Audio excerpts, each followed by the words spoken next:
Women and Economics by Perkins Gilman. Since we have learned to study the development of human life, as we study the evolution of species throughout the animal kingdom, some peculiar phenomena, which have puzzled the philosopher and moralist for so long, begin to show themselves in a new light. We begin to see that, so far from being inscrutable problems, requiring another life to explain, these sorrows and perplexities of our lives are but the natural results of natural causes, and that, as soon as we ascertain the causes, we can do much to remove them. In spite of the power of the individual will to struggle against conditions, to resist them for a while, and sometimes to overcome them, it remains true that the human creature is affected by his environment, as is every other living thing. The power of the individual will to resist natural law is well proven by the life and death of the ascetic. In any one of those suicidal martyrs may be seen the will, misdirected by the ill-informed intelligence, forcing the body to defy every natural impulse, even to the door of death, and through it. But while these exceptions show what the human will can do, the general course of life shows the inexorable effect of conditions upon humanity. Of these conditions we share with other living things the environment of the material universe. We are affected by climate and locality, by physical, chemical, electrical forces, as are all animals and plants. With the animals, we further share the effect of our own activity, the reactionary force of exercise. What we do, as well as what is done to us, makes us what we are. But beyond these forces, we come under the effect of a third set of conditions peculiar to our human status, namely, social conditions. In the organic interchanges which constitute social life, we are affected by each other to a degree beyond what is found even among the most gregarious of animals. This third factor, the social environment, is of enormous force as a modifier of human life. Throughout all these environing conditions, those which affect us through our economic necessities are most marked in their influence. Without touching yet upon the influence of the social factors, treating the human being merely as an individual animal, we see that he is modified most by his economic conditions, as is every other animal. Differ as they may in color and size, in strength and speed, in minor adaptation to minor conditions, all animals that live on grass have distinctive traits in common, and all animals that eat flesh have distinctive traits in common, so distinctive and so common that it is by teeth, by nutritive apparatus in general, that they are classified, rather than by means of defense or locomotion. The food supply of the animal is the largest passive factor in his development, the processes by which he obtains his food supply, the largest active factor in his development. It is these activities, the incessant repetition of the exertions by which he is fed, which most modify his structure and develop his functions. The sheep, the cow, the deer differ in their adaptation to the weather, their locomotive ability, their means of defense, but they agree in main characteristics because of their common method of nutrition. The human animal is no exception to this rule. Climate affects him, weather affects him, enemies affect him, but most of all he is affected, like every other living creature, by what he does for his living. Under all the influence of his later and wider life, all the reactive effect of social institutions, the individual is still inexorably modified by his means of livelihood. The hand of the dyer is subdued to what he works in. As one clear, world-known instance of the effect of economic conditions upon the human creature, note the marked race modification of the Hebrew people under the enforced restrictions of the last 2,000 years. Here is a people rising to national prominence, first as a pastoral, and then as an agricultural nation, only partially commercial through race affinity with the Phoenicians, the pioneer traders of the world. Under the social power of a united Christendom, united at least in this most unchristian deed, the Jew was forced to get his livelihood by commercial methods solely. Many effects can be traced in him to the fierce pressure of the social conditions to which he was subjected. The intense family devotion of a people who had no country, no king, no room for joy and pride except the family. The reduced size and tremendous vitality and endurance of the pitilessly selected survivors of the ghetto, the repeated bursts of erratic genius from the human spirit, so inhumanly restrained. But more patent still is the effect of the economic conditions, the artificial development of a race of traders and dealers in money, from the lowest pawnbroker to the House of Rothschild, a special kind of people, bred of the economic environment in which they were compelled to live. One rough but familiar instance of the same effect, from the same cause, we can all see in the marked distinction between the pastoral, the agricultural, and the manufacturing classes in any nation, though their other conditions be the same.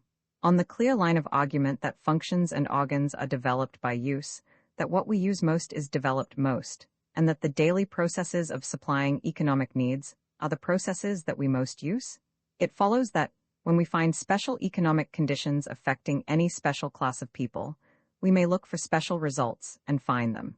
In view of these facts, attention is now called to a certain marked and peculiar economic condition affecting the human race, and unparalleled in the organic world. We are the only animal species in which the female depends on the male for food, the only animal species in which the sex relation is also an economic relation.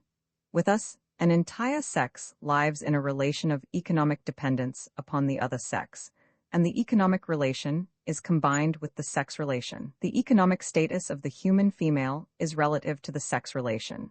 It is commonly assumed that this condition also obtains among other animals, but such is not the case. There are many birds among which, during the nesting season, the male helps the female feed the young, and partially feeds her, and with certain of the higher carnivora, the male helps the female feed the young, and partially feeds her. In no case does she depend on him absolutely, even during this season, save in that of the hornbill, where the female, sitting on her nest in a hollow tree, is walled in with clay by the male, so that only her beak projects, and then he feeds her while the eggs are developing. But even the female hornbill does not expect to be fed at any other time. The female bee and ant are economically dependent, but not on the male. The workers are females, too, specialized to economic functions solely. And with the carnivora, if the young are to lose one parent, it might far better be the father. The mother is quite competent to take care of them herself. With many species, as in the case of the common cat, she not only feeds herself and her young, but has to defend the young against the male as well. In no case is the female throughout her life supported by the male. In the human species, the condition is permanent and general, though there are exceptions, and though the present century is witnessing the beginnings of a great change in this respect. We have not been accustomed to face this fact beyond our loose generalization that it was natural, and that other animals did so too. To many this view will not seem clear at first, and the case of working peasant women or females of savage tribes, and the general household industry of women, will be instanced against it. Some careful and honest discrimination is needed to make plain to ourselves the essential facts of the relation, even in these cases. The horse, in his free natural condition, is economically independent. He gets his living by his own exertions, irrespective of any other creature. The horse, in his present condition of slavery, is economically dependent. He gets his living at the hands of his master, and his exertions, though strenuous, bear no direct relation to his living. In fact, the horses who are the best fed and cared for, and the horses who are the hardest worked, are quite different animals. The horse works, it is true, but what he gets to eat depends on the power and will of his master. His living comes through another. He is economically dependent. So with the hard-worked savage or peasant women, their labor is the property of another. They work under another will, and what they receive depends not on their labor, but on the power and will of another. They are economically dependent. This is true of the human female, both individually and collectively. In studying the economic position of the sexes collectively, the difference is most marked. As a social animal, the economic status of man rests on the combined and exchanged services of vast numbers of progressively specialized individuals.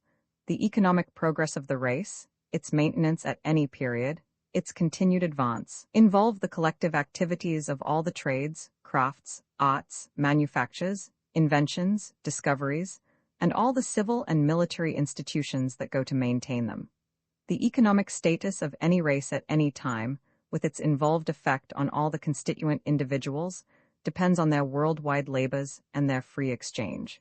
Economic progress, however, is almost exclusively masculine. Such economic processes as women have been allowed to exercise are of the earliest and most primitive kind. Were men to perform no economic services save such as are still performed by women, our racial status in economics would be reduced to most painful limitations. To take from any community its male workers would paralyze it economically to a far greater degree than to remove its female workers. The labor now performed by the women could be performed by the men, requiring only the setting back of many advanced workers into earlier forms of industry. But the labor now performed by the men could not be performed by the women without generations of effort and adaptation. Men can cook, clean, and sew as well as women, but the making and managing of the great engines of modern industry, the threading of earth and sea in our vast systems of transportation, the handling of our elaborate machinery of trade, commerce, government, these things could not be done so well by women in their present degree of economic development. This is not owing to lack of the essential human faculties necessary to such achievements, nor to any inherent disability of sex, but to the present condition of woman, forbidding the development of this degree of economic ability. The male human being is thousands of years in advance of the female in economic status. Speaking collectively, men produce and distribute wealth, and women receive it at their hands. As men hunt, fish, keep cattle, or raise corn, so do women eat game, fish, beef, or corn. As men go down to the sea in ships and bring coffee and spices and silks and gems from far away, so do women partake of the coffee and spices and silks and gems the men bring. The economic status of the human race in any nation, at any time, is governed mainly by the activities of the male. The female obtains her share in the racial advance only through him. Studied individually, the facts are even more plainly visible, more open and familiar. From the day laborer to the millionaire, the wife's wan dress or flashing jewels, her low roof or her lordly one, her weary feet or her rich equipage, these speak of the economic ability of the husband. The comfort, the luxury, the necessities of life itself, which the woman receives, are obtained by the husband and given her by him. And when the woman, left alone with no man to support her, tries to meet her own economic necessities, the difficulties which confront her prove conclusively what the general economic status of the woman is. None can deny these patent facts, that the economic status of women generally depends upon that of men generally, and that the economic status of women individually depends upon that of men individually, those men to whom they are related. But we are instantly confronted by the commonly received opinion that, although it must be admitted that men make and distribute the wealth of the world, yet women earn their share of it as wives. This assumes either that the husband is in the position of employer and the wife as employee, or that marriage is a partnership, and the wife an equal factor with the husband in producing wealth. Economic independence is a relative condition at best. In the broadest sense, all living things are economically dependent upon others, the animals upon the vegetables, and man upon both. In a narrower sense, all social life is economically interdependent, man producing collectively what he could by no possibility produce separately. But, in the closest interpretation, individual economic independence among human beings means that the individual pays for what he gets, works for what he gets, gives to the other an equivalent for what the other gives him.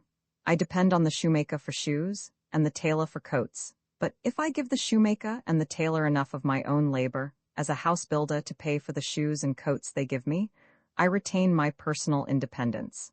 I have not taken of their product, and given nothing of mine. As long as what I get is obtained by what I give, I am economically independent. Women consume economic goods. What economic product do they give in exchange for what they consume? The claim that marriage is a partnership, in which the two persons married produce wealth which neither of them, separately, could produce, will not bear examination. A man happy and comfortable can produce more than one unhappy and uncomfortable, but this is as true of a father or son as of a husband. To take from a man any of the conditions which make him happy and strong is to cripple his industry, generally speaking, but those relatives who make him happy are not therefore his business partners and entitled to share his income. Grateful return for happiness conferred is not the method of exchange in a partnership. The comfort a man takes with his wife is not in the nature of a business partnership, nor are her frugality and industry. A housekeeper, in her place, might be as frugal, as industrious, but would not therefore be a partner. Man and wife are partners truly in their mutual obligation to their children, their common love, duty, and service. But a manufacturer who marries, or a doctor, or a lawyer, does not take a partner in his business, when he takes a partner in parenthood, unless his wife is also a manufacturer, a doctor, or a lawyer. In his business, she cannot even advise wisely without training and experience.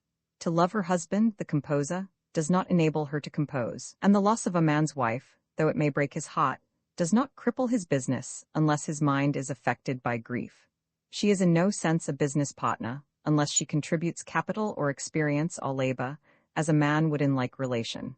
Most men would hesitate very seriously before entering a business partnership with any woman, wife or not. If the wife is not then truly a business partner, in what way does she earn from her husband the food, clothing, and shelter she receives at his hands? By house service, it will be instantly replied. This is the general misty idea upon the subject, that women earn all they get, and more, by house service. Here we come to a very practical and definite economic ground. Although not producers of wealth, women serve in the final processes of preparation and distribution. Their labor in the household has a genuine economic value. For a certain percentage of persons to serve other persons, in order that the ones so served may produce more, is a contribution not to be overlooked. The labor of women in the house, certainly, enables men to produce more wealth than they otherwise could, and in this way women are economic factors in society. But so are horses. The labor of horses enables men to produce more wealth than they otherwise could. The horse is an economic factor in society, but the horse is not economically independent, nor is the woman. If a man plus a valet can perform more useful service than he could minus a valet, then the valet is performing useful service. But if the valet is the property of the man, is obliged to perform this service, and is not paid for it, he is not economically independent. The labor which the wife performs in the household is given as part of her functional duty, not as employment.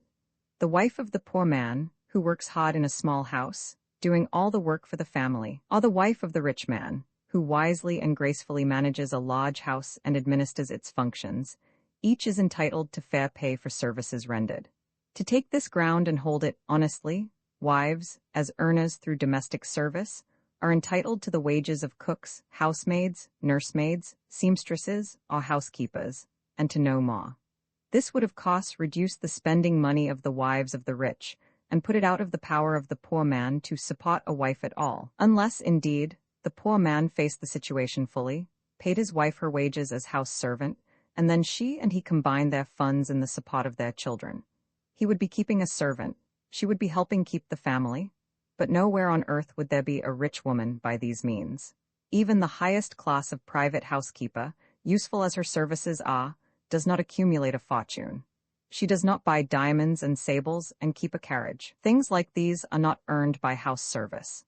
But the salient fact in this discussion is that, whatever the economic value of the domestic industry of women is, they do not get it. The women who do the most work get the least money, and the women who have the most money do the least work. Their labor is neither given nor taken as a factor in economic exchange. It is held to be their duty as women to do this work, and their economic status bears no relation to their domestic labors, unless an inverse one. Moreover, if they were thus fairly paid, given what they earned, and no more, all women working in this way would be reduced to the economic status of the house servant. Few women, or men either, care to face this condition. The ground that women earn their living by domestic labor is instantly forsaken, and we are told that they obtain their livelihood as mothers. This is a peculiar position. We speak of it commonly enough, and often with deep feeling, but without due analysis. In treating of an economic exchange, asking what return in goods all labor women make for the goods and labor given them, either to the race collectively, or to their husbands individually, what payment women make for their clothes and shoes and furniture and food and shelter, we are told that the duties and services of the mother entitle her to support. If this is so, if motherhood is an exchangeable commodity given by women in payment for clothes and food, then we must of course find some relation between the quantity or quality of the motherhood and the quantity and quality of the pay. This being true, then the women who are not mothers have no economic status at all, and the economic status of those who are must be shown to be relative to their motherhood. This is obviously absurd. The childless wife has as much money as the mother of many more, for the children of the latter consume what would otherwise be hers, and the inefficient mother is no less provided for than the efficient one. Visibly, and upon the face of it, women are not maintained in economic prosperity proportioned to their motherhood. Motherhood bears no relation to their economic status. Among primitive races, it is true, in the patriarchal period, for instance, there was some truth in this position. Women being of no value whatever save as bearers of children, their favor and indulgence did bear direct relation to maternity, and they had reason to exult on more grounds than one when they could boast a son. Today, however, the maintenance of the woman is not conditioned upon this. A man is not allowed to discard his wife because she is barren. The claim of motherhood as a factor in economic exchange is false today. But suppose it were true. Are we willing to hold this ground, even in theory? Are we willing to consider motherhood as a business, a form of commercial exchange? Are the cares and duties of the mother, her travail and her love, commodities to be exchanged for bread? It is revolting so to consider them, and if we dare face our own thoughts and force them to their logical conclusion, we shall see that nothing could be more repugnant to human feeling, or more socially and individually injurious, than to make motherhood a trade. Driven off these alleged grounds of women's economic independence, shown that women, as a class, neither produce nor distribute wealth, that women, as individuals, labor mainly as house servants, are not paid as such, and would not be satisfied with such an economic status if they were so paid, that wives are not business partners or co-producers of wealth with their husbands unless they actually practice the same profession, that they are not salaried as mothers, and that it would be unspeakably degrading if they were. What remains to those who deny that women are supported by men? This, and a most amusing position it is, that the function of maternity unfits a woman for economic production, and therefore, it is right that she should be supported by her husband. The ground is taken that the human female is not economically independent, that she is fed by the male of her species. In denial of this, it is first alleged that she is economically independent, that she does support herself by her own industry in the house. It being shown that there is no relation between the economic status of woman and the labor she performs in the home, it is then alleged that not as house servant, but as mother, does woman earn her living.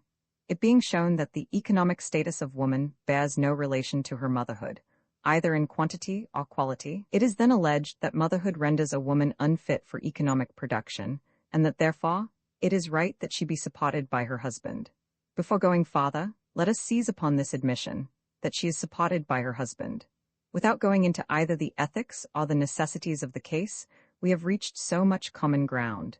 The female of genus Homo is supported by the male, whereas, in other species of animals, male and female alike graze and browse, hunt and kill, climb, swim, dig, run, and fly for their livings.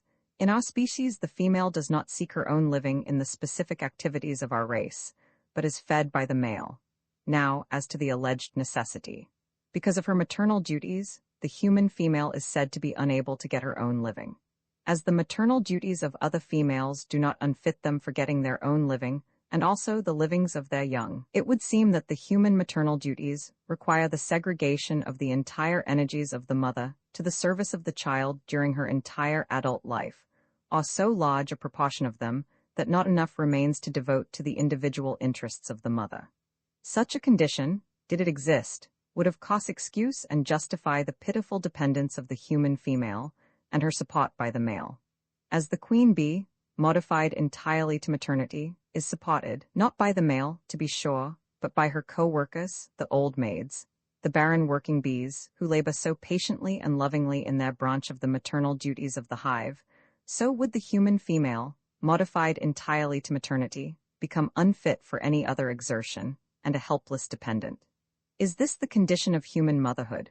Does the human mother, by her motherhood, thereby lose control of brain and body, lose power and skill and desire for any other work? Do we see before us the human race, with all its females segregated entirely to the uses of motherhood, consecrated, set apart, specially developed, spending every power of their nature on the service of their children? We do not. We see the human mother worked far harder than a mare, laboring her life long in the service, not of her children only, but of men, husbands, brothers, fathers, whatever male relatives she has, for mother and sister also, for the church a little, if she is allowed, for society, if she is able, for charity and education and reform, working in many ways that are not the ways of motherhood. It is not motherhood that keeps the housewife on her feet from dawn till dark.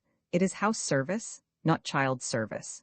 Women work longer and harder than most men, and not solely in maternal duties.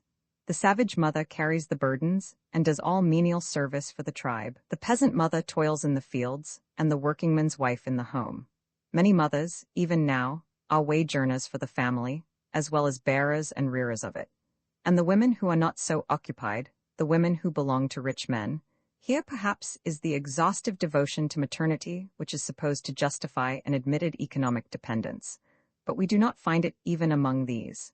Women of ease and wealth provide for their children better care than the poor woman can, but they do not spend more time upon it themselves, nor more care and effort. They have other occupation. In spite of her supposed segregation to maternal duties, the human female, the world over, works at extra maternal duties for hours enough to provide her with an independent living, and then is denied independence on the ground that motherhood prevents her working. If this ground were tenable, we should find a world full of women who never lifted a finger save in the service of their children, and of men who did all the work besides, and waited on the women whom motherhood prevented from waiting on themselves. The ground is not tenable. A human female, healthy, sound, has 25 years of life before she is a mother, and should have 25 years more after the period of such maternal service as is expected of her has been given. The duties of grandmotherhood are surely not alleged as preventing economic independence. The working power of the mother has always been a prominent factor in human life. She is the worker par excellence, but her work is not such as to affect her economic status. Her living, all that she gets, food, clothing, ornaments, amusements, luxuries, these bear no relation to her power to produce wealth, to her services in the house, or to her motherhood. These things bear relation only to the man she marries, the man she depends on, to how much he has and how much he is willing to give her. The women whose splendid extravagance dazzles the world, whose economic goods are the greatest, are often neither houseworkers nor mothers, but simply the women who hold most power over the men who have the most money. The female of genus Homo is economically dependent on the male. He is her food supply. Although the superior maternity of the human female is so difficult to prove, so open to heavy charges of inadequacy, so erratic and pathological, there remain intact our devout belief in it, our reverence, our unshaken conviction that it is the one perfect thing. The facts as to our carelessness and ignorance in the fulfillment of this function are undeniable. The rate of infant mortality and children's diseases, those classed by physicians as preventable diseases, namely, these mortal errors and failures confront us everywhere, but we ignore them all, or attribute them to any and every reason save deficient motherhood. One of the most frequent excuses, among those who have gone far enough to admit that excuse is needed, is that the father is to blame for these conditions. His vices, it is alleged, weaken the constitution of the race. His failure to provide prevents the mother from giving the proper care. He is held responsible for what evil we see in our children. And still we worship the mother for the physical process of bearing a child, now considered an act of heroism, and for the devotion with which she clings to it afterward, irrespective of the wisdom or effectiveness of this devotion. A healthy and independent motherhood would no more think of taking credit to itself for the right fulfillment of its natural functions than would a cat for bringing forth her kittens or a sheep her lambs. The common fact that the women of the lower social grades bear more children and bear them more easily than the women of higher classes ought to give pause to this ridiculous assumption, but it does not. The more women weaken themselves and their offspring, and imperil their very lives by anti-maternal habits, the more difficulty, danger, and expense are associated with this natural process. The more do women solemnly take credit to themselves and receive it from others for the glorious self-sacrifice with which they risk their lives and their babies' lives, for the preservation of humanity. As to the father and his share in the evil results, nothing that he has ever done or can do removes from motherhood its primal responsibility. Suppose the female of some other species, ignoring her racial duty of right selection, should mate with mangy, toothless cripples, if there were such among her kind, and so produce weak, malformed young, and help exterminate her race. Should she then blame him for the result? An entire sex sacredly set apart for maternal functions so superior as to justify their lack of economic usefulness, should in the course of ages have learned how to select proper fathers. If the only way in which the human mother can feed and guard her children is through another person, a provider and protector on whom their lives and safety must depend, What natural, social, or moral excuse has she for not choosing a good one? But how can a young girl know a good prospective father, we ask? That she is not so educated as to know proves her unfitness for her great task. That she does not think or care proves her dishonorable indifference to her great duty. She can in no way shirk the responsibility for criminal carelessness in choosing a father for her children, unless indeed there were no choice, no good men left on earth. Moreover, we are not obliged to leave this crucial choice in the hands of young girls. Motherhood is the work of grown women, not of half-children, and when we honestly care as much for motherhood as we pretend, we shall train the woman for her duty, not the girl for her guileless maneuvers to secure a husband. We talk about the noble duties of the mother, but our maidens are educated for economically successful marriage. Leaving this field of maternal duty through sex selection, there remains the far larger ground to which the popular mind flees in triumph. That the later work of the mother proves the success of our racial division of labor on sex lines, that in the care of the child, the education of the child, the beautiful life of the home and family, it is shown how well our system works. This is the lost stronghold. Solidly entrenched herein sits popular thought, safe in the sacred precincts of the home. Every man's home is his castle, is the common saying. The windows are shut to keep out the air. The curtains are down to keep out the light. The doors are barred to keep out the stranger. Within are the hearth fire and its gentle priestess, the initial combination of human life, the family and the home. Our thrones have been emptied and turned into mere chairs for passing presidents. Our churches have been opened to the light of modern life, and the odor of sanctity has been freshened with sweet sunny air. We can see room for change in these old sanctuaries, but none in the sanctuary of the home.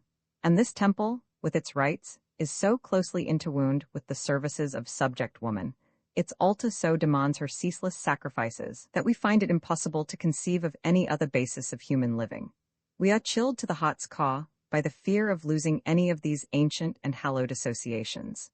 Without this blessed background of all our memories and foreground of all our hopes, life seems empty indeed. In homes we were all born. In homes we all die or hope to die. In homes we all live or want to live. For homes we all labor, in them or out of them. The home is the center and circumference, the start and the finish of most of our lives. We love it with a love older than the human race. We reverence it with the blind obeisance of those crouching centuries when its cult began. We cling to it with the tenacity of every inmost, oldest instinct of our animal natures, and with the enthusiasm of every latest word in the unbroken chant of adoration which we have sung to it since first we learned to praise. And since we hold that our home life, just as we have it, is the best thing on earth, and that our home life plainly demands one whole woman at the least to each home, and usually more, it follows that anything which offers to change the position of woman threatens to undermine the home, strikes at the root of the family, and we will none of it. If, in honest endeavor to keep up to the modern standard of free thought and free speech, we do listen, turning from our idol for a moment, and saying to the daring iconoclast, "Come, show us anything better?" With what unlimited derision do we greet his proposed substitute? Yet everywhere about us today this inner tower, this castle keep of vanishing tradition, is becoming more difficult to defend or even to keep in repair. We buttress it anew with every generation.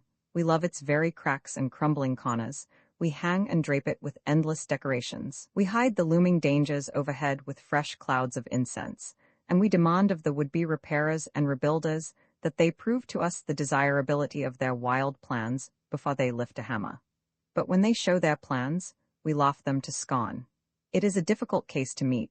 To call attention to existing conditions and to establish the relation between them and existing phenomena is one thing. To point out how a change of condition will produce new phenomena and how these phenomena will benefit us is quite another. Yet this is the task that is always involved in the conscious progress of the human race. While that progress was unconscious, it was enough that certain individuals and classes gradually entered into new relations in process of social evolution, and that they forced their conditions upon the reluctant conservatives who failed so to evolve. In the quite recent passage from the feudal to the monarchical system, no time was wasted in the endeavor to persuade and convince the headstrong barons of their national duty. The growing power of the king struggled with and survived the lessening power of the barons. That was all.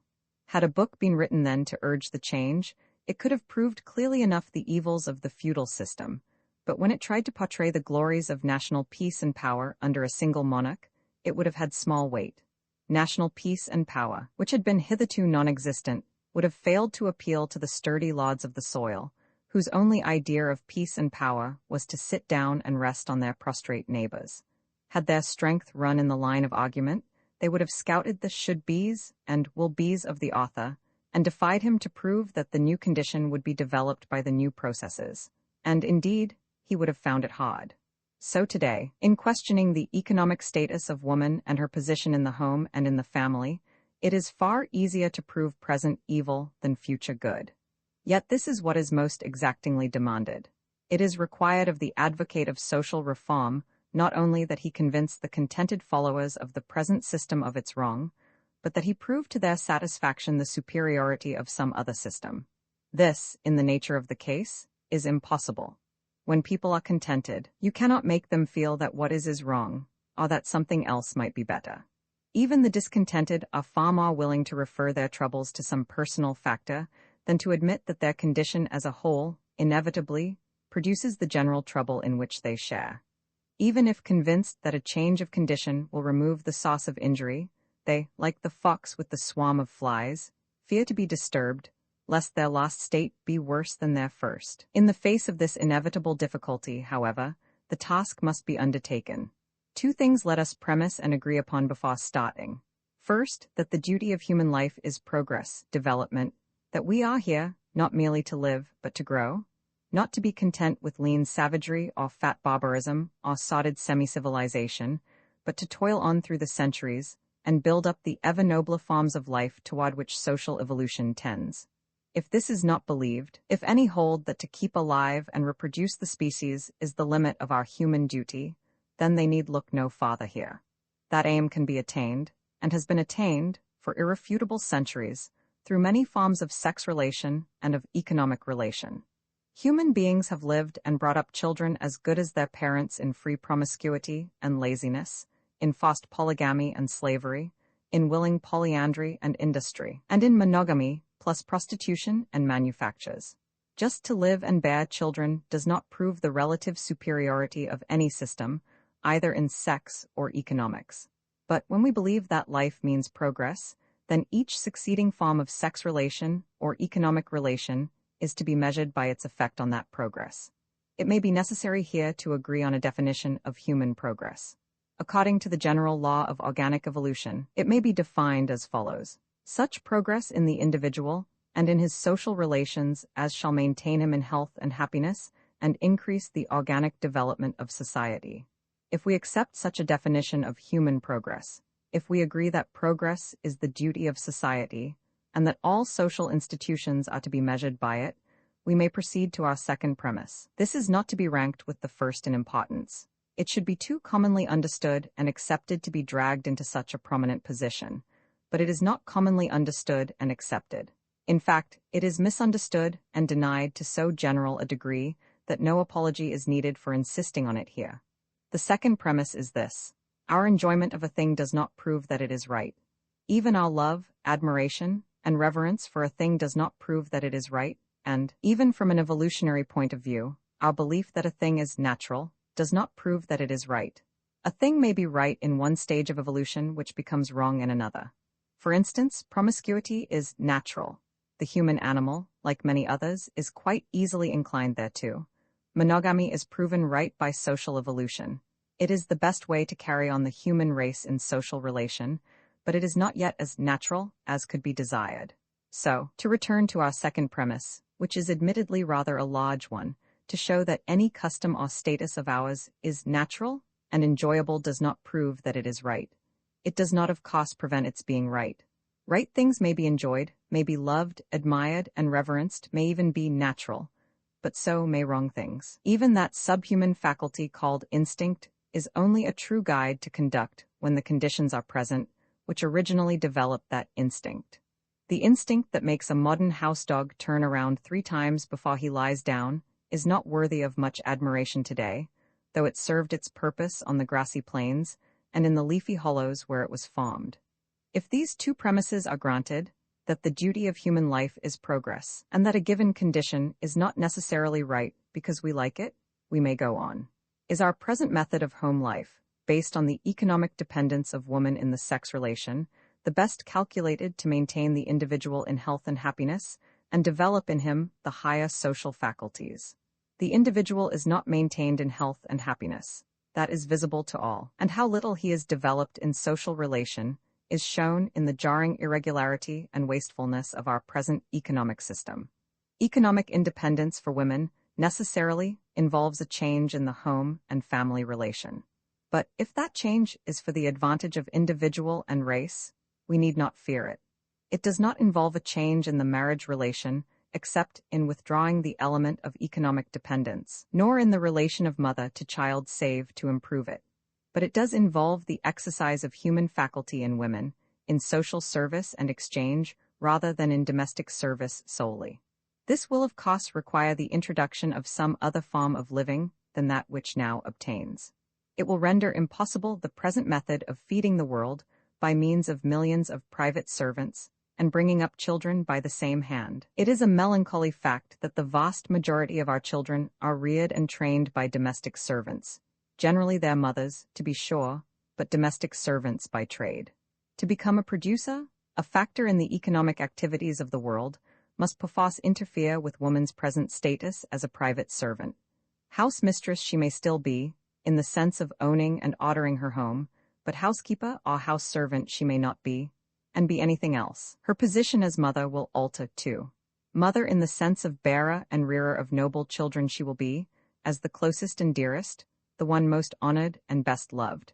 But mother in the sense of exclusive individual nursery maid and nursery governess she may not be, and be anything else. It is precisely here that the world calls a halt. Nothing, it says, can be better than our homes with their fair priestesses. Nothing can be better for children than the hourly care of their own mothers. It is the position of the feudal baron over again. We can perhaps be made to see the evils of existing conditions. We cannot be made to see any possibility of improving on them. Nevertheless, it may be tried. Let us deliberately set ourselves to imagine, by sheer muscular effort as it were, a better kind of motherhood than that of the private nursery governess, a better way to feed and clean and clothe the world than by the private house servant. Here is felt the need of our second premise, for we enjoy things as they are, that is, some of us do sometimes and the rest of us think that we do. We love, admire, and reverence them, and it is natural to have them so. If it can be shown that human progress is better served by other methods, then other methods will be proven right, and we must grow to enjoy and honor them as fast as we can, and in due course of time we shall find them natural. If it can be shown that our babies would be better off if part of their time was passed in other care than their mothers, then such other care would be right, and it would be the duty of motherhood to provide it. If it can be shown that we could all be better provided for in our personal needs of nutrition, cleanliness, warmth, shelter, privacy, by some other method than that which requires the labor of one woman or more to each family, then it would be the duty of womanhood to find such method and to practice it. Perhaps it is worthwhile to examine the nature of our feeling toward that social institution called the family, and the probable effect upon it of the change in woman's economic status. Marriage and the family are two institutions, not one, as is commonly supposed. We confuse the natural result of marriage and children, common to all forms of sex union, with the family, a purely social phenomenon. Marriage is a form of sex union recognized and sanctioned by society. It is a relation between two or more persons, according to the custom of the country, and involves mutual obligations. Although made by us an economic relation, it is not essentially so, and will exist in much higher fulfillment after the economic phase is outgrown. The family is a social group, an entity, a little state. It holds an important place in the evolution of society, quite aside from its connection with marriage. There was a time when the family was the highest form of social relation, indeed, the only form of social relation, when to the minds of pastoral, patriarchal tribes there was no conception so large as my country, no state, no nation. There was only a great land spotted with families, each family its own little world, of which grandpa was priest and king. The family was a social unit. Its interests were common to its members, and inimical to those of other families. It moved over the earth, following its food supply, and fighting occasionally with stranger families for the grass or water on which it depended. Indissoluble common interests are what make organic union, and those interests long rested on blood relationship. While the human individual was best fed and guarded by the family, and so required the prompt, correlative action of all the members of that family, naturally the family must have a head, and that form of government known as the patriarchal was produced. The natural family relation, as seen in parents and young of other species, or in ourselves in later forms, involves no such governmental development. That is a feature of the family as a social entity alone. One of the essentials of the patriarchal family life was polygamy, and not only polygamy, but open concubinage, and a woman's slavery, which was almost the same thing. The highest period of the family as a social institution was a very low period for marriage as a social institution, a period, in fact, when marriage was but partially evolved from the early promiscuity of the primitive savage. The family seems indeed to be a gradually disappearing survival of the still looser unit of the herd, which again is more closely allied to the band or pack of gregarious carnivora than to an organic social relation. A loose, promiscuous group of animals is not a tribe, and the most primitive savage groups seem to have been no more than this. The tribe in its true form follows the family, is a natural extension of it, and derives its essential ties from the same relationship. These social forms, too, are closely related to economic conditions. The herd was the hunting unit, the family, and later the tribe, the pastoral unit. Agriculture and its resultant commerce and manufacture gradually weaken these crude blood ties and establish the social relationship which constitutes the state. Before the pastoral era, the family held no important position, and since that era, it has gradually declined. With social progress, we find human relations resting less and less on a personal and sex basis, and more on general economic independence. As individuals have become more highly specialized, they have made possible a higher form of marriage. The family is a decreasing survival of the earliest grouping known to man. Marriage is an increasing development of high social life, not fully evolved.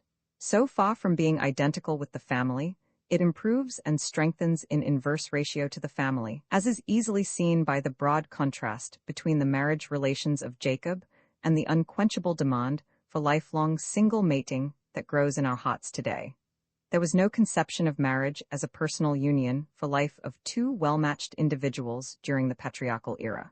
Wives were valued merely for childbearing.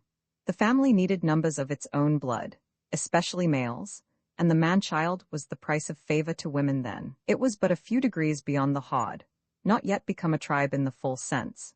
Its bonds of union were of the loosest, merely common paternity, with a miscellaneous maternity of inimical interests. Such a basis forever forbade any high individualization, and high individualization with its demands for a higher marriage forbids any numerical importance to the family. Marriage has risen and developed in social importance as the family has sunk and decreased. It is most interesting to note that, under the comparatively similar conditions of the settlement of Utah, the numerical strength and easily handled common interests of many people under one head, which distinguish the polygamous family, were found useful factors in that great pioneering enterprise. In the further development of society, a relation of individuals more fluent, subtle, and extensive was needed. The family as a social unit makes a ponderous body of somewhat irreconcilable constituents, requiring a sort of military rule to make it work at all, and it is only useful while the ends to be attained are of a simple nature and allow of the slowest accomplishment. It is easy to see the family extending to the tribe by its own physical increase, and similarly, the father hardening into the chief under the necessities of larger growth. Then, as the steadily enlarging forces of national unity make the chief an outgrown name and the tribe an outgrown form, the family dwindles to a monogamic basis, as the higher needs of the sex relation become differentiated from the more primitive economic necessities of the family. And now, further, when our still developing social needs call for an ever-increasing delicacy and freedom in the interservice and common service of individuals, we find that even what economic unity remains to the family is being rapidly eliminated. As the economic relation becomes rudimentary and disappears, the sex relation asserts itself more purely, and the demand in the world today for a higher and nobler sex union is as sharply defined as the growing objection to the existing economic union. strange as it may seem to us, so long accustomed to confound the two, it is precisely the outgrown relics of a previously valuable family relation which so painfully retard the higher development of the monogamic marriage relation. Each generation of young men and women comes to the formation of sex union with higher and higher demands for a true marriage, with ever-growing needs for companionship. Each generation of men and women need and ask more of each other. A woman is no longer content and grateful to have a kind husband. A man is no longer content with a patient Griselda. And as all men and women, in marrying, revert to the economic status of the earlier family, they come under conditions which steadily tend to lower the standard of their mutual love and make of the average marriage only a sort of compromise, born with varying ease or difficulty according to the good breeding and loving-kindness of the parties concerned. This is not necessarily, to their conscious knowledge, an unhappy marriage. It is as happy as those they see about them, as happy perhaps as we resignedly expect on earth, and in heaven we do not expect marriages. But it is not what they looked forward to when they were young. When two young people love each other, in the long hours which are never long enough for them to be together in, do they dwell in ecstatic forecast on the duties of housekeeping? They do not. They dwell on the pleasure of having a home, in which they can be, at last, alone, on the opportunity of enjoying each other's society, and always on what they will do together. To act with those we love, to walk together, work together, read together, paint, write, sing, anything you please, so that it be together. That is what love looks forward to. Human love, as it rises to an ever higher grade, looks more and more for such companionship. But the economic status of marriage rudely breaks in upon love's young dream. On the economic side, apart from all the sweetness and truth of the sex relation, the woman in marrying becomes the house servant, or at least the housekeeper, of the man. Of the world we may say that the intimate personal necessities of the human animal are ministered to by woman. Married lovers do not work together. They may, if they have time, rest together. They may, if they can, play together, but they do not make beds and sweep and cook together, and they do not go downtown to the office together. They are economically on entirely different social planes, and these constitute a bar to any higher, truer union than such as we see about us. Marriage is not perfect unless it is between class equals. There is no equality in class between those who do their share in the world's work in the largest, newest, highest ways, and those who do theirs in the smallest, oldest, lowest ways. Granting squarely that it is the business of women to make the home life of the world true, healthful, and beautiful, the economically dependent woman does not do this, and never can. The economically independent woman can and will. As the family is by no means identical with marriage, so is the home by no means identical with either. A home is a permanent dwelling place, whether for 1, 2, 40, or 1,000, for a pair, a flock, or a swarm. The hive is the home of the bees as literally and absolutely as the nest is the home of mating birds in their season. Home and the love of it may dwindle to the one chamber of the bachelor, or spread to the span of a continent, when the returning traveler sees land and calls it home. There is no sweeter word, there is no dearer fact, no feeling closer to the human heart than this. On close analysis, what are the bases of our feelings in this connection? And what are their supporting facts? Far down below humanity, where the foxes have holes and the birds of the air have nests, there begins the deep home feeling. Maternal instinct seeks a place to shelter the defenseless young, while the mother goes abroad to search for food. The first sharp impressions of infancy are associated with the sheltering walls of home, be it the swinging cradle in the branches, the soft dark hollow in the trunk of a tree, or the cave with its hidden lair. A place to be safe in, a place to be warm and dry in, a place to eat in peace and sleep in quiet, a place whose close, familiar limits rest the nerves from the continuous hail of impressions in the changing world outside, the same place over and over, the restful repetition, rousing no keen response, but healing and soothing each weary sense, that feels like home.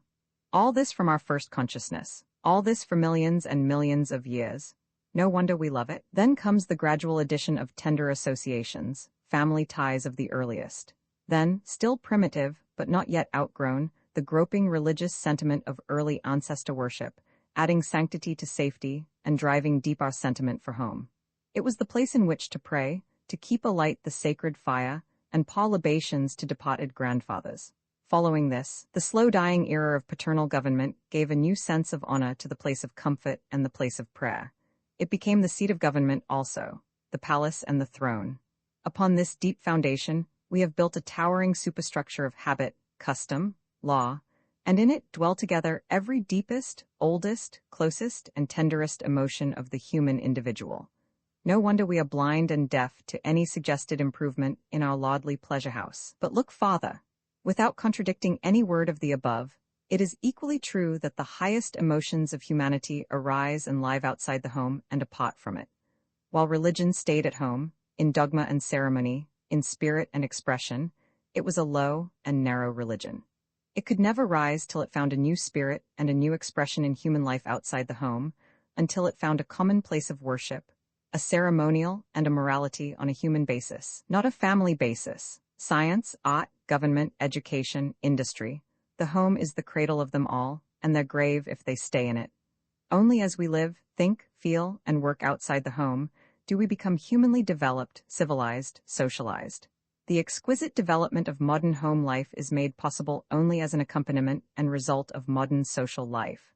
If the reverse were true, as is popularly supposed, all nations that have homes would continue to evolve a noble civilization. But they do not. On the contrary, those nations in which home and family worship most prevail, as in China, present a melancholy proof of the result of the domestic virtues without the social. A noble home life is the product of a noble social life.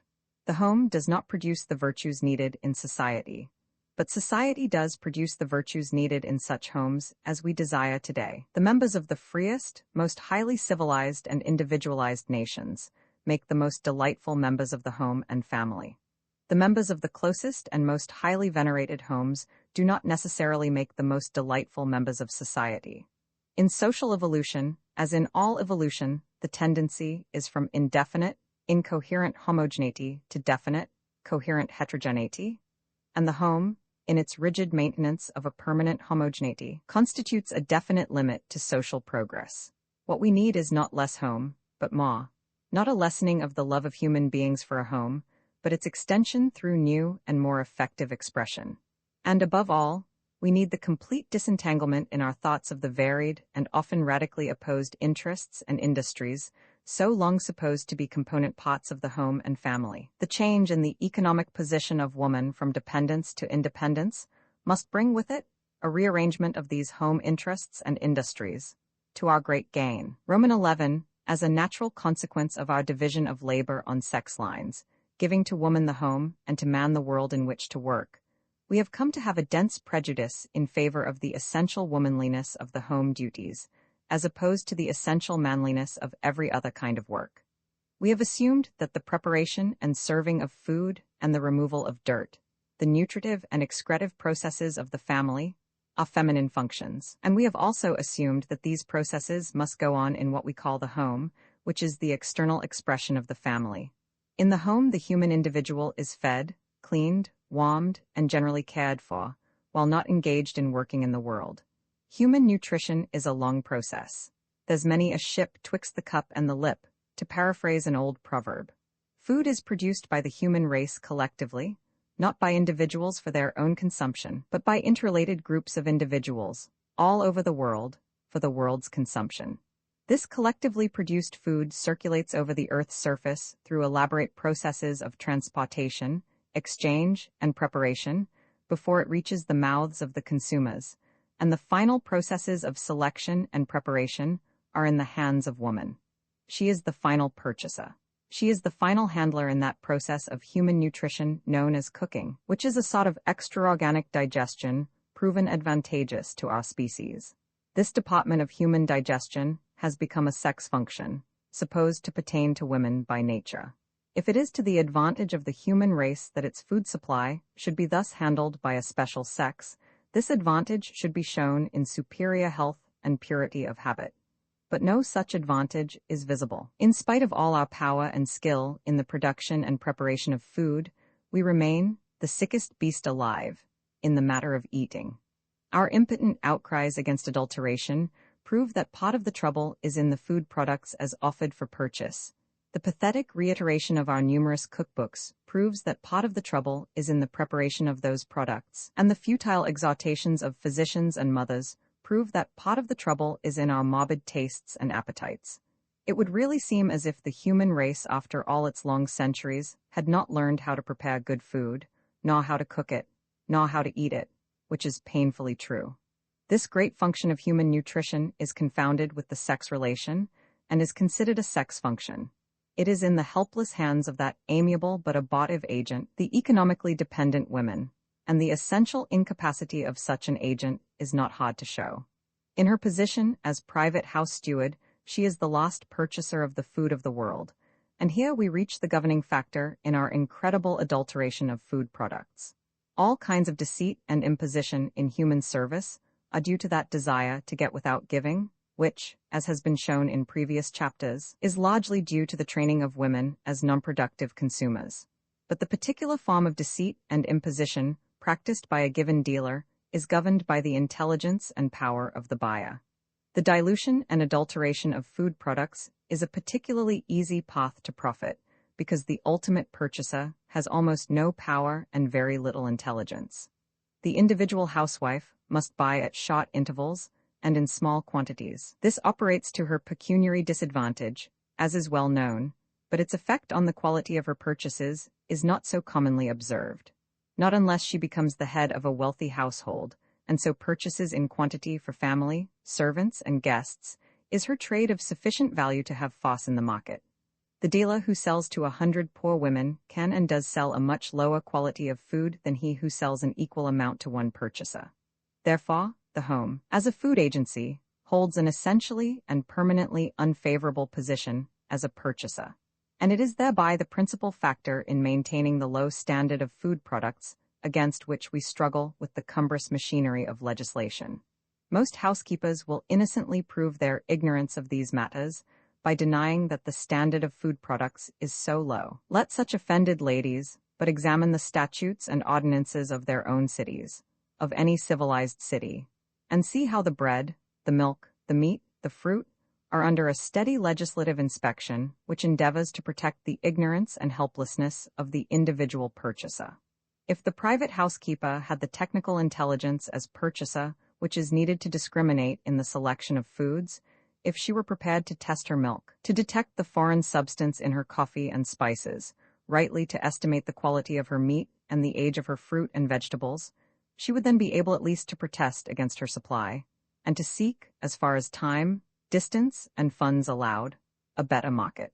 This technical intelligence, however, is only to be obtained by special study and experience, and its attainment only involves added misery and difficulty to the private purchaser, unless accompanied by the power to enforce what the intelligence demands. As it is, woman brings to her selection from the world's food only the empirical experience gained by practicing upon her helpless family, and this during the very time when her growing children need the wise care which she is only able to give them in later years. This experience, with its pitiful limitation and its practical check by the personal taste and pecuniary standing of the family, is lost where it was found. Each mother slowly acquires some knowledge of her business by practicing it upon the lives and health of her family, and by observing its effect on the survivors, and each daughter begins again as ignorant as her mother was before her. This rule of thumb is not transmissible. It is not a genuine education such as all important work demands, but a slow animal process of soaking up experience, hopelessly ineffectual in protecting the health of society. As the ultimate selecting agent in feeding humanity, the private housewife fails, and this not by reason of any lack of effort on her part, but by the essential defect of her position as individual purchaser. Only organization can oppose such evils as the wholesale adulteration of food, and woman, the house servant, belongs to the lowest grade of unorganized labor. Leaving the selection of food and examining its preparation, one would naturally suppose that the segregation of an entire sex to the fulfillment of this function would ensure most remarkable results. It has, but they are not so favorable as might be expected. The art and science of cooking involve a large and thorough knowledge of nutritive value and of the laws of physiology and hygiene. As a science, it verges on preventive medicine. As an art, it is capable of noble expression within its natural bounds. As it stands among us today, it is so far from being a science and akin to preventive medicine that it is the lowest of amateur handicrafts and a prolific source of disease, and as an art, it has developed under the peculiar stimulus of its position as a sex function into a voluptuous profusion as false as it is evil. Our innocent proverb, "The way to a man's heart is through his stomach," is a painfully plain comment on the way in which we have come to deprave our bodies and degrade our souls at the table. On the side of knowledge, it is permanently impossible that half the world, acting as amateur cooks for the other half, can attain any high degree of scientific accuracy or technical skill. The development of any human labor requires specialization, and specialization is forbidden to our cook-by-nature system. What progress we have made in the science of cooking has been made through the study and experience of professional men cooks and chemists, not through the Sisyphean labors of our endless generations of isolated women, each beginning again where her mother began before her. Here, of course, will arise a pained outcry along the mother's donuts line, in answer to which we refer to our second premise in the last chapter. The fact that we like a thing does not prove it to be right. A Missouri child may regard his mother's saleratus biscuit with fond desire, but that does not alter their effect upon his spirits or his complexion. Cooking is a matter of law, not the harmless play of fancy. Architecture might be more sportive and varied if every man built his own house, but it would not be the art and science that we have made it. And while every woman prepares food for her own family, cooking can never rise beyond the level of the amateur's work. But lo, as is the status of cooking as a science, as an art it is lower. Since the wife cook's main industry is to please, that being her chief means of getting what she wants or of expressing affection, she early learned to cater to the palate instead of faithfully studying and meeting the needs of the stomach. For uncounted generations, the grown man and the growing child have been subject to the constant efforts of her who cooked from affection, not from knowledge, who cooked to please. This is one of the widest pathways of evil that has ever been opened. In every field of life, it is an evil to put the incident before the object, the means before the end, and here it has produced that familiar result whereby we live to eat instead of eating to live. This attitude of the woman has developed the rambling excess called fancy cookery, a thing as far removed from true artistic development as a swinging ice pitcher from a Greek vase. Through this has come the limitless, unhealthy folly of high living, in which human labor and time and skill are wasted in producing what is neither pure food nor pure pleasure, but an artificial performance, to be appreciated only by the virtuoso. Lower living could hardly be imagined than that which results from this unnatural race between artifice and appetite, in which body and soul are both corrupted.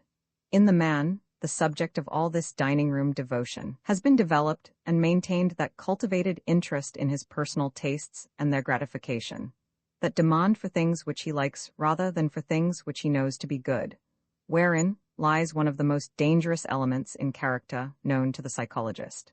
The sequences of this affectionate catering to physical appetites may be traced far afield to its last result in the unchecked indulgence in personal tastes and desires, in drug habits, and all intemperance. The temperament which is unable to resist these temptations is constantly being bred at home.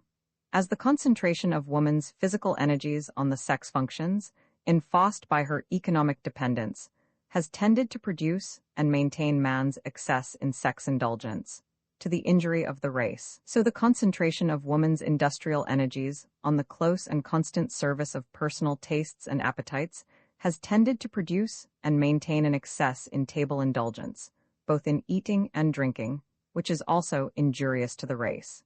It is not here alleged that this is the only cause of our habits of this nature, but it is one of primal importance and of ceaseless action. We can perhaps see its working better by a light-minded analogy than by a bold statement. Suppose two large, healthy, nimble apes. Suppose that the male ape did not allow the female ape to skip about and pluck her own coconuts, but brought to her what she was to have. Suppose that she was then required to break the shell, pick out the meat, prepare for the male what he wished to consume.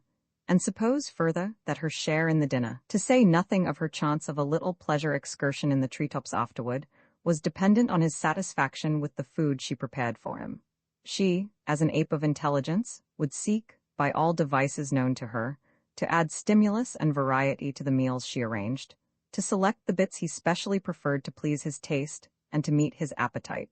And he, developing under this agreeable pressure, would gradually acquire a fine discrimination in foods, and would look forward to his elaborate feasts with increasing complacency.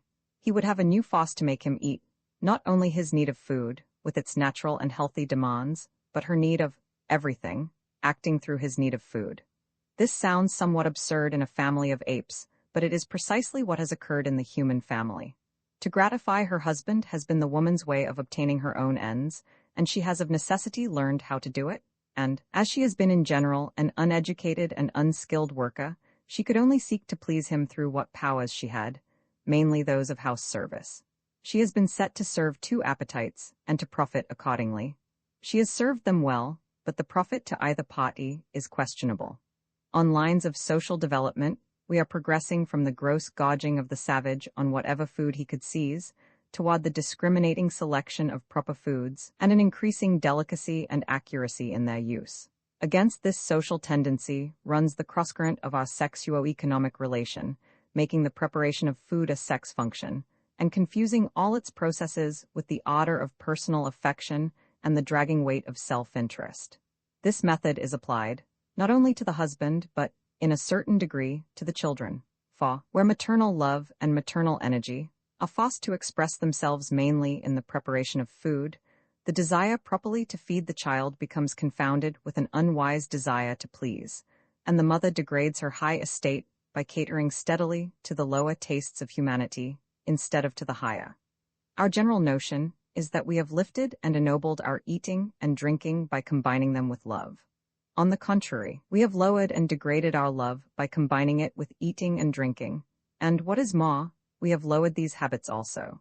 Some progress has been made, socially, but this unhappy mingling of sex interest and self-interest with normal appetites, this Cupid-in-the-kitchen arrangement, has gravely impeded that progress. Professional cooking has taught us much. Commerce and manufacture have added to our range of supplies. Science has shown us what we need, and how and when we need it. But the affectionate labor of wife and mother is little touched by these advances. If she goes to the cooking school, it is to learn how to make the rich delicacies that will please rather than to study the nutritive value of food in order to guard the health of the household. From the constantly enlarging stores opened to her through man's activities, she chooses widely, to make a variety that shall kindle appetite, knowing nothing of the combination best for physical needs. As to science, chemistry, hygiene, they are but names to her. John likes it so.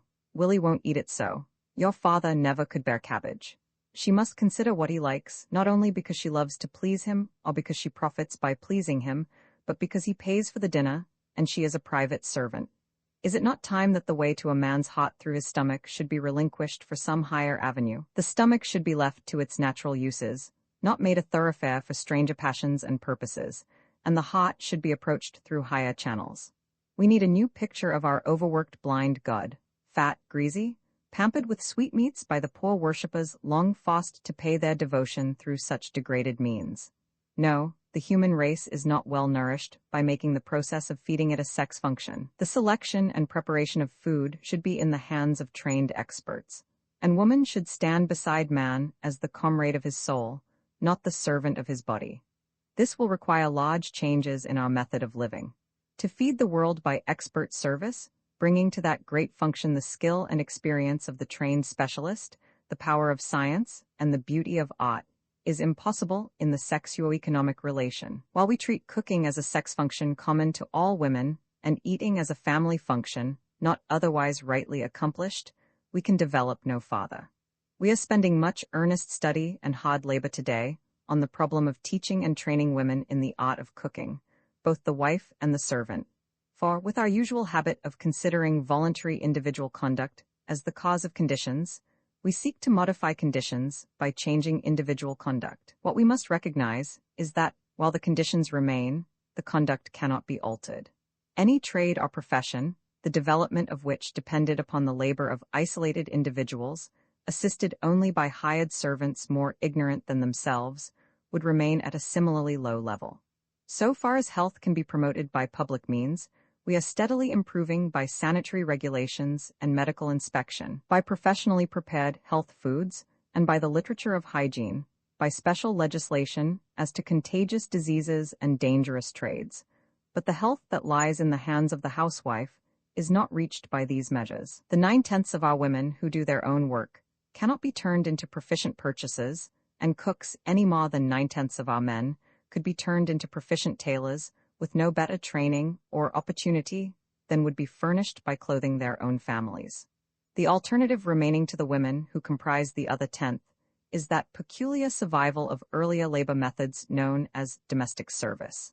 As a method of feeding humanity, hired domestic service is inferior even to the service of the wife and mother, and brings to the art of cooking an even lower degree of training and a narrower experience.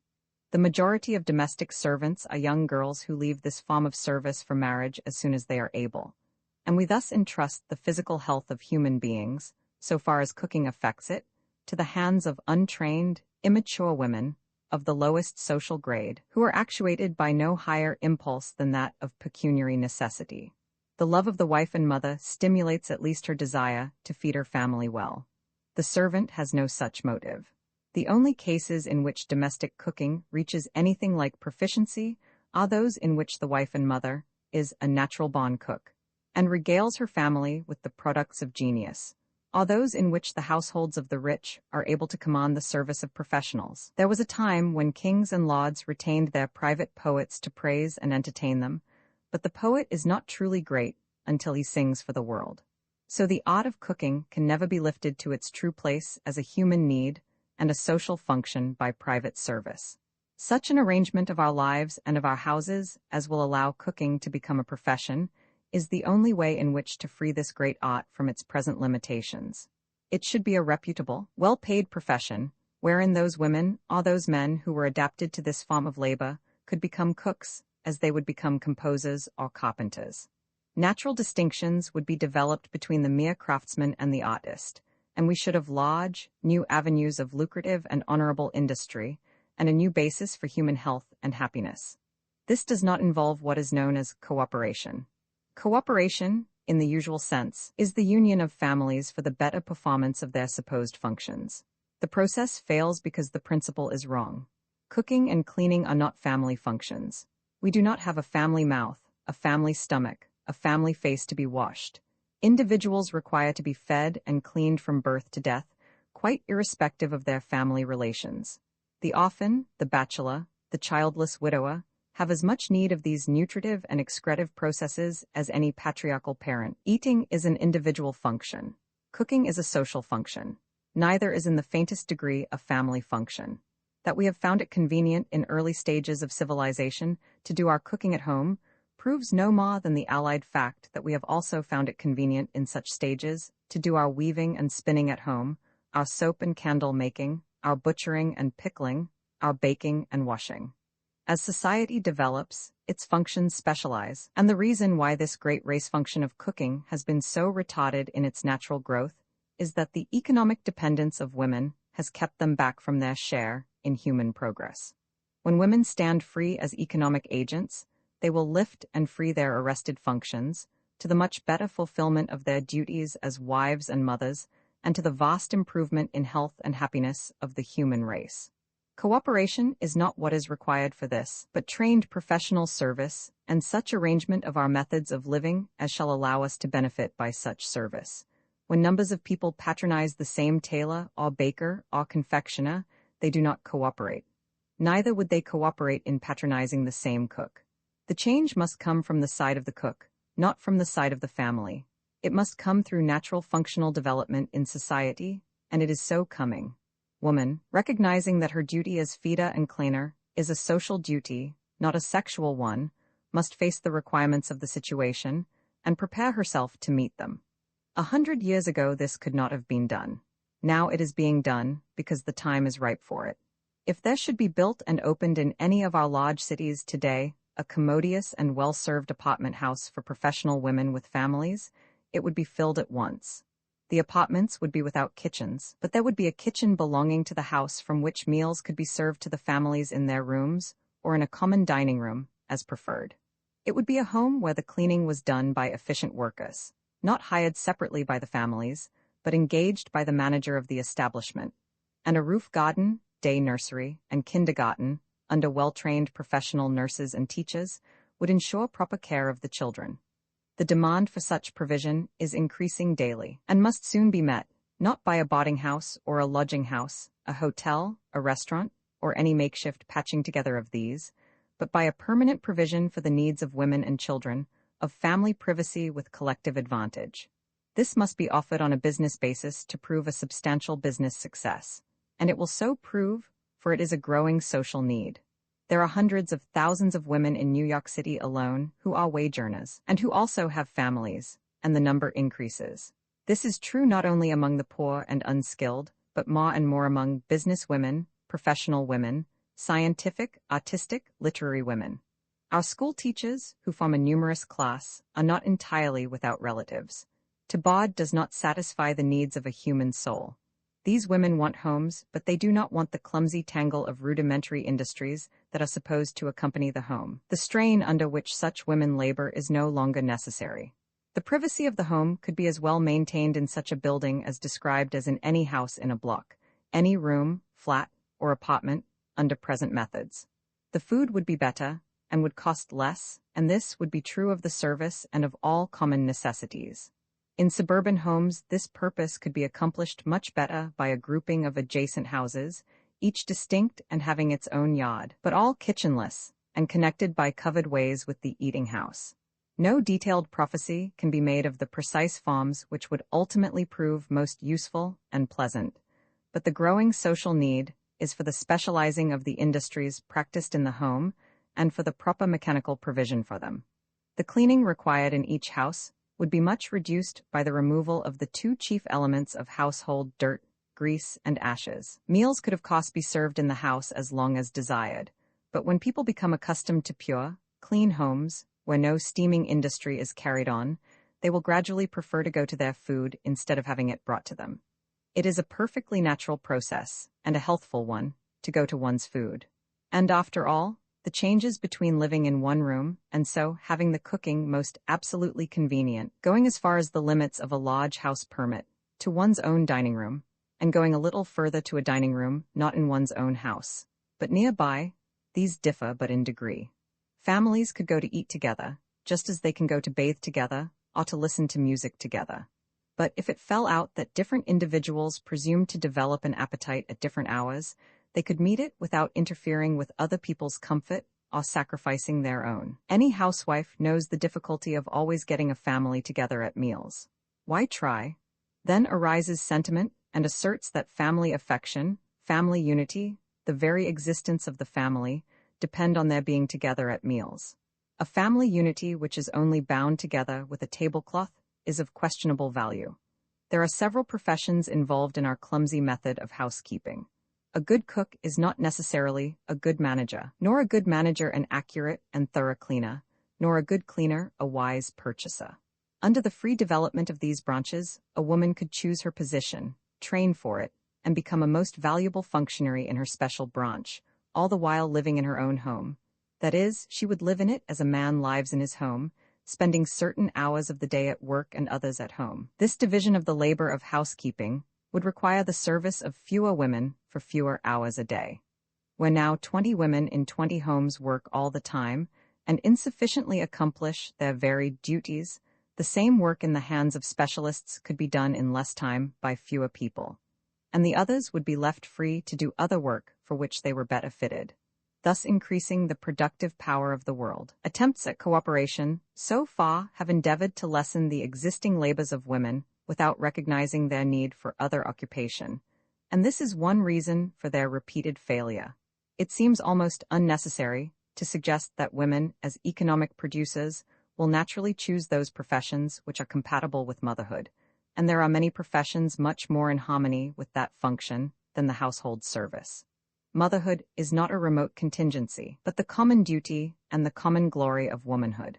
If women did choose professions unsuitable to maternity, nature would quietly extinguish them by her unvarying process.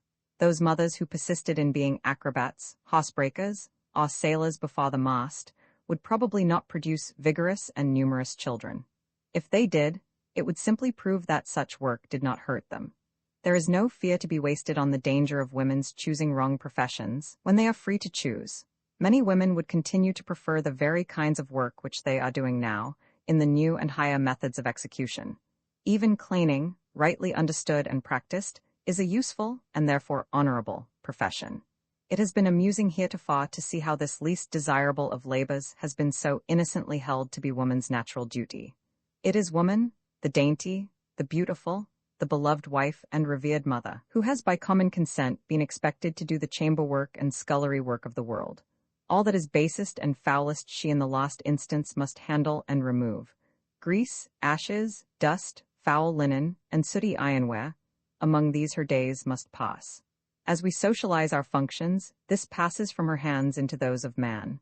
The city's cleaning is his work, and even in our houses the professional cleaner is more and more frequently a man. The organization of household industries will simplify and centralize its cleaning processes, allowing of many mechanical conveniences and the application of scientific skill and thoroughness. We shall be cleaner than we ever were before. There will be less work to do, and far better means of doing it. The daily needs of a well-plumbed house could be met easily by each individual in his or her own room, or by one who liked to do such work, and the labor less frequently required would be furnished by an expert, who would clean one home after another, with the swift skill of training and experience. The home would cease to be to us a workshop or a museum, and would become far more the personal expression of its occupants, the place of peace and rest, of love and privacy, than it can be in its present condition of arrested industrial development, and woman will fill her place in those industries with far better results than are now provided by her ceaseless struggles, her conscientious devotion, her pathetic ignorance and inefficiency. Roman 12 as self-conscious creatures, to whom is always open the easy error of mistaking feeling for fact, to whose consciousness indeed the feeling is the fact. A further process of reasoning being required to infer the fact from the feeling, we are not greatly to be blamed for laying such stress on sentiment and emotion. We may perhaps admit, in the light of cold reasoning, that the home is not the best place in which to do so much work in, nor the wife and mother the best person to do it. But this intellectual conviction by no means alters our feeling on the subject. Feeling, deep, long established, and overstimulated, lies thick over the whole field of home life. Not what we think about it, for we never have thought about it very much, but what we feel about it constitutes the sum of our opinion. Many of our feelings are true, right, legitimate. Some are fatuous absurdities, mere dangling relics of outgrown tradition, slowly molting from us as we grow. Consider, for instance, that long-standing popular myth known as the privacy of the home.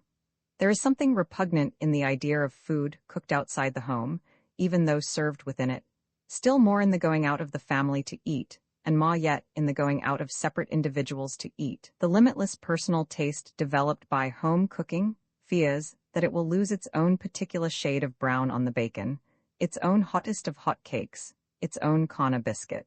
This objection must be honestly faced and admitted in some degree. A menu, however liberally planned by professional cooks, would not allow so much play for personal idiosyncrasy as do those prepared by the numerous individual cooks now serving us. There would be a far larger range of choice in materials, but not so much in methods of preparation and service. The difference would be like that between every man's making his own coat, or having his women servants make it for him, on the one hand, and his selecting one from many ready-made or ordering it of his tailor, on the other.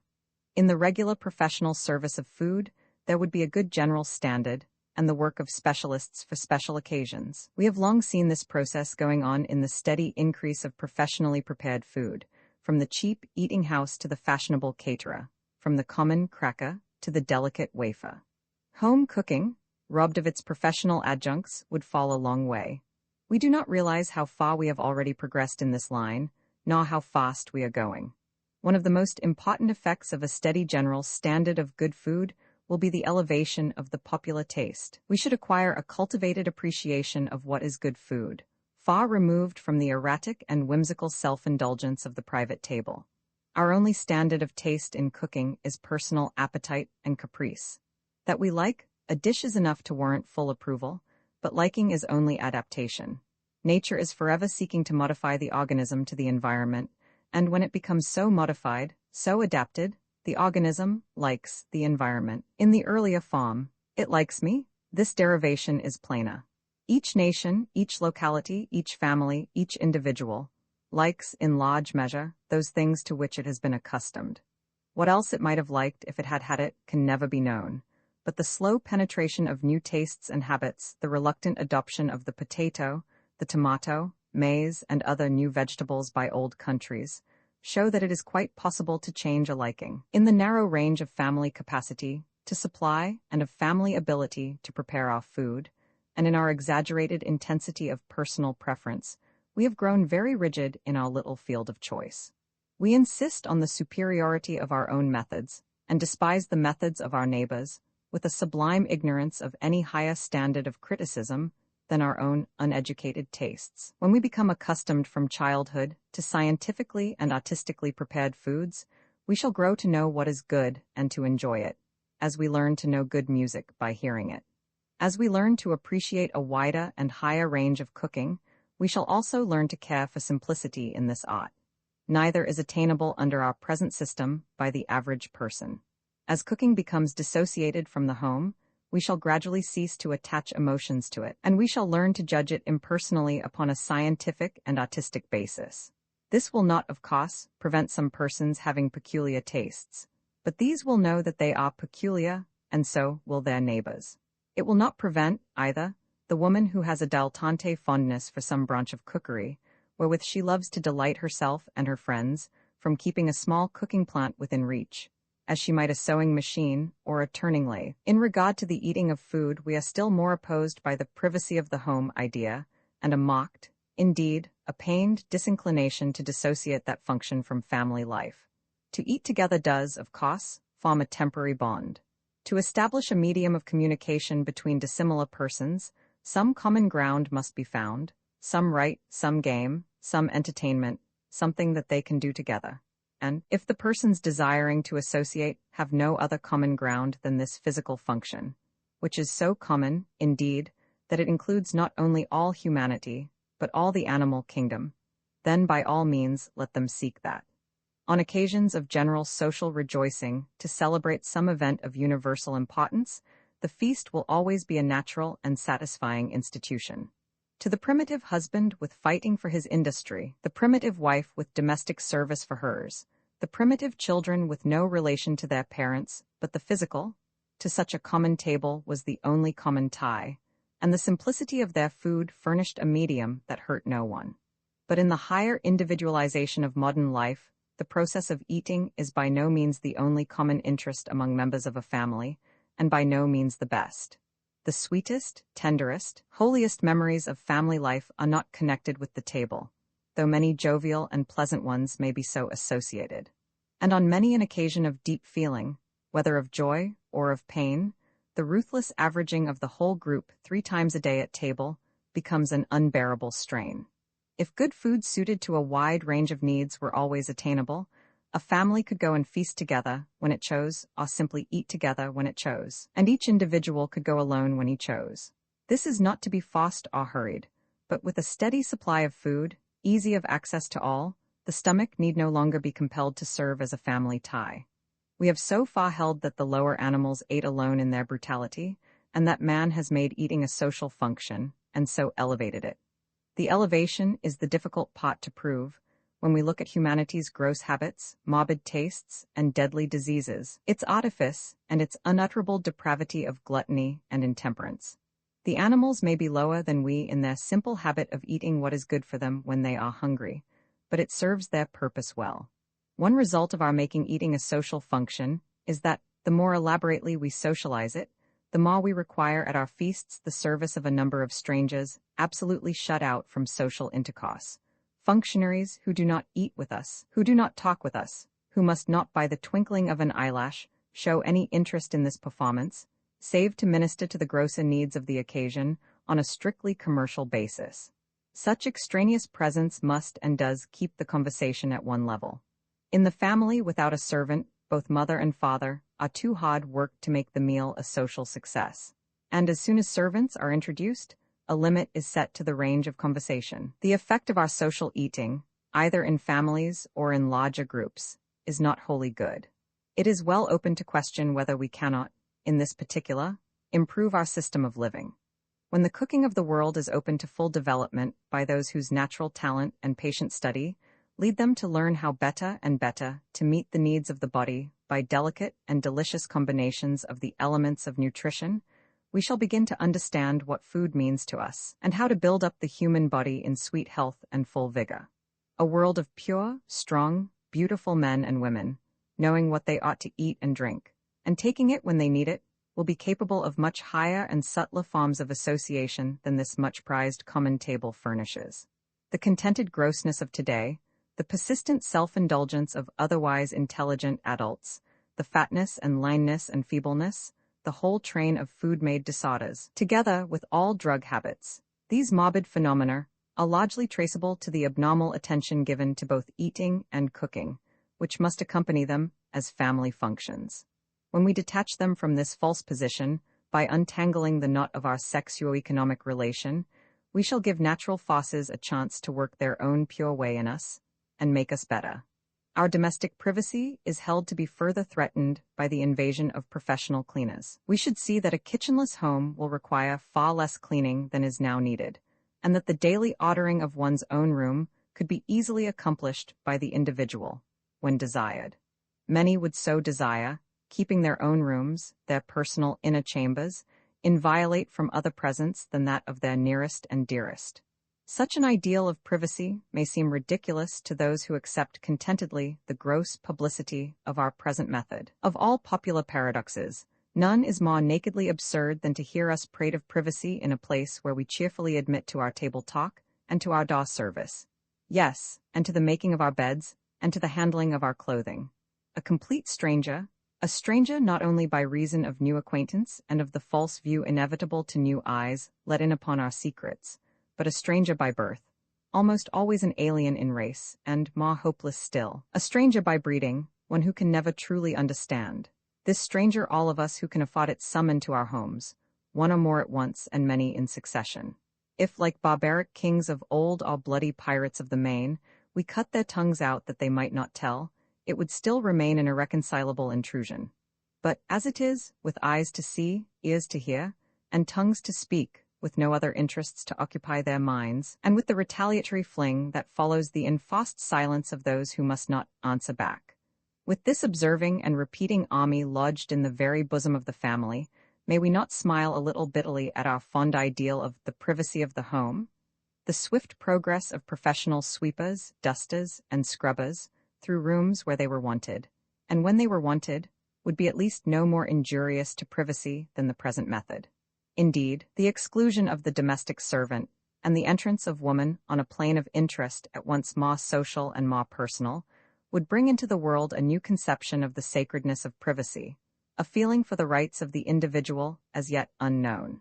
Closely connected with the question of cleaning is that of household decoration and furnishing. The economically dependent woman, spending the accumulating energies of the race in her small cage, has thrown out a tangled mass of expression, as a large plant throws out roots in a small pot. She has crowded her limited habitat with unlimited things, things useful and unuseful, ornamental and unornamental, comfortable and uncomfortable. And the labor of her life is to wait upon these things and keep them clean. The free woman, having room for full individual expression in her economic activities and in her social relation, will not be forced so to pour out her soul in tidies and photograph holders. The home will be her place of rest, not of uneasy activity, and she will learn to love simplicity at last. This will mean better sanitary conditions in the home, more beauty and less work. And the trend of the new conditions, enhancing the value of real privacy and developing the sense of beauty, will be toward a delicate loveliness in the interiors of our houses, which the owners can keep in order without undue exertion. Besides these comparatively external conditions, there are psychic effects produced upon the family by the sexuo-economic relation not altogether favorable to our best growth. One is the leveling effect of the group upon its members, under pressure of this relation. Such privacy as we do have in our homes is family privacy and aggregate privacy, and this does not ensure, indeed, it prevents individual privacy. This is another of the lingering rudiments of methods of living belonging to ages long since outgrown, and maintained among us by the careful preservation of primitive customs in the unchanged position of women. In very early times, a crude and undifferentiated people could flock in family groups in one small tent without serious inconvenience or injury. The effects of such grouping on modern people is known in the tenement districts of large cities, where families live in single rooms, and these effects are of a distinctly degrading nature. The progressive individuation of human beings requires a personal home, one room at least for each person.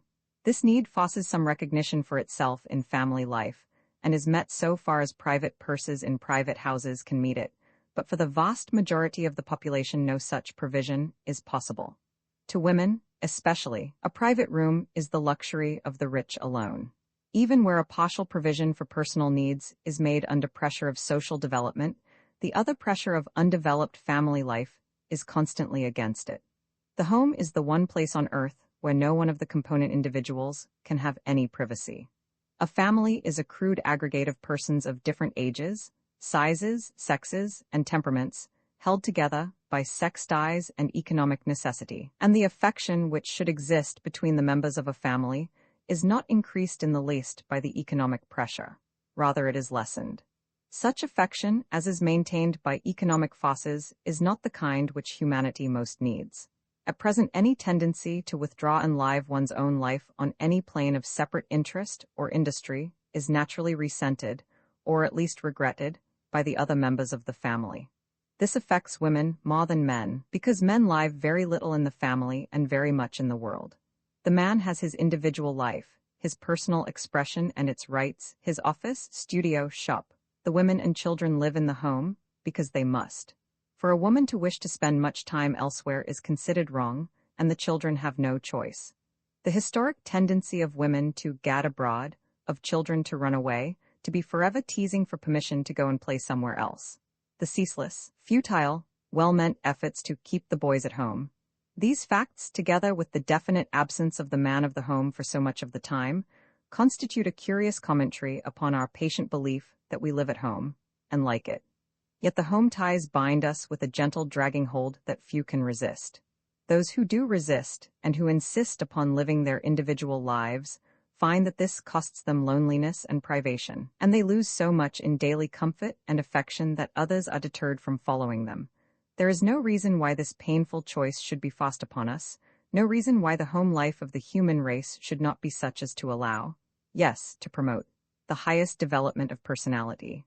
We need the society of those dear to us, their love and their companionship. These will endure. But the common cookshops of our industrially undeveloped homes, and all the allied evils, are not essential and need not endure. To our general thought, the home, just as it stands, is held to be what is best for us. We imagine that it is at home that we learn the higher traits, the nobler emotions, that the home teaches us how to live. The truth beneath this popular concept is this: the love of the mother for the child is at the base of all our higher love for one another. Indeed, even behind that lies the generous giving impulse of sex love, the outgoing force of sex energy. The family relations ensuing do underlie our higher, wider social relations. The home comforts are essential to the preservation of individual life, and the bearing and forbearing of home life, with the dominant, ceaseless influence of conservative femininity, is a most useful check to the irregular flying impulses of masculine energy. While the world lasts, we shall need not only the individual home, but the family home, the common sheath for the budded leaflets of each new branch, held close to the parent stem before they finally diverge. Granting all this, there remains the steadily increasing ill effect, not of home life per se, but of the kind of home life based on the sexuo-economic relation. A home in which the rightly dominant feminine force is held at a primitive plane of development and denied free participation in the swift, wide, upward movement of the world, reacts upon those who hold it down by holding them down in turn.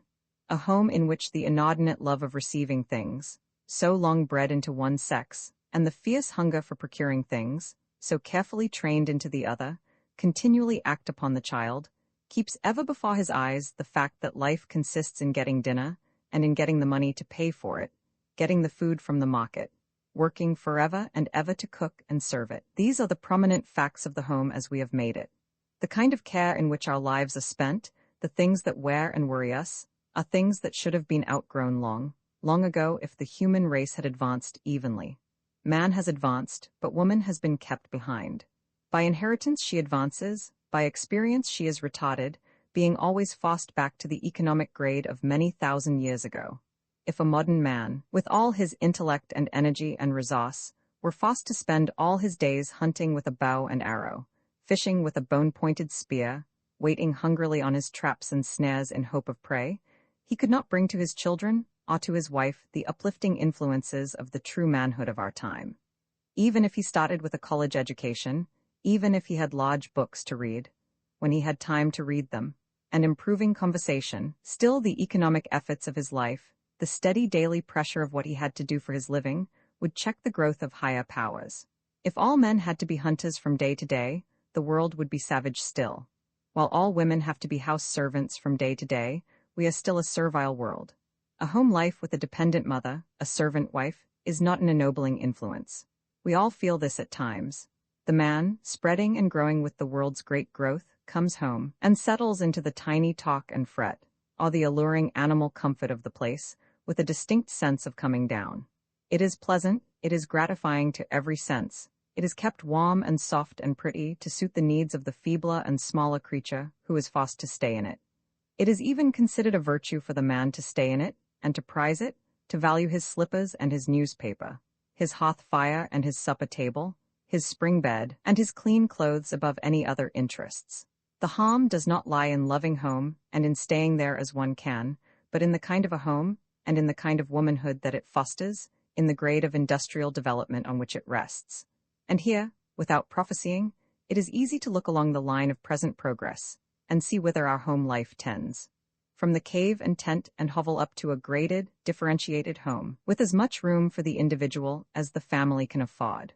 From the surly dominance of the absolute patriarch, with his silent, servile women and chattel children, to the comparative freedom, equality, and finely diversified lives of a well-bred family of today. From the bottom grade of industry in the savage camp, where all things are cooked together by the same person in the same pot, without neatness, without delicacy, without specialization, to the million widely separated hands that serve the home today in 1,000 widespread industries. The man and the mill have achieved it all. The woman has but gone shopping outside and stayed at the base of the pyramid within. And more important and suggestive yet, mark this. Whereas, in historic beginnings, nothing but the home of the family existed. Slowly, as we have grown, has developed the home of the individual. The first wider movement of social life meant a freer flux of population, trade, commerce, exchange, communication. Along river courses and sea margins, from canoe to steamship, along paths and roads as they made them, from Shanksmere to the Iron Horse. Faster and freer, wider and oftener, the individual human beings have flowed and mingled in the life that is humanity. At first the traveler's only help was hospitality, the right of the stranger, but his increasing functional use brought with it, of necessity, the organic structure which made it easy, the transitory individual home. From the most primitive caravansary up to the square miles of floor space in our grand hotels, the public house has met the needs of social evolution as no private house could have done. To man, so far the only fully human being of his age, the bachelor apartment of some sort has been a temporary home for that part of his life wherein he had escaped from one family and not yet entered another. To woman this possibility is opening today. More and more, we see women presuming to live and have a home, even though they have not a family. The family home itself is more and more yielding to the influence of progress. Once it was stationary and permanent, occupied from generation to generation. Now we move, even in families, move with reluctance and painful objection, and with bitter sacrifice of household goods, but move we must under the increasing irritation of irreconcilable conditions, and so has sprung up and grown to vast proportions that startling, portent of our times, the family hotel. Consider it. Here is the inn, once a mere makeshift stopping place for weary travelers. Yet even so the weary traveler long since noted the difference between his individual freedom there and his home restrictions, and cheerfully remarked, "I take mine ease in mine inn."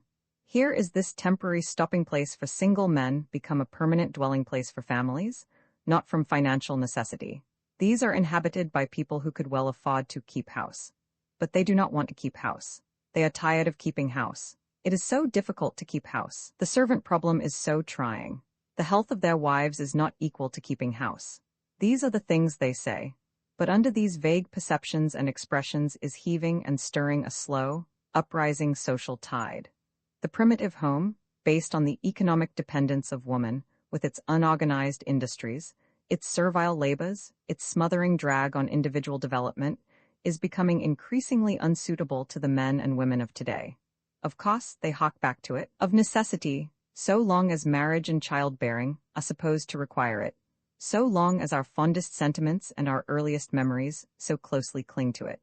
But in its practical results, as shown by the ever-rising draft upon the man's purse and the woman's strength, it is fast wearing out.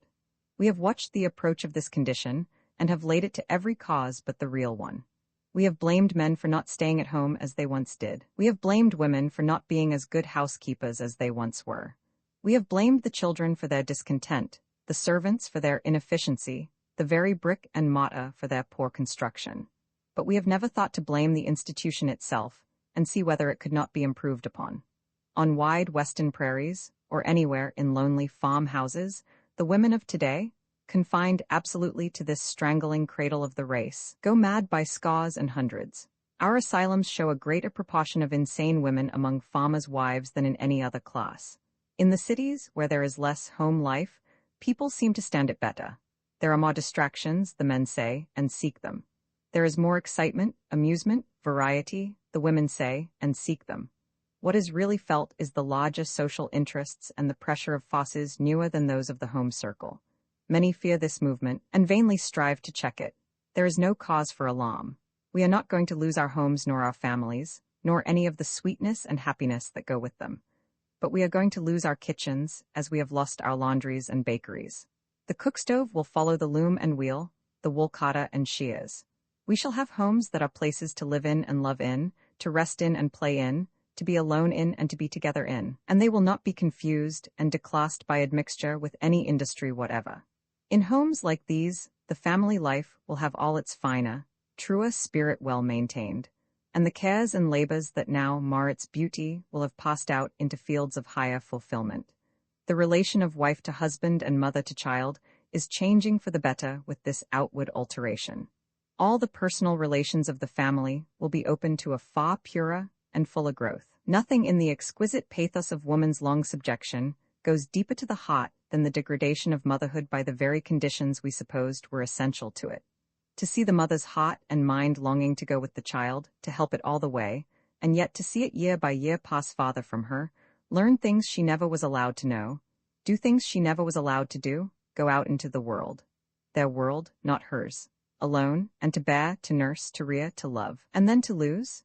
This not by the natural separation of growth and personal divergence, but by the unnatural separation of falsely divided classes, rudimentary women and more highly developed men. It is the fissure that opens before the boy is 10 years old, and it widens with each year. A mother economically free, a world servant instead of a house servant, a mother knowing the world and living in it, can be to her children far more than has ever been possible before. Motherhood in the world will make that world a different place for her child. Romans 13, in reconstructing in our minds the position of woman under conditions of economic independence, it is most difficult to think of her as a mother. We are so unbrokenly accustomed to the old methods of motherhood, so convinced that all its processes are interrelative and indispensable, and that to alter one of them is to endanger the whole relation, that we cannot conceive of any desirable change. When definite plans for such change are suggested, ways in which babies might be better cared for than at present, we either deny the advantages of the change proposed or insist that these advantages can be reached under our present system. Just as in cooking, we seek to train the private cook and to exalt and purify the private taste, so in baby culture, we seek to train the individual mother and to call for better conditions in the private home, in both cases ignoring the relation between our general system and its particular phenomena. Though it may be shown, with clearness, that in physical conditions the private house, as a place in which to raise children, may be improved upon, yet all the more stoutly do we protest that the mental life, the emotional life, of the home is the best possible environment for the young. There was a time in human history when this was true. While progress derived its main impetus from the sex passion, and the highest emotions were those that held us together in the family relation. Such education and such surroundings as fostered and intensified these emotions were naturally the best.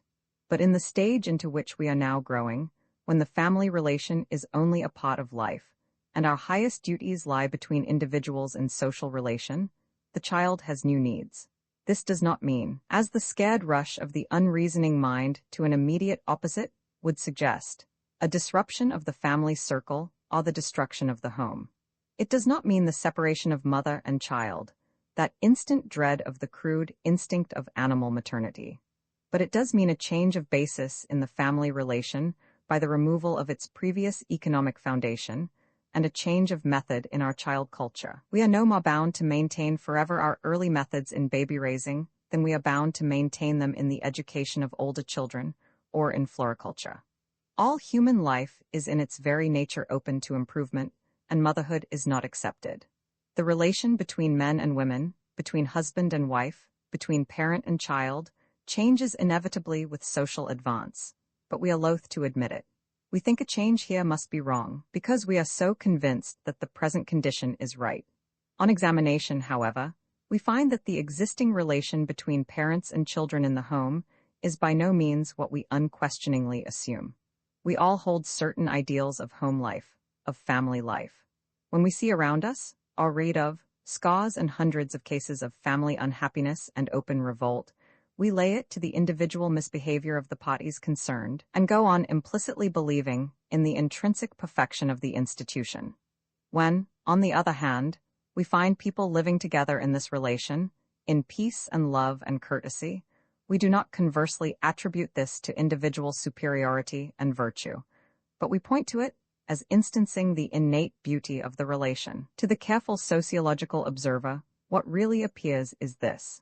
When individual and racial progress was best served by the close associations of family life, people were very largely developed in capacity for family affection. They were insensitive to the essential limitations and incessant friction of the relation.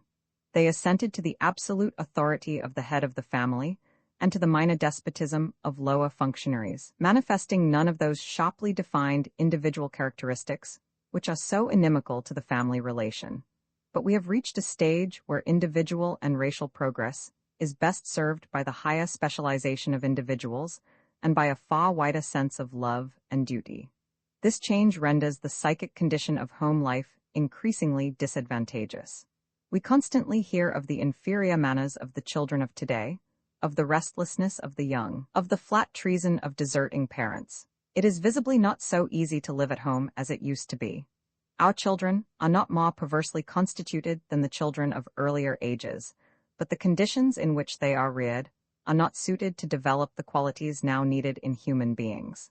This increasing friction between members of families should not be viewed with condemnation from a moral point of view, but studied with scientific interest. If our families are so relatively uncomfortable under present conditions, are there not conditions wherein the same families could be far more comfortable?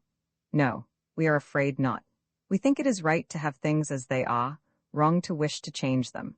We think that virtue lies largely in being uncomfortable, and that there is special virtue in the existing family relation. Virtue is a relative term. Human virtues change from age to age with the change in conditions. Consider the great virtue of loyalty, our highest name for duty. This is a quality that became valuable in human life the moment we began to do things which were not instantly and visibly profitable to ourselves. The permanent application of the individual to a task not directly attractive was an indispensable social quality, and therefore a virtue. Steadfastness, faithfulness, loyalty, duty, that conscious, voluntary attitude of the individual which holds him to a previously assumed relation, even to his extreme personal injury, to death itself. From this results the cohesion of the social body. It is a first principle of social existence. To the personal conscience, a social necessity must express itself in a recognized and accepted pressure, a force to which we bow, a duty, a virtue. So the virtue of loyalty came into early and lasting esteem, whether in the form of loyalty to one's own spoken word or vow, he that sweareth to his hurt, and doth it, to a friend or group of friends in temporary union for some common purpose, or to a larger and more permanent relation. The highest form is, of course, loyalty to the largest common interest, and here we can plainly trace the growth of this quality. First, we see it in the vague, nebulous coherence of the heart of savages, then in the tense devotion of families, that absolute duty to the highest known social group. It was in this period that obedience to parents was writ so large in our scale of virtues. The family feud, the vendetta of the Corsicans, is an overdevelopment of this farce of family devotion. Next came loyalty to the chief, passing even that due the father. And with the king, that dramatic personification of a nation, lo, royal England comes, loyalty became a very passion. It took precedence of every virtue, with good reason, for it was not, as was supposed, the person of the king which was so revered. It was the embodied nation, the far-reaching, collective interests of every citizen, the common good, which called for the willing sacrifice of every individual. We still exhibit all these phases of loyalty, in differently diminishing degrees, but we show, also, a larger form of this great virtue peculiar to our age. The lines of social relation today are mainly industrial. Our individual lives, our social peace and progress, depend more upon our economic relations than upon any other. For a long time society was organized only on a sex basis, a religious basis, or a military basis, each of such organizations being comparatively transient, and its component individuals labored alone on an economic basis of helpless individualism. Duty is a social sense, and develops only with social organization. As our civil organization has become national, we have developed the sense of duty to the state. As our industrial organization has grown to the world-encircling intricacies of today, as we have come to hold our place on earth by reason of our vast and elaborate economic relation, with its throbbing and sensitive machinery of communication and universal into service, the unerring response of the soul to social needs has given us a new kind of loyalty to our work. The engineer who sticks to his engine till he dies, that his trainload of passengers may live. The cashier who submits to torture rather than disclose the secret of the safe. These are loyal exactly as was the servitor of feudal times, who followed his master to the death, are the subject who gave up all for his king. Professional honor, duty to one's employers, duty to the work itself, at any cost. This is loyalty, faithfulness, the power to stay put in a relation necessary to the social good, though it may be directly against personal interest. It is in the training of children for this stage of human life that the private home has ceased to be sufficient, or the isolated, primitive, dependent woman capable. Not that the mother does not have an intense and overpowering sense of loyalty and of duty, but it is duty to individuals, just as it was in the year one. What she is unable to follow, in her enforced industrial restriction, is the higher specialization of labor, and the honorable devotion of human lives to the development of their work. She is most slavishly bound to her daily duty, it is true, but it does not occur to her as a duty to raise the grade of her own labor for the sake of humanity, nor as a sin so to keep back the progress of the world by her contented immobility. She cannot teach what she does not know. She cannot in any sincerity uphold as a duty what she does not practice. The child learns more of the virtues needed in modern life, of fairness, of justice, of comradeship, of collective interest and action, in a common school than can be taught in the most perfect family circle. We may preach to our children as we will of the great duty of loving and serving one's neighbor, but what the baby is born into, what the child grows up to see and feel, is the concentration of one entire life, his mother's, upon the personal aggrandizement of one family, and the human service of another entire life, his father's, so warped and strained by the necessity of supporting his family that treason to society is the common price of comfort in the home. For a man to do any base, false work for which he is hired, work that injures producer and consumer alike, to prostitute what power and talent he possesses to whatever purchaser may use them. This is justified among men by what they call duty to the family, and is unblamed by the moral sense of dependent women. And this is the atmosphere in which the holy home-bred, mother-taught child grows up. Why should not food and clothes and the comforts of his own people stand first in his young mind? Does he not see his mother, the all-loved, all-perfect one, peacefully spending her days in the arrangement of these things, which his father's ceaseless labor has procured? Why should he not grow up to care for his own, to the neglect and willing injury of all the rest, when his earliest, deepest impressions are formed under such exclusive devotion. It is not the home as a place of family life and love that injures the child, but as the center of a tangled heap of industries, low in their ungraded condition, and lower still because they are wholly personal. Work the object of which is merely to serve oneself is the lowest. Work the object of which is merely to serve one's family is the next lowest. Work the object of which is to serve ma and ma people, in widening range, till it approximates the divine spirit that cares for all the world, is social service in the fullest sense, and the highest form of service that we can reach. It is this personality in home industry that keeps it hopelessly down. The short range between effort and attainment, the constant attention given to personal needs, is bad for the man, worse for the woman, and worst for the child. It belittles his impressions of life at the start. It accustoms him to magnify the personal duties and minify the social ones, and it greatly retards his adjustment to larger life. This servant motherhood, with all its unavoidable limitation and ill results, is the concomitant of the economic dependence of woman upon man, the direct and inevitable effect of the sexuo-economic relation. The child is affected by it during his most impressionable years and feels the effect throughout life. The woman is permanently retarded by it, the man, less so, because of his normal social activities, wherein he is under more developing influence. But he is injured in great degree, and our whole civilization is checked and perverted. We suffer also, our lives long, from an intense self-consciousness, from a sensitiveness beyond all need. We demand measureless personal attention and devotion because we have been born and reared in a very hotbed of these qualities. A baby who spent certain hours of every day among other babies, being cared for because he was a baby, and not because he was my baby, would grow to have a very different opinion of himself from that which is forced upon each new soul that comes among us by the ceaseless adoration of his own immediate family. What he needs to learn at once and for all, to learn softly and easily, but inexorably, is that he is one of many. We all dimly recognize this in our praise of large families, and in our saying that an only child is apt to be selfish. So is an only family. The earlier and more easily a child can learn that human life means many people, and their behavior to one another, the happier and stronger and more useful his life will be. This could be taught him with no difficulty whatever, under certain conditions, just as he is taught his present sensitiveness and egotism by the present conditions. It is not only temperature and diet and rest and exercise which affect the baby. He does love to be noticed, we say. He is never so happy as when he has a dozen worshippers around him. But what is the young soul learning all the while? What does he gather, as he sees and hears and slowly absorbs impressions?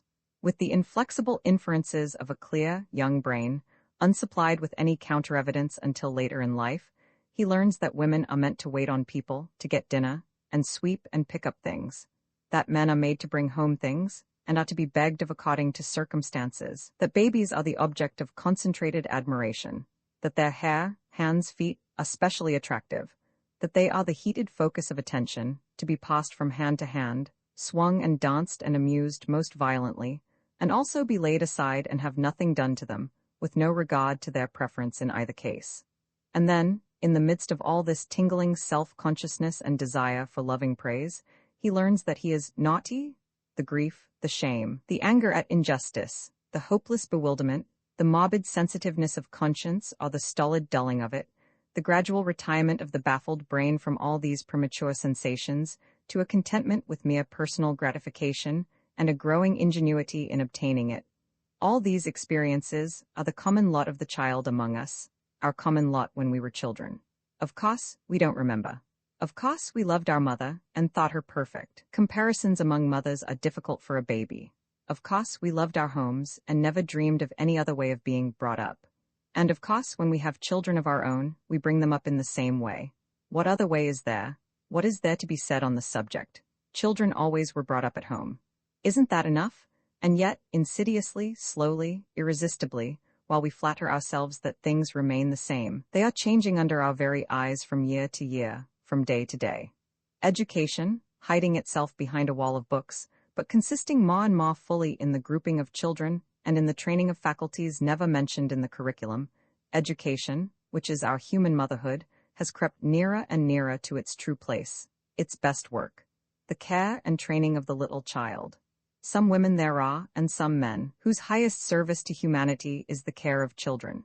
Such should not concentrate their powers upon their own children alone, a most questionable advantage, but should be so placed that their talent and skill, their knowledge and experience, would benefit the largest number of children. Many women there are, and many men, who, though able to bring forth fine children, are unable to educate them properly. Simply to bear children is a personal matter, an animal function. Education is collective, human, a social function. As we now arrange life, our children must take their chances while babies, and live or die, improve or deteriorate, according to the mother to whom they chance to be born. An inefficient mother does not prevent a child from having a good school education or a good college education, but the education of babyhood, the most important of all, is wholly in her hands. It is futile to say that mothers should be taught how to fulfill their duties. You cannot teach every mother to be a good school educator or a good college educator. Why should you expect every mother to be a good nursery educator? Whatever our expectations, she is not, and our mistrained babies, such of them as survive the maternal handling, grow to be such people as we see about us. The growth and change in home and family life goes steadily on under and over, and through our prejudices and convictions, and the education of the child has changed and become a social function, while we still imagine the mother to be doing it all. In its earliest and most rudimentary manifestations, education was but part of the individual maternal function of the female animal. But no sooner did the human mind begin to show capacity for giving and receiving its impressions through language, thus attaining the power of acquiring information through sources other than its own experience, than the individual mother ceased to be the sole educator. The young savage receives not only guidance from his anxious mother, but from the chiefs and elders of his tribe. For a long time the aged were considered the only suitable teachers, because the major part of knowledge was still derived from personal experience, and of course, the older the person, the greater his experience, other things being equal, and they were rather equal then. This primitive notion still holds among us. People still assume superior wisdom because of superior age, putting mere number of experiences against a more essential and better arranged variety, and quite forgetting that the needed wisdom of today is not the accumulation of facts, but the power to think about them to some purpose. With our increased power to preserve and transmit individual experience through literature, and to disseminate such information through systematic education, we see younger and younger people, more rich in, say, chemical or electrical experience than the oldest inhabitant could have been in earlier times. Therefore, the teacher of today is not the graybeard and beldame, but the man and woman most newly filled with the gathered experience of the world. As this change from age to youth has taken place in the teacher, it has also shown itself in the taught. Grown men frequented the academic groves of Greece. Youths filled the universities of the Middle Ages. Boys and, later, girls were given the increasing school advantages of progressive centuries. Today, the beautiful development of the kindergarten has brought education to the nursery door. Even our purblind motherhood is beginning to open that door, and we have at last entered upon the study of babyhood, its needs and powers, and are seeing that education begins with life itself. It is no new and daring heresy to suggest that babies need better education than the individual mother now gives them. It is simply a little further extension of the steadily expanding system of human education which is coming upon us as civilization grows, and it no more infringes upon the mother's rights, the mother's duties, the mother's pleasures, than does the college or the school. We think no harm of motherhood because our darlings go out each day to spend long hours in school. The mother is not held neglectful, nor the child bereft.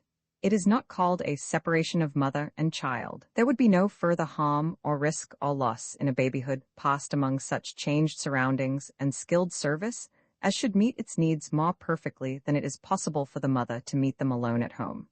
Better surroundings and care for babies, better education, do not mean, as some mothers may imagine, that the tiny monthling is to be taught to read, or even that it is to be exposed to cabalistical arrangements of color and form and sound, which shall mysteriously force the young intelligence to flower. It would mean, mainly, a far quieter and more peaceful life than is possible for the heavily loved and violently cared for baby in the busy household, and the impressions which it did meet would be planned and maintained with an intelligent appreciation of its mental powers. The mother would not be excluded, but supplemented, as she is now, by the teacher and the school. Try and imagine for yourself, if you like, a new kind of coming alive. The mother breast and mother arms there, of course, fulfilling the service which no other, however tender, could supervene. But there would be other service also. The long, bright hours of the still widening days would find one in sunny, soft-colored rooms, or among the grass and flowers, or by the warm sand and waters. There would be about one more of oneself, others of the same size and age, in restful, helpful companionship. A year means an enormous difference in the ages of babies. Think what a passion little children have for playmates of exactly their own age, because in them alone is perfect equality. And then think that the home-kept baby never has such companionship, unless, indeed, there are twins. In this larger grouping, in full companionship, the child would unconsciously absorb the knowledge that we were humanity, that we were creatures to be so fed, so watched, so laid to sleep, so kissed and cuddled and set free to roll and play. The mother hours would be sweetest of all, perhaps. Here would be something wholly one's own, and the better appreciated for the contrast. But the long, steady days would bring their peaceful lessons of equality and common interest, instead of the feverish personality of the isolated one-baby household, or the innumerable tyrannies and exactions, the forced submissions and exclusions, of the nursery full of brothers and sisters of widely differing ages and powers. Mothers accustomed to consider many babies besides their own would begin, on the one hand, to learn something of mere general babiness, and so understand that stage of life far better, and on the other, to outgrow the pathetic idolatry of the fabled crow, to recognize a difference in babies, and so to learn a new ideal in their great work of motherhood. This alone is reason good for a wider maternity, as long as each mother dotes and gloats upon her own children, knowing no others, so long this animal passion overestimates or underestimates real human qualities in the child. So long as this endures, we must grow up with the false, unbalanced opinion of ourselves forced upon us in our infancy. We may think too well of ourselves, or we may think too ill of ourselves, but we think always too much of ourselves, because of this untrained and unmodified concentration of maternal feeling. Our whole attitude toward the child is too intensely personal. Through all our aching later life, we labor to outgrow the false perspective taught by primitive motherhood. A baby, brought up with other babies, would never have that labor or that pain. However much his mother might love him, and he might enjoy her love, he would still find that for most of the time he was treated precisely like other people of the same age. Such a change would not involve any greater loss to home and family life than does the school or kindergarten. It would not rob the baby of his mother, nor the mother of her baby. And such a change would give the mother certain free hours as a human being, as a member of a civilized community, as an economic producer, as a growing, self-realizing individual. This freedom, growth, and power will make her a wiser, stronger, and nobler mother. After all is said of loving gratitude to our unfailing mother nurse, we must have a most exalted sense of our own personal importance so to canonize the service of ourselves. The mother as a social servant instead of a home servant will not lack in true mother duty. She will love her child as well, perhaps better, when she is not in hourly contact with it, when she goes from its life to her own life, and back from her own life to its life, with ever new delight and power. She can keep the deep, thrilling joy of motherhood far fresher in her heart, far more vivid and open in voice and eyes and tender hands, when the hours of individual work give her mind another channel for her own part of the day. From her work, loved and honored though it is, she will return to the home life, the child life, with an eager, ceaseless pleasure, cleansed of all the fret and friction and weariness that so mar it now. The child also will feel this beneficent effect. It is a mistake to suppose that the baby, more than the older child, needs the direct care and presence of the mother. Careful experiment has shown that a newborn baby does not know its own mother, and that a new-made mother does not know her own baby. They have been changed without the faintest recognition on either side. The services of a foster mother, a nurse, a grandma, are often liked by a baby as well as, and perhaps better than, those of its own mother. The mere bodily care of a young infant is as well given by one wise, loving hand as another. It is that trained hand that the baby needs, not mere blood relationship. While the mother keeps her beautiful prerogative of nursing, she need never fear that any other will be dearer to the little heart than she who is the blessed provider of his highest known good. A healthy, happy, rightly occupied motherhood should be able to keep up this function longer than is now customary, to the child's great gain. Aside from this special relationship, however, the baby would grow easily into the sense of other and wider relationship. In the freedom and peace of his baby bedroom and baby parlor, in his easy association with others of his own age, he would absorb a sense of right human relation with his mother's milk, as it were, a sense of others' rights and of his own. Instead of finding life a place in which all the fun was in being carried round and done to by others, and a place also in which these others were a tyranny and a weariness unutterable, he would find life a place in which to spread out, unhindered, getting acquainted with his own unfolding powers of body and mind in an atmosphere of physical warmth and ease, and of quiet peace of mind. Direct, concentrated, unvarying personal love is too hot an atmosphere for a young soul. Variations of loneliness, anger, and injustice are not changes to be desired. A steady, diffused love, lighted with wisdom, based always on justice, and varied with rapturous draughts of our own mother's depth of devotion, would make us into a new people in a few generations. The bent and reach of our whole lives are largely modified by the surroundings of infancy, and those surroundings are capable of betterment, though not to be attained by the individual mother in the individual home. There are 3 reasons why the individual mother can never be fit to take all the care of her children.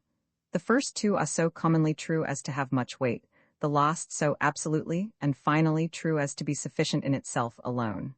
First, not every woman is born with the special qualities and powers needed to take right care of children.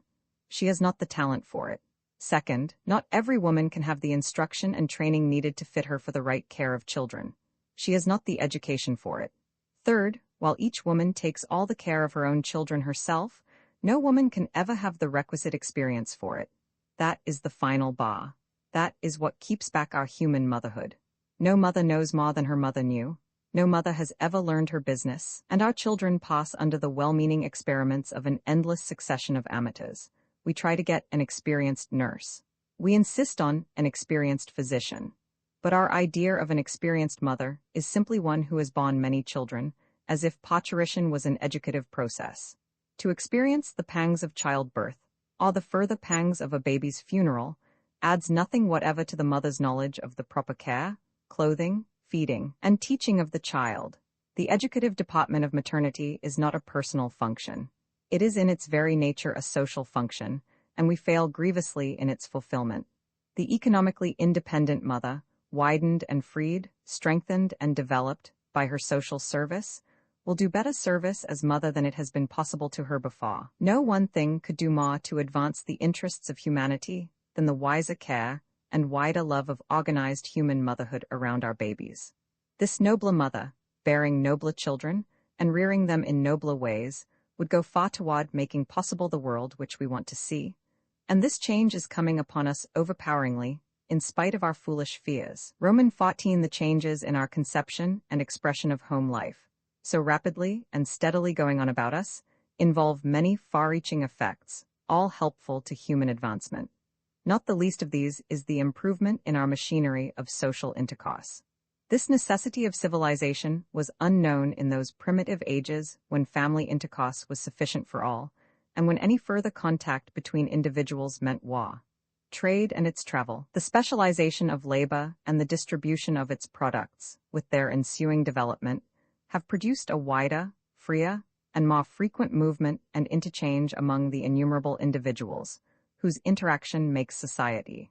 Only recently, and as yet but partially, have women as individuals come to their share of this fluent social intercourse, which is the essential condition of civilization. It is not merely a pleasure or an indulgence. It is the human necessity. For women as individuals to meet men and other women as individuals, with no regard whatever to the family relation, is a growing demand of our time. As a social necessity, it is perforce being met in some fashion, but its right development is greatly impeded by the clinging folds of domestic and social customs derived from the sexuo-economic relation. The demand for a wider and freer social intercourse between the sexes rests, primarily, on the needs of their respective natures, but is developed in modern life to a far subtler and higher range of emotion than existed in the primitive state, where they had but one need and but one way of meeting it. And this demand, too, calls for a better arrangement of our machinery of living. Always in social evolution, as in other evolution, the external form suited to earlier needs is but slowly outgrown. And the period of transition, while the new functions are fumbling through the old organs and slowly forcing mechanical expression for themselves, is necessarily painful. So far in our development, acting on a deep-seated conviction that the world consisted only of families and the necessary business arrangements involved in providing for those families, we have conscientiously striven to build and plan for family advantage, and either unconsciously or grudgingly have been forced to make transient provision for individuals. Whatever did not tend to promote family life, and did tend to provide for the needs of individuals not at the time in family relation, we have deprecated in principle, though reluctantly forced to admit it in practice. To this day, articles are written, seriously and humorously, protesting against the increasing luxury and comfort of bachelor apartments for men, as well as against the pecuniary independence of women, on the ground that these conditions militate against marriage and family life. Most men, even now, pass through a period of perhaps 10 years, when they are individuals, business calling them away from their parental family, and business not allowing them to start new families of their own. Women, also, more and more each year, are entering upon a similar period of individual life, and there is a certain permanent percentage of individuals, odd numbers and broken sets, who fall short of family life or who are left over from it, and these need to live. The residence hotel, the boarding house, club, lodging house, and restaurant are our present provision for this large and constantly increasing class. It is not a traveling class. These are people who want to live somewhere for years at a time, but who are not married or otherwise provided with a family.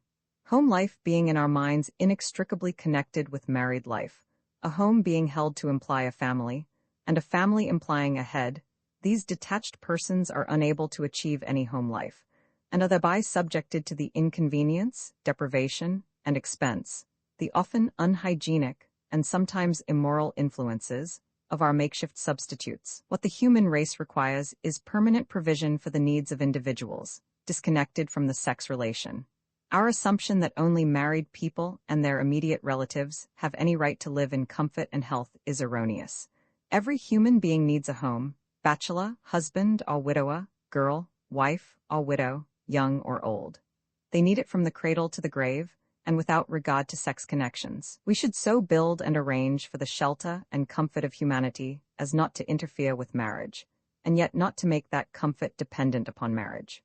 With the industries of home life managed professionally, with rooms and suites of rooms and houses obtainable by any person or persons desiring them, we could live singly without losing home comfort and general companionship. We could meet bereavement without being robbed of the common conveniences of living as well as of the heart's love, and we could marry in ease and freedom without involving any change in the economic base of either party concerned.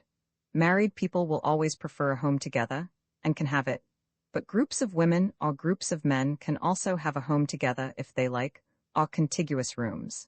And individuals even could have a house to themselves, without having, also, the business of a home upon their shoulders. Take the kitchens out of the houses, and you leave rooms which are open to any form of arrangement and extension, and the occupancy of them does not mean housekeeping. In such living, personal character and taste would flower as never before.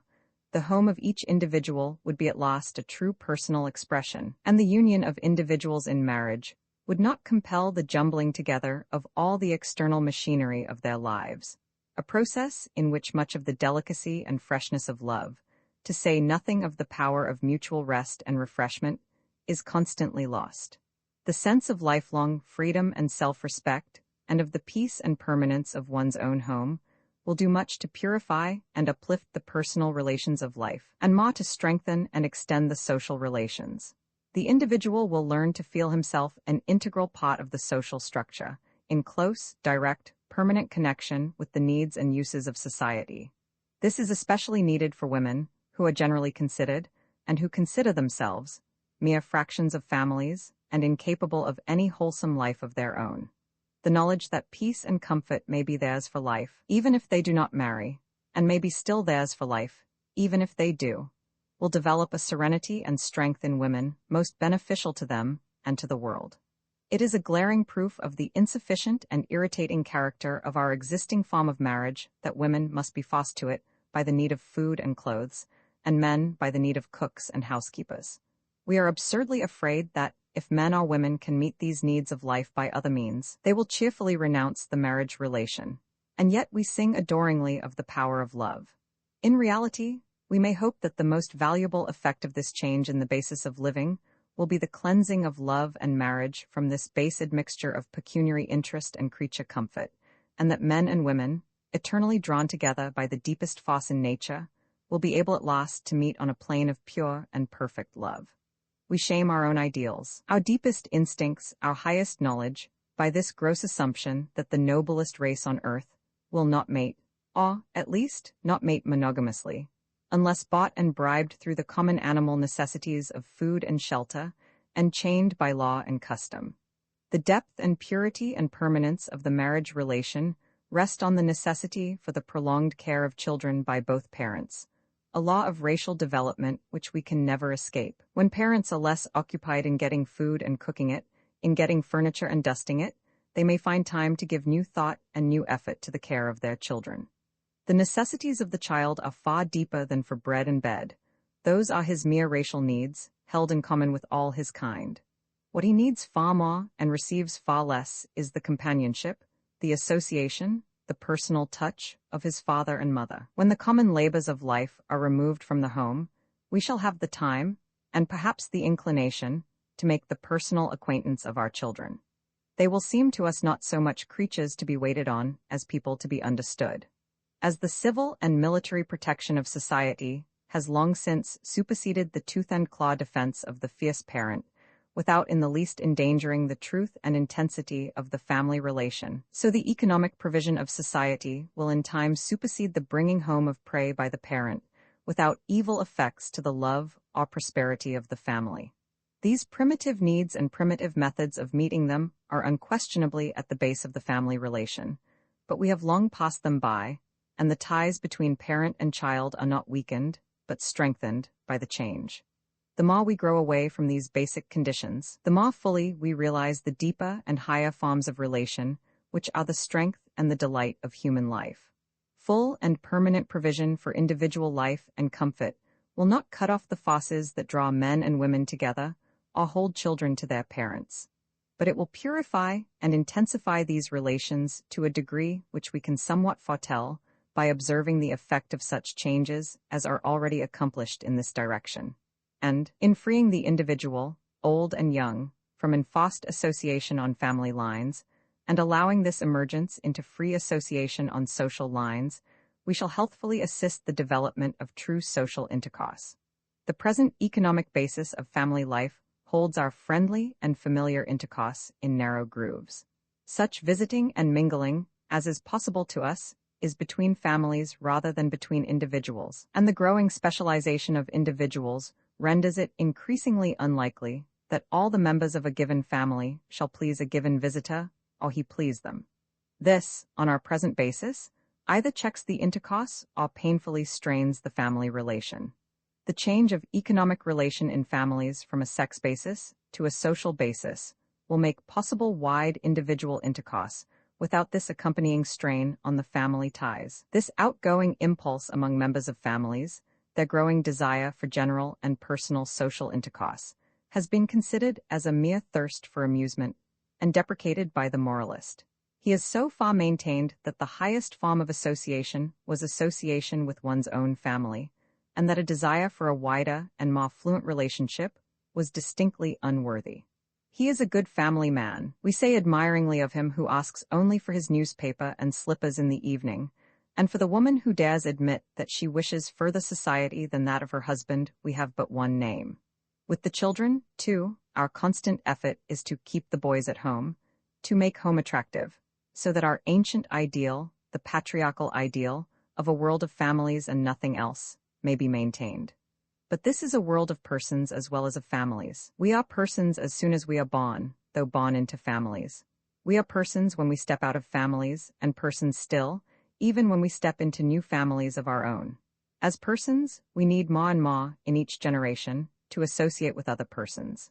It is most interesting to watch this need making itself felt and getting itself supplied, by fair means or foul, through all these stupid centuries. In our besotted exaggeration of the sex relation, we have crudely supposed that a wish for wider human relationship was a wish for wider sex relationship, and was therefore to be discouraged, as in Spain it was held unwise to teach women to write, lest they become better able to communicate with their lovers, and so shake the foundations of society. But when our sex relation is made pure and orderly by the economic independence of women, when sex attraction is no longer a consuming fever, forever convulsing the social surface, under all its bars and chains, we shall not be content to sit down forever with half a dozen blood relations for our whole social arena. We shall need each other more, not less, and shall recognize that social need of one another as the highest faculty of the highest race on earth. The force which draws friends together is a higher one than that which draws the sexes together, higher in the sense of belonging to a later race development. Passing the love of women is no unmeaning phrase. Children need one another, young people need one another, middle-aged people need one another, old people need one another. We all need one another, much and often. Just as every human creature needs a place to be alone in, a sacred, private home of his own, so all human creatures need a place to be together in, from the two who can show each other their souls uninterruptedly, to the largest throng that can throb and stir in unison. Humanity means being together, and our unutterably outgrown way of living keeps us apart. How many people, if they dare face the fact, have often hopelessly longed for some better way of seeing their friends, their own true friends, relatives by soul, if not by body? Acting always under the heated misconceptions of our oversexed minds, we have pictured mankind as a race of beasts whose only desire to be together was based on one great, overworked passion, and who were only kept from universal orgies of promiscuity by being confined in homes. This is not true. It is not true even now in our oversexed condition. It will be still less true when we are released from the artificial pressure of the sexuo-economic relation and grow natural again. Men, women, and children need freedom to mingle on a human basis, and that means to mingle in their daily lives and occupations, not to go laboriously to see each other, with no common purpose. We all know the pleasant acquaintance and deep friendship that springs up when people are thrown together naturally, at school, at college, on shipboard, in the cars, in a camping trip, in business. The social need of one another rests at bottom on a common, functional development, and the common, functional service is its natural opportunity. The reason why friendship means more to men than to women, and why they associate so much more easily and freely, is that they are further developed in race functions, and that they work together. In the natural association of common effort and common relaxation is the true opening for human companionship. Just to put a number of human beings in the same room, to relate their bodies as to cubic space, does not relate their souls. Our present methods of association, especially for women, are most unsatisfactory. They arise and go to call on one another. They solemnly return these calls. They prepare much food and invite many people to come and eat it, or some dance, music, or entertainment is made the temporary ground of union. But these people do not really meet one another. They pass whole lifetimes in going through the steps of these elaborate games, and never become acquainted. There is a constant thirst among us for fuller and truer social intercourse, but our social machinery provides no means for quenching it. Men have satisfied this desire in large measure, but between women, or between men and women, it is yet far from accomplishment. Men meet one another freely in their work while women work alone, but the difference is sharpest in their play. Girls don't have any fun, say boys scornfully, and they don't have very much. What they do have must come, like their bread and butter, on lines of sex. Some man must give them what amusement they have, as he must give them everything else. Men have filled the world with games and sports, from the noble contests of the Olympic plane to the brain and body training sports of today, good, bad, and indifferent. Through all the ages the men have played, and the women have looked on when they were asked. Even the amusing occupation of seeing other people do things was denied them, unless they were invited by the real participants. The queen of the ballroom is but a wallflower, unless she is asked to dance by the real king. Even today, when athletics are fast opening to women, when tennis and golf and all the rest are possible to them, the two sexes are far from even in chances to play. To want a good time is not the same thing as to want the society of the other sex, and to make a girl's desire for a good time hang so largely on her power of sex attraction is another of the grievous strains we put upon that faculty. That people want to see each other is construed by us to mean that he wants to see her, and she wants to see him. The fun and pleasure of the world are so interwound with the sex dependence of women upon men that women are forced to court attentions, when not really desirous of anything but amusement, and, as we force the association of the sexes on this plane, so we restrict it on a more wholesome one. Even our little children in their play are carefully trained to accentuate sex, and a line of conduct for boys, differing from that for girls, is constantly insisted upon long before either would think of a necessity for such difference. Girls and boys, as they associate, are so commented on and teased as to destroy all wholesome friendliness and induce a premature sex consciousness. Young men and women are allowed to associate more or less freely, but always on a strictly sex basis, friendship between man and woman being a common laughingstock. Every healthy boy and girl resents this and tries to hold free, natural relation, but such social pressure is hard to resist. She may have as many beaux as she can compass, he may pay attention to as many girls as he pleases, but that is their only way to meet. The general discontinuance of all friendly visiting upon the engagement of either party proves the nature of the bond. Having chosen the girl he is to marry, why care to call upon any others? Having chosen the man she is to marry, why receive attention from any others? These calls and attentions being all in the nature of tentative preliminaries to possible matrimony. And after marriage, the wife is never supposed to wish to see any other man than her husband, or the husband any other woman than his wife. In some countries, we vary this arrangement by increasing the social freedom of married people, but the custom is accompanied by a commensurate lack of freedom before marriage, which causes questionable results, both in married life and in social life. In the higher classes of society, there is always more freedom of social intercourse between the sexes after marriage. But speaking generally of America, there is very little natural and serious acquaintance between men and women after the period of prematrimonial visiting. Even the friendship, which may have existed between husband and wife before marriage, is often destroyed by that relation and its economic complications. They have not time to talk about things as they used. They are too near together, and too deeply involved in the industrial and financial concern of their new business. This works steadily against the development of higher and purer relations between men and women, and tends to keep them forever to the one primitive bond of sex union. A young man goes to a city to live and work. He needs the society of women as well as of men. Formerly, he had his mother, his sisters, and his sisters' friends, his schoolmates. Now he must face our constrained social conditions. He may visit two kinds of women, those whom we call good, and those whom we call bad. This classification rests on but one moral quality, and that a sexual one. He naturally prefers the good. The good are divided, again, into two kinds, married and single. If he visit a married woman frequently, it is remarked upon. It becomes unpleasant, he does not do it. If he visit an unmarried woman frequently, it is also remarked upon, and he is considered to have intentions. His best alternative is to visit a number of unmarried women, and distribute his attentions so cautiously that no one can claim them as personal. Here he enters on the first phase of our sexuo-economic relation. He cannot even visit girls freely without paying for it. Simply to see the girl by calling on her in the family circle is hardly what either wants of the other. One does not meet half a dozen people of various ages and of both sexes as one meets a friend alone.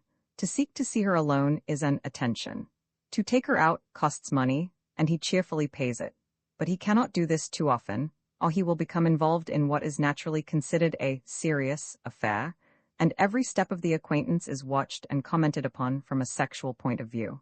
There is no natural, simple medium of social intercourse between men and women. The young man can but learn that his popularity depends largely on his pocketbook. The money that he might be saving for marriage is wasted on these miscellaneous preliminaries. As he sees what women like and how much it costs to please them, his hope of marriage recedes farther and farther. The period during which he must live as an individual grows longer, and he becomes accustomed to superficial acquaintance with many women, on the shallowest side of life, with no opportunity for genuine association and true friendship. What wonder that the other kind of woman, who also costs money, it is true, but who does not involve permanent obligation, has come to be so steady a factor in our social life. The sexuo-economic relation promotes vice in more ways than one. The economic independence of woman will change all these conditions as naturally and inevitably as her dependence has introduced them. In her specialization in industry, she will develop more personality and less sexuality, and this will lower the pressure on this one relation in both women and men.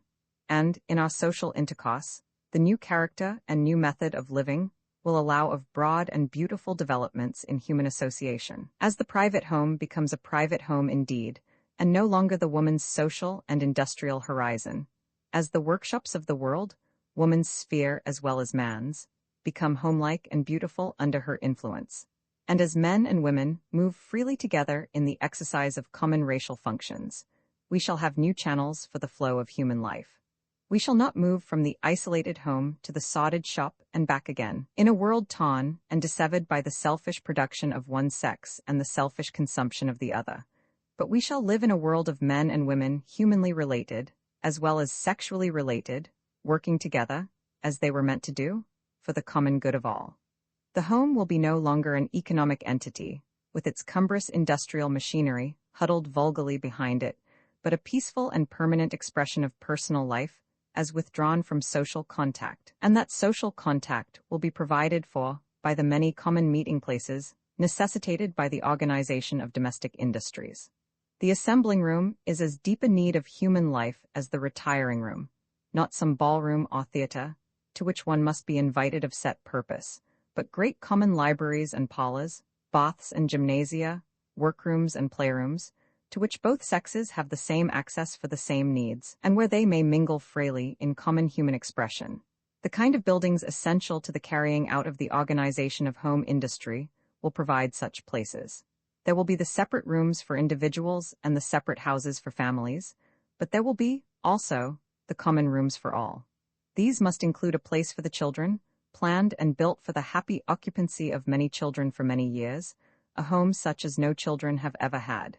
This, as well as rooms everywhere for young people and old people, in which they can be together as naturally as they can be alone, without effort, question, or remark. Such an environment would allow of free association among us, on lines of common interest, and in its natural, easy flow, we should develop far higher qualities than are brought out by the uneasy struggles of our present society to see each other without wanting to. It would make an enormous difference to woman's power of choosing the right man. Cut off from the purchasing power which is now his easiest way to compass his desires, freely seen and known in his daily work and amusements, a woman could know and judge a man as she is wholly unable to do now. Her personality developed by a free and useful life, clear-headed and open-eyed, a woman still, but a personality as well as a woman. The girl trained to economic independence and associating freely with young men in their common work and play, would learn a new estimate of what constitutes noble manhood. The young man, no longer able to cover all his shortcomings with a dress coat, and to obtain absolution for every offense by the simple penance of paying for it, unable really to do much that was wrong for lack of the old opportunity and the old incentive, constantly helped and inspired by the friendly presence of honest and earnest womanhood, would have all the force of natural law to lift him up instead of pulling him heavily downward, as it does now. With the pressure of our overdeveloped sex instinct lifted off the world, born clean and strong, of noble-hearted, noble-minded, noble-bodied mothers, trained in the large wisdom of the new motherhood, and living freely in daily association with the best womanhood, a new kind of man can and will grow on earth. What this will mean to the race in power and peace and happiness no eye can foresee. But this much we can see, that our once useful sexuo-economic relation is being outgrown, that it now produces many evil phenomena, and that its displacement by the economic freedom of woman will of itself set free new forces, to develop in us, by their natural working, the very virtues for which we have striven and agonized so long. This change is not a thing to prophesy and plead for. It is a change already instituted, and gaining ground among us these many years with marvelous rapidity. Neither men nor women wish the change. Neither men nor women have sought it. But the same great force of social evolution, which brought us into the old relation, to our great sorrow and pain, is bringing us out, with equal difficulty and distress. The time has come when it is better for the world that women be economically independent, and therefore they are becoming so. It is worthwhile for us to consider the case fully and fairly, that we may see what it is that is happening to us, and welcome with open arms the happiest change in human condition that ever came into the world. To free an entire half of humanity from an artificial position, to release vast natural forces from a strained and clumsy combination, and set them free to work smoothly and easily as they were intended to work. To introduce conditions that will change humanity from within, making for better motherhood and fatherhood, better babyhood and childhood, better food, better homes, better society. This is to work for human improvement along natural lines. It means enormous racial advance, and that with great swiftness, for this change does not wait to create new forces, but sets free those already potentially strong, so that humanity will fly up like a released spring, and it is already happening. All we need do is to understand and help. Romans 15, as we learn to see how close is the connection of that which we call the soul with our external conditions, how the moral sense and the behavior of man are modified by the environment, we must of course look for marked results in psychic development arising from so important a condition as our sexuo-economic relation. The relation of the sexes, in whatever form, has always been observed to affect strongly the moral nature of mankind, and this is one reason why we have placed such disproportionate stress upon the special virtues of that relation. The word moral in common use means chaste, and in the case of women, the word virtue itself simply implies the one virtue of chastity. Large, popular conceptions are never baseless. They are rooted in deep truths, felt rather than seen, and however false and silly in external interpretation, may be trusted in their general trend. It is not that the virtue of chastity is so much more important to the race than the virtue of honesty, the virtue of courage, the virtues of cheerfulness, of courtesy, of kindness, but that upon the sex relation in which we live depends so much of the further development and arrangement of our whole moral nature. What we call the moral sense is an intellectual recognition of the relative importance of certain acts and their consequences. This appears vaguely and weakly among early savages, and was for long mainly applied to a few clearly defined and arbitrary rites and ceremonies, set rules in a game of priest and people. But the habit of associating a sense of worthiness with certain acts by which came praise and profit grew in the childish soul, and the range of moral deeds widened. It has been widening ever since, growing deeper and higher and far more subtle, developing with the other social qualities. No human distinction is more absolutely and exclusively social than the moral sense. Ethics is a social science. There is no ethics for the individual. Taken by himself, man is but an animal, and his conduct bears relation only to the needs of the animal, self-preservation and race preservation. Every virtue, and the power to see and strive for it, is a social quality. The highest virtues are those wherein we best serve the most people, and their development in us keeps pace with the development of society. It is the social relation which calls for our virtues, and which maintains them. A simple instance of this is in the prompt lapse to barbarism of a man cut off from his kind, and forced to live in conditions of savagery. Even a brief and partial change in condition changes conduct at once, as is shown by the behavior of the most pious New Englanders when in mining camps. It is shown, also, by the different scale of virtue in the different classes and industries. Every social relation has its ethics, and the general needs of society, as a whole, are the basis of ethics. In every age and race this may be studied, and a clear connection established always between the virtues and vices of a given people and their local conditions. The principal governing condition in the development of ethics is the economic environment. This may seem strange to one accustomed to consider moral laws as not of this world, and to see how often virtue costs its possessor dear. The relative behavior of a given number of people depends, first, upon the existence of those people. Such conduct as should tend to exterminate them would exterminate their ethics. Such conduct as should tend to preserve and increase them is the only conduct of which ethical value can be predicated.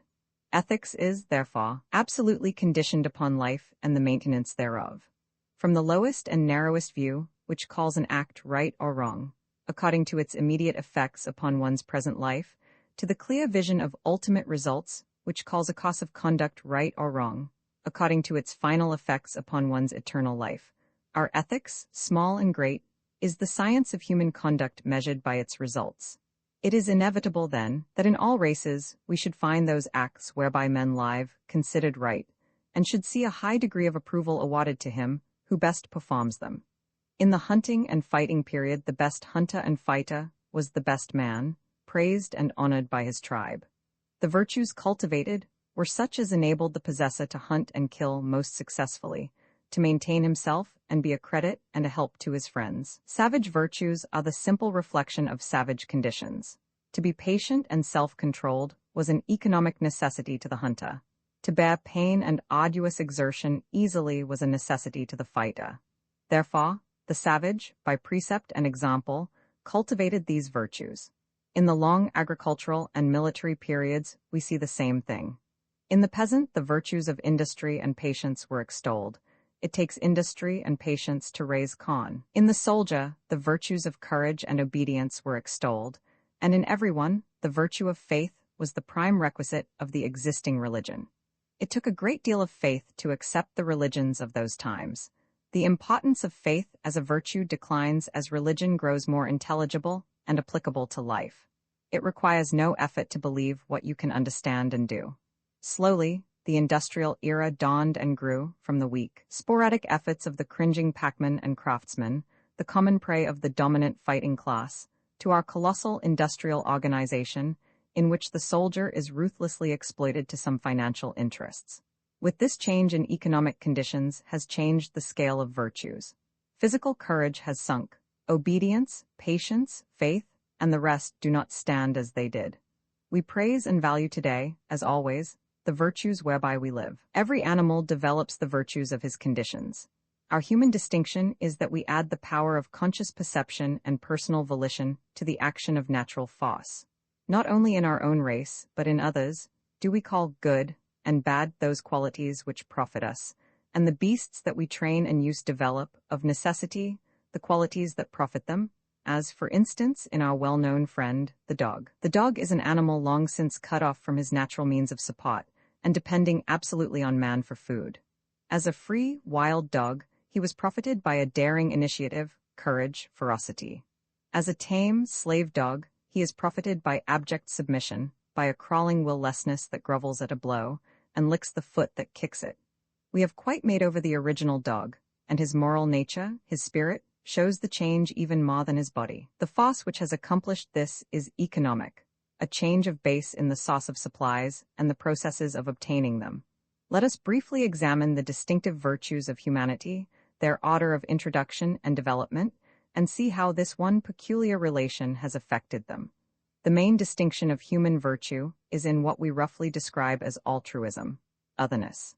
To love and serve one another, to care for one another, to feel for and with one another. Our racial adjective, humane, implies these qualities. The very existence of humanity implies these qualities in some degree, and the development of humanity is commensurate with their development. Our one great blunder in studying these things lies in our failure to appreciate the organic necessity of such moral qualities in human life. We have assumed that the practice of these social virtues involved a personal effort and sacrifice, and that there is an irreconcilable contest between the cosmic process of development and the ethical process. As Huxley puts it, social evolution brings with it the essential qualities of social relation, and these are our much boasted virtues. The natural processes of human intercourse and interrelation develop the qualities without which such intercourse would be impossible. And this development is as orderly, as natural, as cosmic, as the processes of organic activity within the individual body. It is as natural for an industrial society to live in peace as for a hunting society to live in war, and this peace is not the result of heroic and self-sacrificing effort on the part of the industrial society. It is the necessity of their condition. The course of evolution in human ethics is marked by a gradual extension of our perception of common good and evil as distinct from our initial perception of individual good and evil. This becomes very keen in the more socialized natures among us, as in the far-seeing devotion of statesmanship, patriotism, and philanthropy. Each of these words shows in its construction that the quality described is social. The statesman, one who thinks and works for the state; the patriot, one who loves and labors for his country; the philanthropist, one who loves mankind. All these qualities, in their extreme and in their first beginnings, are a mere recognition of the equal right of the next man, common, fair play, and courtesy. They are but the natural product of social conditions acting on the individual through primal laws of economic necessity. The individual, in the absolute economic isolation of the beast, is profited by pure egoism, and he develops it. The individual, in the increasing economic interdependence of social relation, is profited by altruism, and he develops it. All our virtues can be so traced and accounted for. The great main stem of them all, what we call love, is merely the first condition of social existence. It is cohesion, working among us as the constituent particles of society. Without some attraction to hold us together, we should not be able to hold together, and this attraction, as perceived by our consciousness, we call love.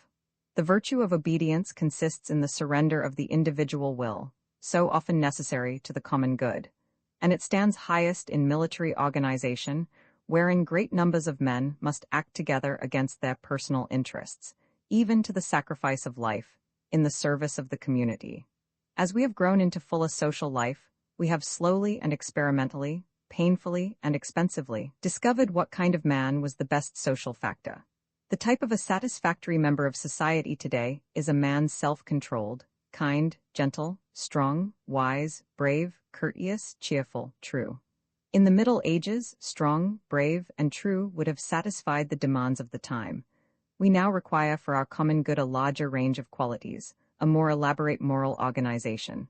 All this is a simple, evolutionary process of social life, and should have involved no more confusion, effort, and pain than any other natural process. But the moral development of humanity is a most tempestuous and contradictory field of study. Some virtues we have developed in orderly fashion, hardly recognizing that they were virtues because they came so easily into use. Accuracy and punctuality are qualities which were unknown to the savage because they were not needed in his business. They have been developed in us because they were required, and so have been gradually assumed under pressure of economic necessity. Obedience, even in its extreme form of self-sacrifice, has been produced in the soldier, and no quality is more altruistic, more unnatural, or more difficult of adoption by the sturdy individual will. The common, law-abiding citizen does not consider himself a hero, yet he is manifesting a high degree of social virtue, often at great personal sacrifice. But in other virtues, we have not progressed so smoothly. In the ordinary economic relations of life, and in our sex relations, we are distinguished by peculiar and injurious qualities. Our condition may be described as consisting of a tenacious survival of qualities which we ought, on every ground of social good, to have long since outgrown, and an incessant struggle between these rudimentary survivals and the normal growth. This it is which has so forcibly assailed our consciousness since its awakening, and which we call the contest between good and evil. We have felt within ourselves the pull of diverse tendencies, the impulse to do what was immediately good for ourselves, but which our growing social sense knew was bad for the community, and therefore wrong, and the impulse to do what might be immediately bad for ourselves, but which the same social sense knew was good for the community, and therefore right. This we felt and cast about in our minds for an explanation of the way we behaved. We knew it was peculiar. The human brain is an organ that must have an explanation if it has to make one. We made one. The belated impulses of the individual beast, good in him because he needed them, bad in us because we were becoming human and had other needs. We lumped together, and, with our facile, dramatic, personifying tendency, called them the devil. And, as these evil promptings were usually along the lines of physical impulse, we considered our own bodies, and nature in general, as part and parcel of the wrong, the world, the flesh, and the devil. We felt, also, within us the mighty stirrings of new powers and strange tendencies that led us out of ourselves and toward each other, new loves and hopes and wishes, new desires to give instead of to take, to serve instead of to fight. And realizing, with true social instinct, that this impulse tended to help us most, was really good for us, we called it the will of God, the voice of God, the way to God. The tearing contest between these ill-adjusted impulses and tendencies, with our growing power of self-conscious decision and voluntary adoption of one or another course of action. This process in psychic evolution has given us the greatest world drama ever conceived, the struggle between good and evil. And, fumbling vaguely at the sources of our pain so far as we could trace them, judging always by persons, and not by conditions, as a child strikes the chair he bumps his head upon, race after race has located the cause of the trouble in woman. Not that she primarily invented all the evil and brought it upon us. Our vague devil was the remoter cause, but that woman let the trouble in. Pandora did not make the mischief box, but she perversely opened it, even against the wise man's advice. Eve did not plant that apple tree, but she ate of it, and tempted the superior man. It seems a childish and clumsy guess, but there is something in it. Nothing of the unspeakable blame and shame with which man has blackened the face of his mother through all these centuries, but a sociological truth for all that. Not woman, but the condition of woman, has always been a doorway of evil. The sex-economic relation has debarred her from the social activities in which, and in which alone, are developed the social virtues.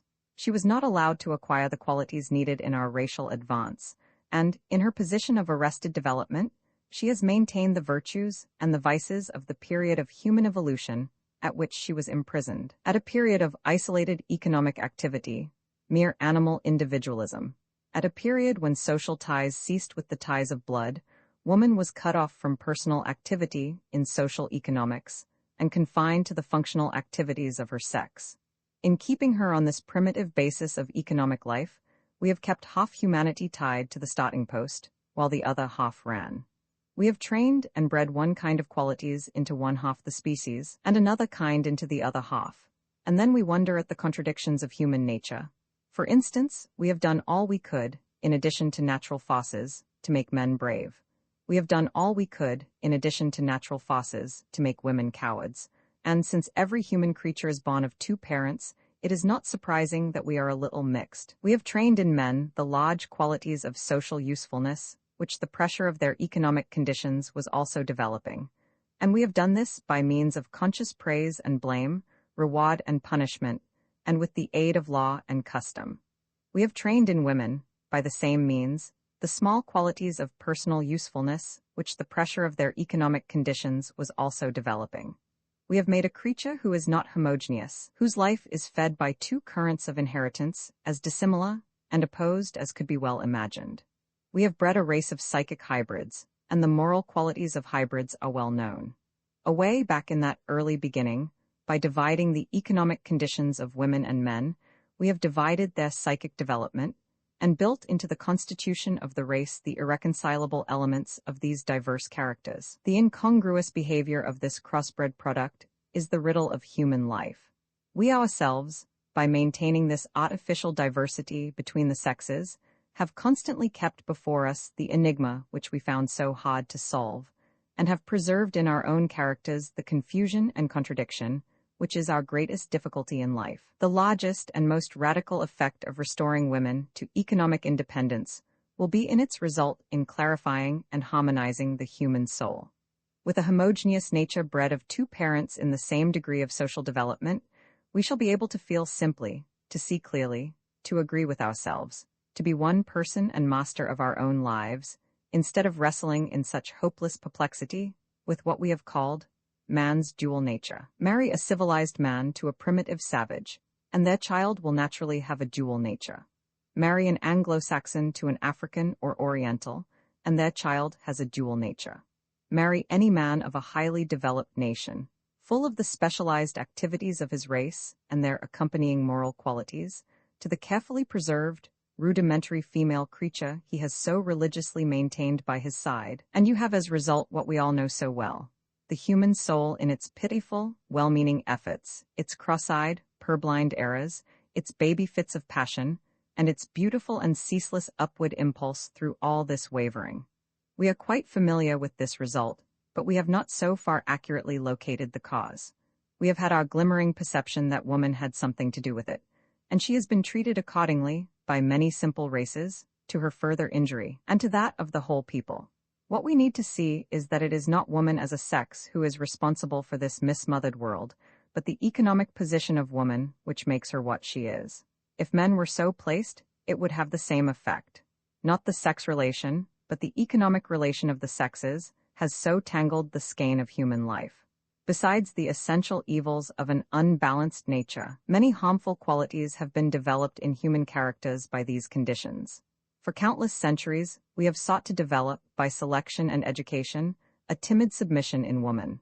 When there did appear a cursed shrew, she was left unmarried, and her temper perished with her, or she was tamed by some Petruchio.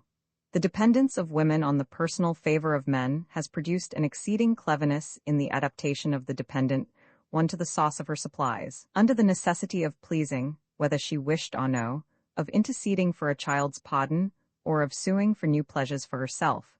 The vices of the slave have been forever maintained in this housemaid of the world.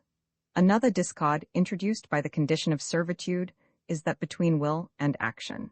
A servant places his time and strength at the disposal of another will. He must hold himself in readiness to do what he is told, and the mere physical law of conservation of energy, to say nothing of his own conscious judgment, forbids wasting nerve force in planning and undertaking what he may not be able to accomplish. This produces a condition of inactivity, save under compulsion, and on the other side, a perverse, capricious willfulness in little things, the reaction from a forced submission, a more insidious, disintegrating force to offset the evolution of human character, could hardly be imagined than this steady training of the habits of servitude into half the human race, the mother of all of it. These results have been modified, of course, by the different education and environment of men, developing in them opposite qualities, and transmitting the contradictory traits to the children indiscriminately. Heredity has no Salic law. The boy inherits from his mother, as well as from his father, the girl from her father, as well as from her mother. This has prevented the full evil of the results that plight have ensued, but has also added to the personal difficulties of each of us, and retarded the general progress of the race. Worse than the check set upon the physical activities of women has been the restriction of their power to think and judge for themselves. The extended use of the human will and its decisions is conditioned upon free, voluntary action. In her rudimentary position, woman was denied the physical freedom which underlies all knowledge. She was denied the mental freedom which is the path to further wisdom. She was denied the moral freedom of being mistress of her own action, and of learning by the merciful law of consequences what was right and what was wrong. And she has remained, perforce, undeveloped in the larger judgment of ethics. Her moral sense is large enough, morbidly large, because in this tutelage she is always being praised or blamed for her conduct. She lives in a fossing bed of sensitiveness to moral distinctions, but the broad judgment that alone can guide and govern this sensitiveness she has not. Her contribution to moral progress has added to the anguish of the world the fierce sense of sin and shame, the desperate desire to do right, the fear of wrong, without giving it the essential help of a practical wisdom and a regulated will, inheriting with each generation the accumulating forces of our social nature, set back in each generation by the conditions of the primitive human female. Women have become vividly self-conscious centers of moral impulse, but poor guides as to the conduct which alone can make that impulse useful and build the habit of morality into the constitution of the race. Recognizing her intense feeling on moral lines, and seeing in her the rigidly preserved virtues of faith, submission, and self-sacrifice, qualities which in the dark ages were held to be the first of virtues, we have agreed of late years to call woman the moral superior of man. But the ceaseless growth of human life, social life, has developed in him new virtues, later, higher, more needful. And the moral nature of woman, as maintained in this rudimentary stage by her economic dependence, is a continual check to the progress of the human soul, the main feature of her life. The restriction of her range of duty to the love and service of her own immediate family acts upon us continually as a retarding influence, hindering the expansion of the spirit of social love and service on which our very lives depend. It keeps the moral standard of the patriarchal era still before us and blinds our eyes to the full duty of man. An intense self-consciousness, born of the ceaseless contact of close personal relation, an inordinate self-interest, bred by the constant personal attention and service of this relation, a feverish, torturing, moral sensitiveness, without the width and clarity of vision of a full-grown moral sense, a thwarted will, used to meek surrender, cunning evasion, or futile rebellion, a childish, wavering, short-range judgment, handicapped by emotion, a measureless devotion to one's own sex relatives, and a maternal passion swollen with the full strength of the great social heart, but denied social expression. Such psychic qualities as these, born in us all, are the inevitable result of the sexuo-economic relation. It is not alone upon woman, and through her, upon the race, that the ill effects may be observed. Man, as master, has suffered from his position also. The lust for power and conquest, natural to the male of any species, has been fostered in him to an enormous degree by this cheap and easy lordship. His dominance is not that of one chosen as best fitted to rule, or of one ruling by successful competition with foemen worthy of his steel. But it is a sovereignty based on the accident of sex, and holding over such helpless and inferior dependence as could not question or oppose. The easy superiority that needs no striving to maintain it, the temptation to cruelty always begotten by irresponsible power, the pride and self-will which surely accompany it, these qualities have been bred into the souls of men by their side of the relation. When man's place was maintained by brute force, it made him more brutal. When his place was maintained by purchase, by the power of economic necessity, then he grew into the merciless use of such power as distinguishes him today. Another giant evil engendered by this relation is what we call selfishness. Social life tends to reduce this feeling, which is but a belated individualism, but the sexuo-economic relation fosters and develops it. To have a whole human creature consecrated to his direct personal service, to pleasing and satisfying him in every way possible. This has kept man selfish beyond the degree incidental to our stage of social growth. Even in our artificial society life, men are more forbearing and considerate, more polite and kind than they are at home. Pride, cruelty, and selfishness are the vices of the master, and these have been kept strong in the bosom of the family through the false position of woman. And every human soul is born, an impressionable child, into the close presence of these conditions.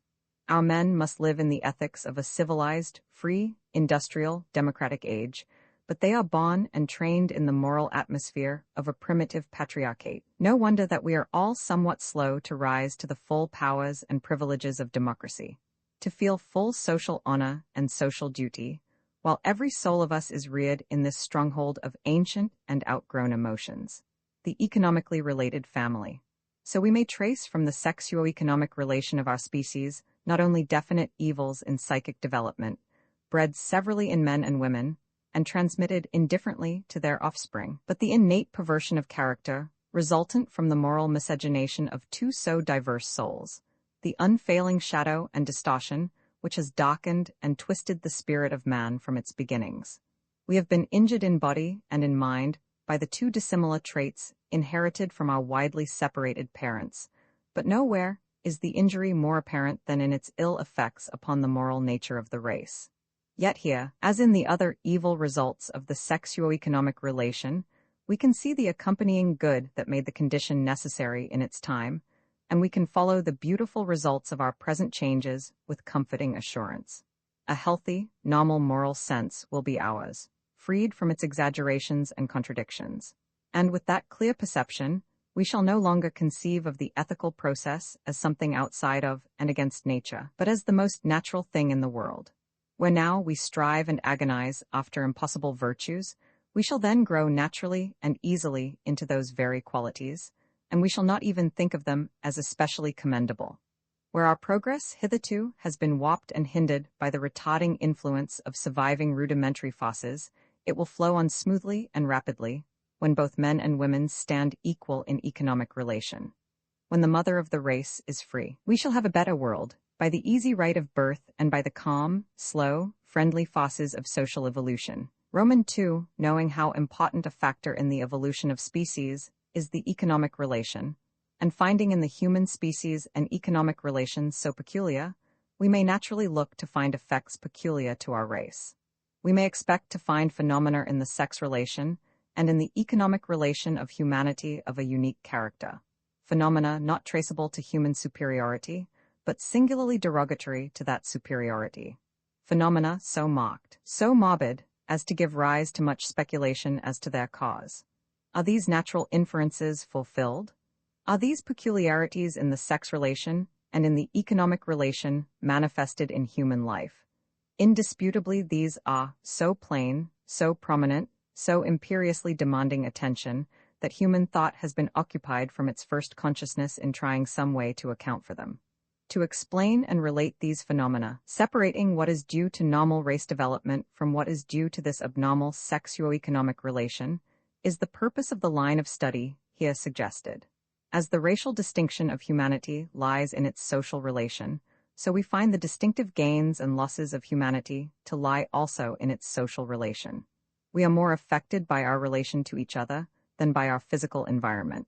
Disadvantages of climate, deficiencies in food supply, competition from other species, all these conditions society, in its organic strength, is easily able to overcome or to adjust, but in our interhuman relations we are not so successful. The serious dangers and troubles of human life arise from difficulties of adjustment with our social environment, and not with our physical environment. These difficulties, so far, have acted as a continual check to social progress. The more absolutely a nation has triumphed over physical conditions, the more successful it has become in its conquest of physical enemies and obstacles, the more it has given rein to the action of social forces which have ultimately destroyed the nation, and left the long ascent to be begun again by others. There is the moral of all human tales. 'Tis but the same rehearsal of the past, first freedom, and then glory, when that fails, wealth, vice, corruption, barbarism at last. And history, with all her volumes vast, hath but one page.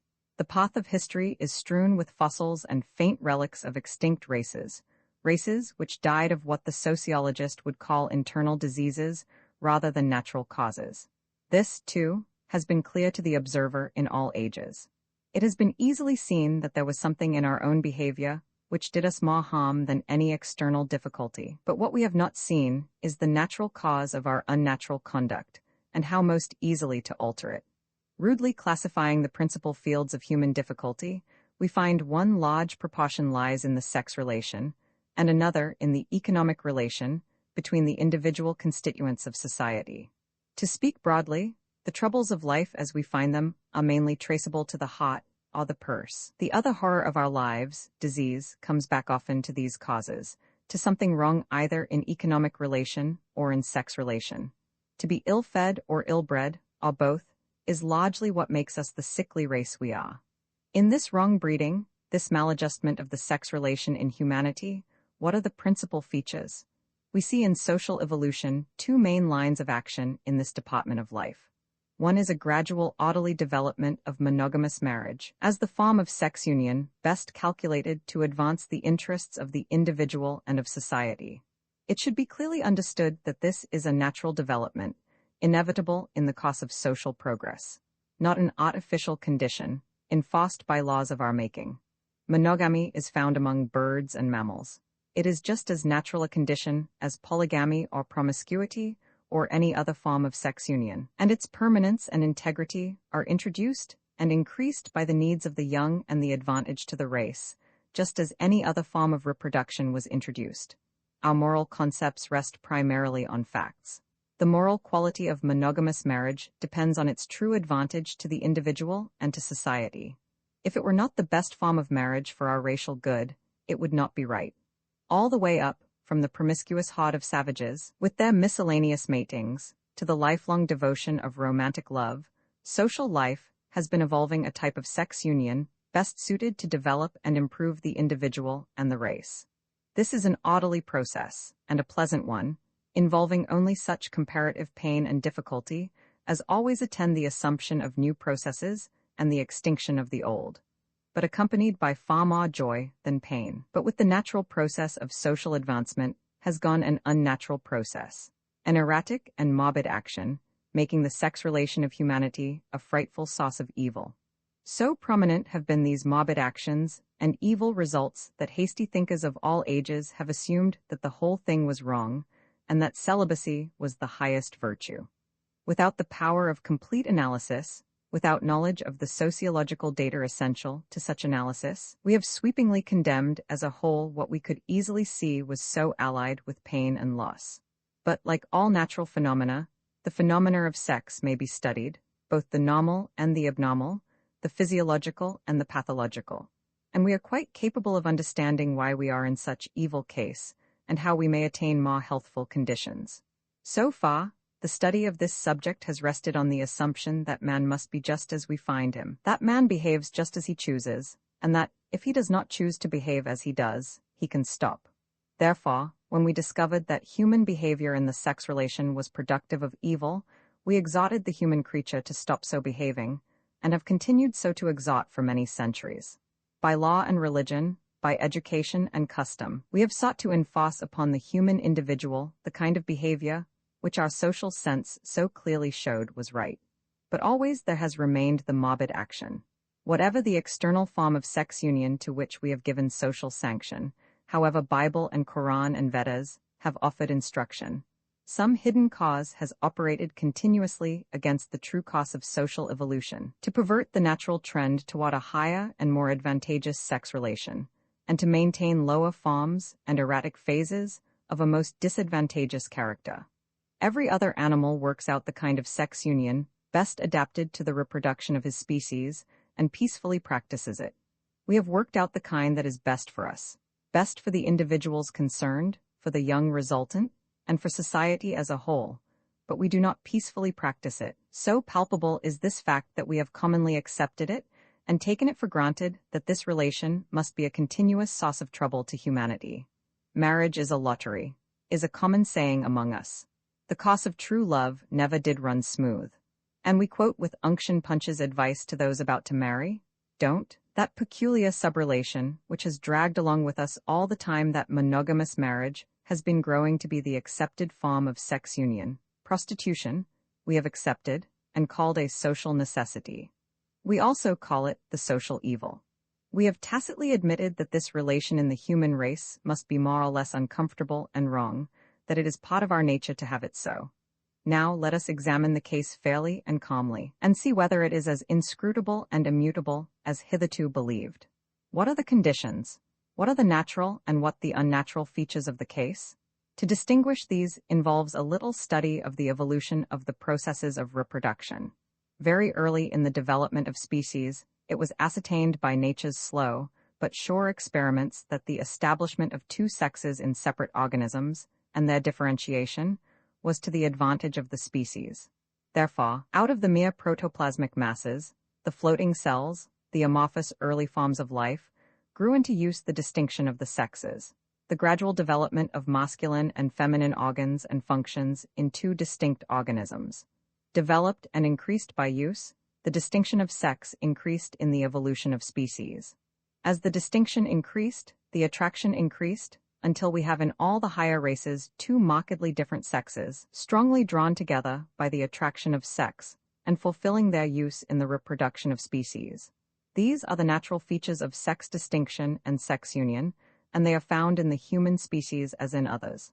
The unnatural feature by which our race holds an unenviable distinction consists mainly in this, a morbid excess in the exercise of this function.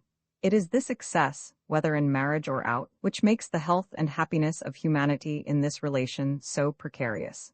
It is this excess, always easily seen, which law and religion have mainly striven to check. Excessive sex indulgence is the distinctive feature of humanity in this relation. To define excess in this connection is not difficult. All natural functions that require our conscious cooperation for their fulfillment are urged upon our notice by an imperative desire. We do not have to desire to breathe, or to digest, or to circulate the blood, because that is done without our volition. But we do have to desire to eat and drink, because the stomach cannot obtain its supplies without in some way spurring the whole organism to secure them. So hunger is given us as an essential factor in our process of nutrition. In the same manner, sex attraction is an essential factor in the fulfillment of our processes of reproduction. In a normal condition, the amount of hunger we feel is exactly proportional to the amount of food we need. It tells us when to eat and when to stop. In some diseased conditions, an unnatural appetite sets in, and we are impelled to eat far beyond the capacity of the stomach to digest, of the body to assimilate. This is an excessive hunger. We, as a race, manifest an excessive sex attraction, followed by its excessive indulgence, and the inevitable evil consequence. It urges us to a degree of indulgence which bears no relation to the original needs of the organism, and which is even so absurdly exaggerated as to react unfavorably on the incidental gratification involved. an excess which tends to pervert and exhaust desire as well as to injure reproduction. The human animal manifests an excess in sex attraction, which not only injures the race through its morbid action on the natural processes of reproduction, but which injures the happiness of the individual through its morbid reaction on his own desires. What is the cause of this excessive sex attraction in the human species? The immediately acting cause of sex attraction is sex distinction. The more widely the sexes are differentiated, the more forcibly they are attracted to each other. The more highly developed becomes the distinction of sex in either organism, the more intense is its attraction for the other. In the human species, we find sex distinction carried to an excessive degree. Sex distinction in humanity is so marked as to retard and confuse race distinction, to check individual distinction, seriously, to injure the race. Accustomed as we are simply to accept the facts of life as we find them, to consider people as permanent types, instead of seeing them and the whole race in continual change, according to the action of many forces, it seems strange at first to differentiate between familiar manifestations of sex distinction, and to say, this is normal and should not be disturbed. This is abnormal and should be removed. But that is precisely what must be done. Normal sex distinction manifests itself in all species in what are called primary and secondary sex characteristics. The primary are those organs and functions essential to reproduction. The secondary, those modifications of structure and function, which subserve the uses of reproduction ultimately, but are not directly essential, such as the horns of the stag, of use in sex combat, the plumage of the peacock, of use in sex competition. All the minor characteristics of beard or mane, comb, wattles, spurs, gorgeous color, or superior size, which distinguish the male from the female, these are distinctions of sex. These distinctions are of use to the species through reproduction only, the processes of race preservation. They are not of use in self-preservation. The creature is not profited personally by his mane or crest or tail feathers. They do not help him get his dinner or kill his enemies. On the contrary, they react unfavorably upon his personal gains, if, through too great development, they interfere with his activity or render him a conspicuous mark for enemies. Such development would constitute excessive sex distinction, and this is precisely the condition of the human race. Our distinctions of sex are carried to such a degree as to be disadvantageous to our progress as individuals and as a race. The sexes in our species are differentiated not only enough to perform their primal functions, not only enough to manifest all sufficient secondary sexual characteristics, and fulfill their use in giving rise to sufficient sex attraction, but so much as seriously to interfere with the processes of self-preservation on the one hand, and, more conspicuous still, so much as to react unfavorably upon the very processes of race preservation which they are meant to serve. Our excessive sex distinction, manifesting the characteristics of sex to an abnormal degree, has given rise to a degree of attraction which demands a degree of indulgence that directly injures motherhood and fatherhood. We are not better as parents, nor better as people, for our existing degree of sex distinction, but visibly worse. To what conditions are we to look for the developing cause of these phenomena? Let us first examine the balance of forces by which these two great processes, self-preservation and race preservation, are conducted in the world. Self-preservation involves the expenditure of energy in those acts, and their ensuing modifications of structure and function, which tend to the maintenance of the individual life. Race preservation involves the expenditure of energy in those acts, and their ensuing modifications of structure and function, which tend to the maintenance of the racial life, even to the complete sacrifice of the individual. This primal distinction should be clearly held in mind. Self-preservation and race preservation are in no way identical processes and are often directly opposed.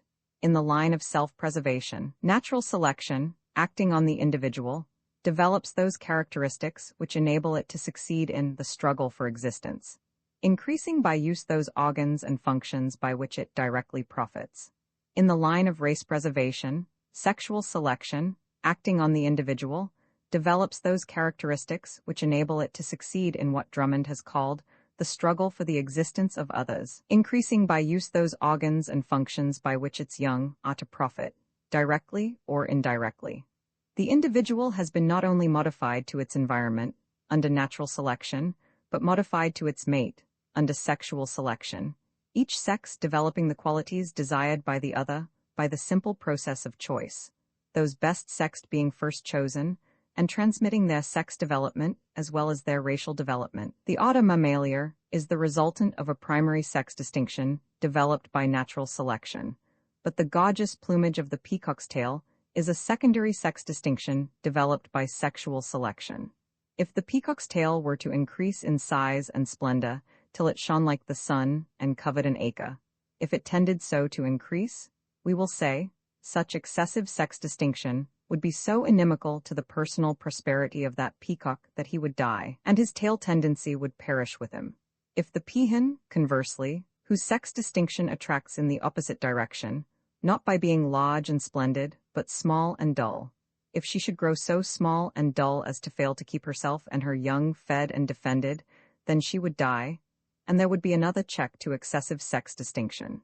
In herds of deer and cattle the male is larger and stronger, the female smaller and weaker.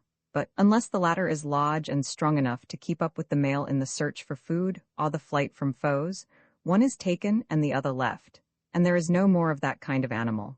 Differ as they may in sex, they must remain alike in species, equal in race development, else destruction overtakes them. The force of natural selection, demanding and producing identical race qualities, acts as a check on sexual selection, with its production of different sex qualities. As sexes, they perform different functions, and therefore tend to develop differently. As species, they perform the same functions, and therefore tend to develop equally. And as sex functions are only used occasionally, and race functions are used all the time, as they mate but yearly or tri-monthly, but eat daily and hourly, the processes of obtaining food or of opposing constant enemies act more steadily than the processes of reproduction, and produce greater effect. We find the otter mammalia accordingly producing and suckling its young in the same manner through a wide variety of species which obtain their living in a different manner. The calf and colt and cub and kitten are produced by the same process, but the cow and horse, the bear and cat, are produced by different processes. And though cow and bull, mare and stallion, differ as to sex, they are alike in species, and the likeness in species is greater than the difference in sex. Cow, mare, and cat are all females of the otter mammalia, and so far alike, but how much more different they are than similar. Natural selection develops race. Sexual selection develops sex. Sex development is one throughout its varied forms, tending only to reproduce what is. But race development rises ever in higher and higher manifestation of energy. As sexes, we share our distinction with the animal kingdom almost to the beginning of life, and with the vegetable world as well. As races, we differ in ascending degree, and the human race stands highest in the scale of life so far. When then, it can be shown that sex distinction in the human race is so excessive as not only to affect injuriously its own purposes, but to check and pervert the progress of the race, it becomes a matter for most serious consideration. Nothing could be more inevitable, however, under our sexuo-economic relation. By the economic dependence of the human female upon the male, the balance of forces is altered. Natural selection no longer checks the action of sexual selection, but cooperates with it. Where both sexes obtain their food through the same exertions, from the same sources, under the same conditions, both sexes are acted upon alike, and developed alike by their environment. Where the two sexes obtain their food under different conditions, and where that difference consists in one of them being fed by the other, then the feeding sex becomes the environment of the fed. Man, in supporting woman, has become her economic environment. Under natural selection, every creature is modified to its environment, developing perforce the qualities needed to obtain its livelihood under that environment.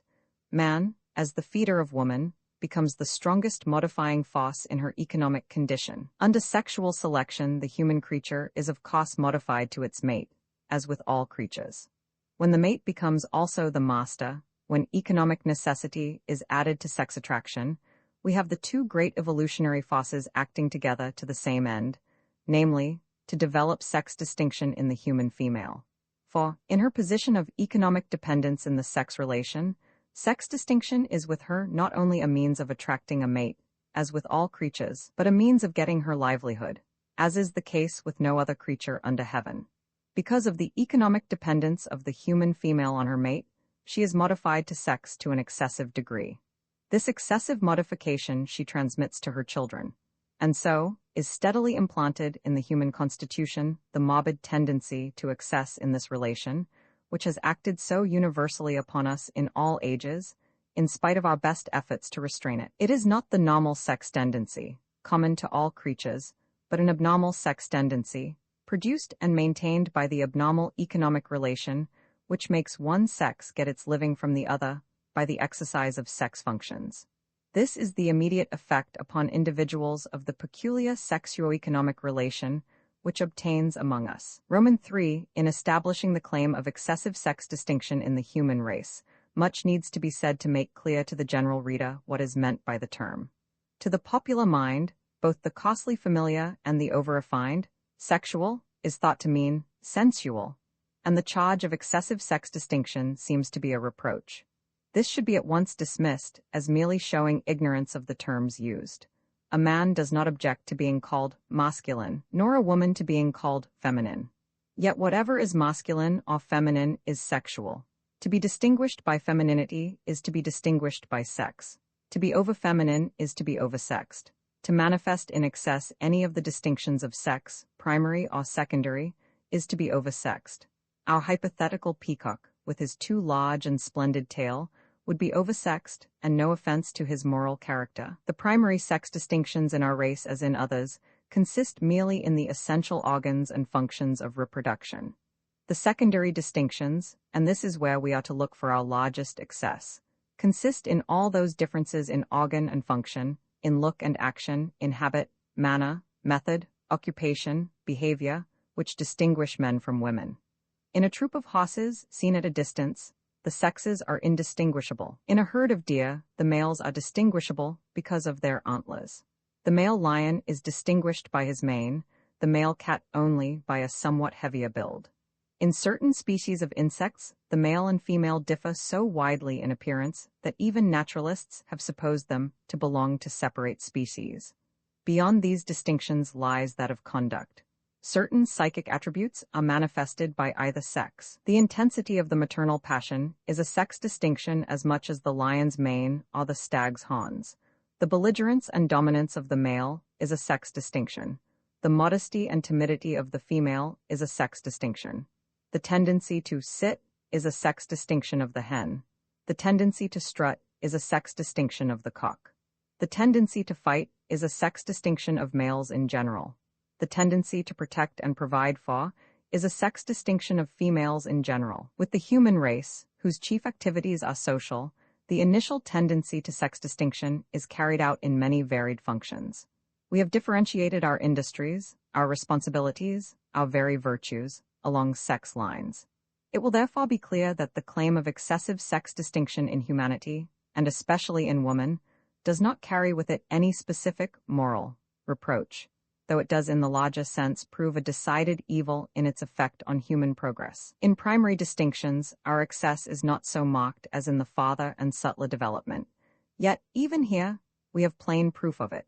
Sex energy in its primal manifestation is exhibited in the male of the human species to a degree far greater than is necessary for the processes of reproduction, enough, indeed, to subvert and injure those processes. The direct injury to reproduction from the excessive indulgence of the male, and the indirect injury through its debilitating effect upon the female, together with the enormous evil to society produced by extramarital indulgence. These are facts quite generally known. We have recognized them for centuries, and sought to check the evil action by law, civil, social, moral.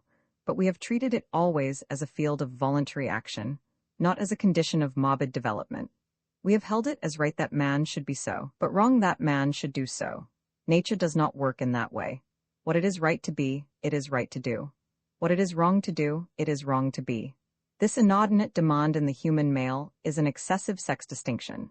In this, in a certain overcostness and hardness, a too great belligerence and pride, a too great subservience to the power of sex attraction, we find the main marks of excessive sex distinction in men. It has been always checked and offset in them by the healthful activities of racial life.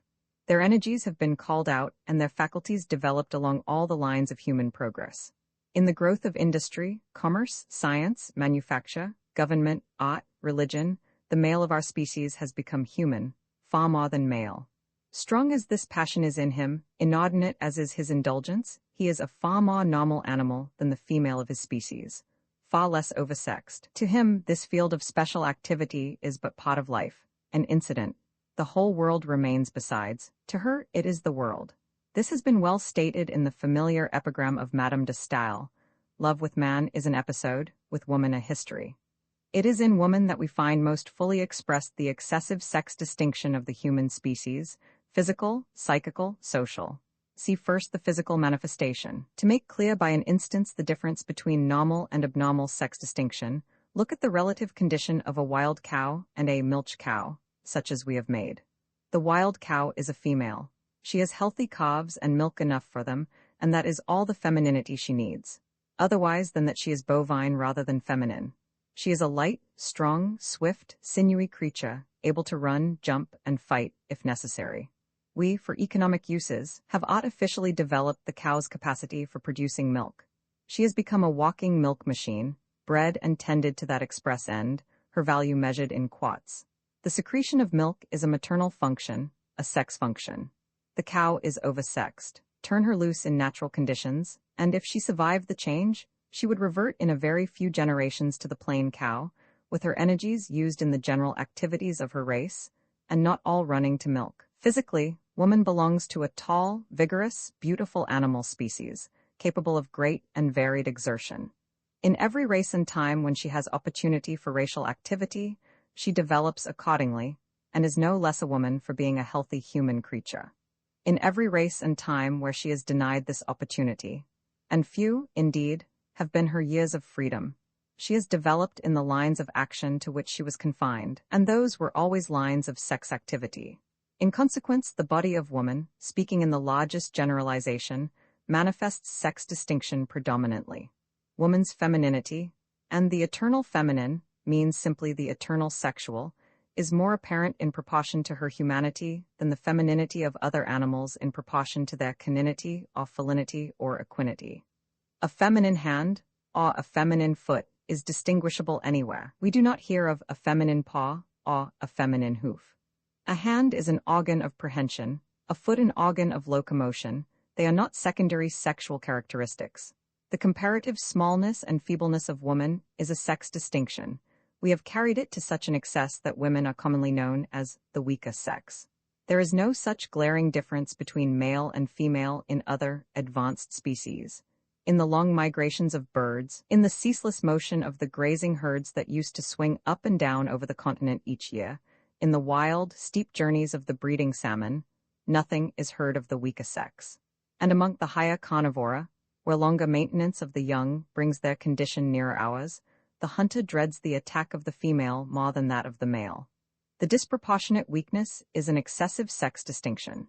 Its injurious effect may be broadly shown in the Oriental nations, where the female in curtained harems is confined most exclusively to sex functions, and denied most fully the exercise of race functions.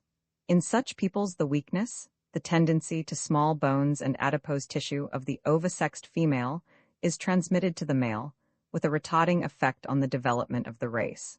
Conversely, in early Germanic tribes the comparatively free and humanly developed women, tall, strong, and brave, transmitted to their sons a greater proportion of human power, and much less of morbid sex tendency. The degree of feebleness and clumsiness common to women, the comparative inability to stand, walk, run, jump, climb, and perform other race functions common to both sexes, is an excessive sex distinction, and the ensuing transmission of this relative feebleness to their children, boys and girls alike, retards human development. Strong, free, active women, the sturdy, field-working peasant, the burden-bearing savage, are no less good mothers for their human strength. But our civilized, feminine delicacy, which appears somewhat less delicate when recognized as an expression of sexuality in excess, makes us no better mothers, but worse. The relative weakness of women is a sex distinction. It is apparent in her to a degree that injures motherhood, that injures wifehood, that injures the individual. The sex usefulness and the human usefulness of women, their general duty to their kind, are greatly injured by this degree of distinction. In every way the oversexed condition of the human female reacts unfavorably upon herself, her husband, her children, and the race. In its psychic manifestation, this intense sex distinction is equally apparent. The primal instinct of sex attraction has developed under social forces into a conscious passion of enormous power, a deep and lifelong devotion, overwhelming in its force. This is excessive in both sexes, but more so in women than in men, not so commonly in its simple physical form, but in the unreasoning intensity of emotion that refuses all guidance and drives those possessed by it to risk every other good for this one end. It is not at first sight easy, and it may seem an irreverent and thankless task, to discriminate here between what is good in the master passion and what is evil, and especially to claim for one sex more of this feeling than for the other. But such discrimination can be made. It is good for the individual and for the race to have developed such a degree of passionate and permanent love as shall best promote the happiness of individuals and the reproduction of species. It is not good for the race or for the individual that this feeling should have become so intense as to override all other human faculties, to make a mock of the accumulated wisdom of the ages, the stored power of the will, to drive the individual, against his own plain conviction, into a union sure to result in evil, or to hold the individual helpless in such an evil union, when made. Such is the condition of humanity, involving most evil results to its offspring and to its own happiness. And while in men, the immediate dominating force of the passion may be more conspicuous, it is in women that it holds more universal sway. For the man has other powers and faculties in full use, whereby to break loose from the force of this, and the woman, specially modified to sex and denied racial activity, pours her whole life into her love, and if injured here, she is injured irretrievably. With him it is frequently light and transient, and when most intense, often most transient. With her it is a deep, all-absorbing force, under the action of which she will renounce all that life offers, take any risk, face any hardships, bear any pain. It is maintained in her in the face of a lifetime of neglect and abuse. The common instance of the police caught trials, the woman cruelly abused who will not testify against her husband, shows this. This devotion, carried to such a degree as to lead to the mismating of individuals with its personal and social injury, is an excessive sex distinction, but it is in our common social relations that the predominance of sex distinction in women is made most manifest. The fact that, speaking broadly, women have, from the very beginning, been spoken of expressively enough as the sex, demonstrates clearly that this is the main impression which they have made upon observers and recorders. Here one need attempt no farther proof than to turn the mind of the reader to an unbroken record of facts and feelings perfectly patent to everyone, but not hitherto looked at as other than perfectly natural and right. So utterly has the status of woman been accepted as a sexual one that it has remained for the woman's movement of the 19th century to devote much contention to the claim that women are persons. That women are persons as well as females, an unheard of proposition. In a handbook of proverbs of all nations, a collection comprising many thousands, these facts are to be observed. First, that the proverbs concerning women are an insignificant minority compared to those concerning men. Second, that the proverbs concerning women almost invariably apply to them in general, to the sex. Those concerning men qualify, limit, describe, specialize. It is a lazy man, a violent man, a man in his cups. Qualities and actions are predicated of man individually, and not as a sex unless he is flatly contrasted with woman, as in a man of straw is worth a woman of gold. Men are deeds, women are words, man, woman, and the devil are the 3 degrees of comparison. But of woman it is always and only a woman, meaning simply a female, and recognizing no personal distinction. As much pity to see a woman weep as to see a goose go barefoot. He that hath an eel by the tail and a woman by her word hath a slippery handle. A woman, a spaniel, and a walnut tree, the more you beat 'em, the better they be. Occasionally a distinction is made between a fair woman and a black woman, and Solomon's virtuous woman, who commanded such a high price, is familiar to us all. But in common thought it is simply a woman always. The boast of the profligate that he knows the sex, so recently expressed by a new poet. The things you will learn from the yellow and brown, they'll help you and eat with the white. The complaint of the angry rejected that all women are just alike. The consensus of public opinion of all time goes to show that the characteristics common to the sex have predominated over the characteristics distinctive of the individual, a mocked excess in sex distinction. From the time our children are born, we use every means known to accentuate sex distinction in both boy and girl. And the reason that the boy is not so hopelessly mocked by it as the girl is that he has the whole field of human expression open to him besides. In our steady insistence on proclaiming sex distinction, we have grown to consider most human attributes as masculine attributes, for the simple reason that they were allowed to men and forbidden to women. A clear and definite understanding of the difference between race attributes and sex attributes should be established. Life consists of action. The action of a living thing is along two main lines: self-preservation and race preservation. The processes that keep the individual alive, from the involuntary action of his internal organs to the voluntary action of his external organs, every act, from breathing to hunting his food, which contributes to the maintenance of the individual life, these are the processes of self-preservation. Whatever activities tend to keep the race alive, to reproduce the individual, from the involuntary action of the internal organs to the voluntary action of the external organs, every act from the development of germ cells to the taking care of children, which contributes to the maintenance of the racial life. These are the processes of race preservation. In race preservation, male and female have distinctive organs, distinctive functions, distinctive lines of action. In self-preservation, male and female have the same organs, the same functions, the same lines of action. In the human species, our processes of race preservation have reached a certain degree of elaboration, but our processes of self-preservation have gone farther, much farther. All the varied activities of economic production and distribution, all our arts and industries, crafts and trades, all our growth in science, discovery, government, religion, these are along the line of self-preservation. These are, or should be, common to both sexes. To teach, to rule, to make, to decorate, to distribute, these are not sex functions, they are race functions. Yet so inordinate is the sex distinction of the human race that the whole field of human progress has been considered a masculine prerogative. What could more absolutely prove the excessive sex distinction of the human race? That this difference should surge over all its natural boundaries and blazon itself across every act of life, so that every step of the human creature is mocked male or female. Surely, this is enough to show our oversexed condition. Little by little, very slowly, and with most unjust and cruel opposition, at cost of all life holds most dear, it is being gradually established by many martyrdoms that human work is woman's as well as man's. Harriet Martineau must conceal her writing under her sewing when callers came, because to sew was a feminine verb, and to write a masculine one. Mary Somerville must struggle to hide her work from even relatives, because mathematics was a masculine pursuit. Sex has been made to dominate the whole human world, all the main avenues of life mocked male, and the female left to be a female, and nothing else. But while with the male, the things he fondly imagined to be masculine were merely human and very good for him, with the female the few things mocked feminine were feminine. Indeed, and her ceaseless reiterance of one-shot song, however sweet, has given it a conspicuous monotony.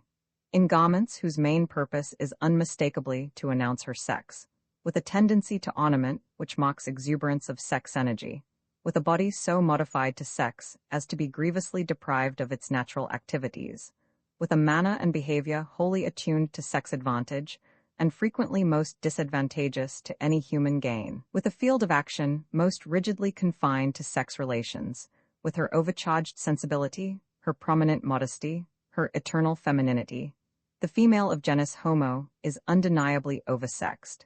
This excessive distinction shows itself again in a mocked precocity of development. Our little children, our very babies, show signs of it when the young of other creatures are serenely asexual in general appearance and habit. We eagerly note this precocity. We are proud of it. We carefully encourage it by precept and example, taking pains to develop the sex instinct in little children, and think no harm. One of the first things we force upon the child's dawning consciousness is the fact that he is a boy or that she is a girl, and that therefore, each must regard everything from a different point of view. They must be dressed differently, not on account of their personal needs, which are exactly similar at this period, but so that neither they, nor anyone beholding them, may for a moment forget the distinction of sex. Our peculiar inversion of the usual habit of species, in which the male carries ornament, and the female is dark and plain, is not so much a proof of excess indeed, as a proof of the peculiar reversal of our position in the matter of sex selection. With the other species, the males compete in ornament, and the females select. With us, the females compete in ornament, and the males select. If this theory of sex ornament is disregarded, and we prefer rather to see in masculine decoration merely a form of exuberant sex energy, expending itself in non-productive excess, then indeed, the fact that with us the females manifest such a display of gorgeous adornment is another sign of excessive sex distinction. In either case, the forcing upon girl children of an elaborate ornamentation, which interferes with their physical activity and unconscious freedom, and fosters a premature sex consciousness, is as clear and menacing a proof of our condition as could be mentioned. That the girl child should be so dressed as to require a difference in care and behavior, resting wholly on the fact that she is a girl, a fact not otherwise present to her thought at that age, is a precocious insistence upon sex distinction, most unwholesome in its results. Boys and girls are expected also to behave differently to each other, and to people in general, a behavior to be briefly described in 2 words. To the boy we say, do, to the girl, don't. The little boy must take care of the little girl, even if she is larger than he is. Why? He asks, because he is a boy, because of sex. Surely, if she is the stronger, she ought to take care of him, especially as the protective instinct is purely feminine in a normal race. It is not long before the boy learns his lesson. He is a boy, going to be a man, and that means all. I thank the Lord that I was not born a woman, runs the Hebrew prayer. She is a girl, only a girl, nothing but a girl, and going to be a woman, only a woman. Boys are encouraged from the beginning to show the feelings supposed to be proper to their sex. When our infant son bangs about, roars, and smashes things, we say proudly that he is a regular boy. When our infant daughter coquettes with visitors, or wails in maternal agony because her brother has broken her doll, whose sawdust remains she nurses with piteous care, we say proudly that she is a perfect little mother already.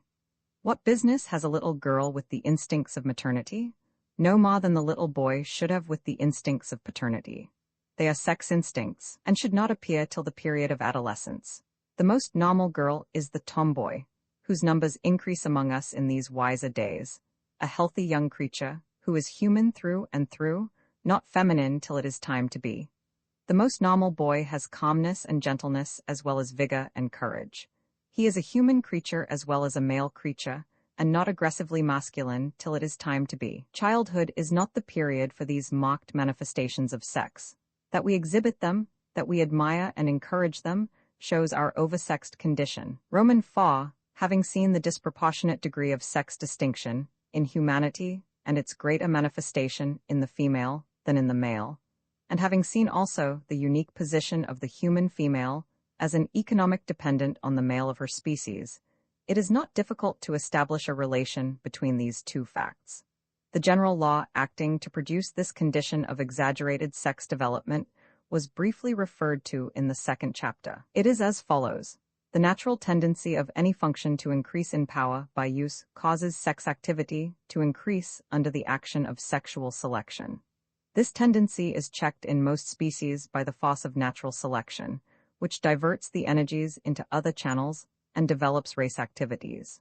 Where the female finds her economic environment in the male, and her economic advantage is directly conditioned upon the sex relation, the force of natural selection is added to the force of sexual selection, and both together operate to develop sex activity.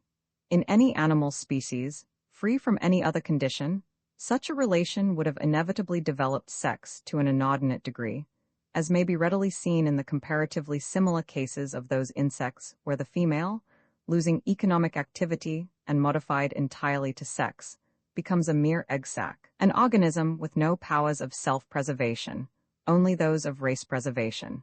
With these insects, the only race problem is to maintain and reproduce the species, and such a condition is not necessarily evil.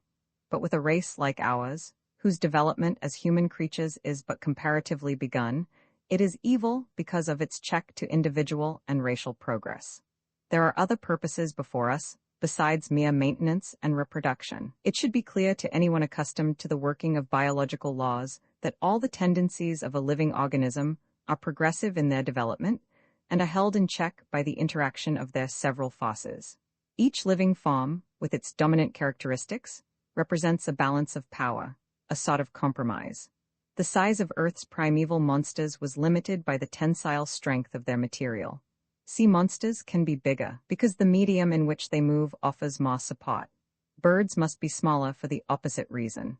The cow requires many stomachs of a liberal size because her food is of low nutritive value, and she must eat large quantities to keep her machine going.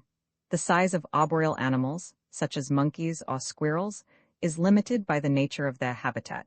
Creatures that live in trees cannot be so big as creatures that live on the ground. Every quality of every creature is relative to its condition, and tends to increase or decrease accordingly.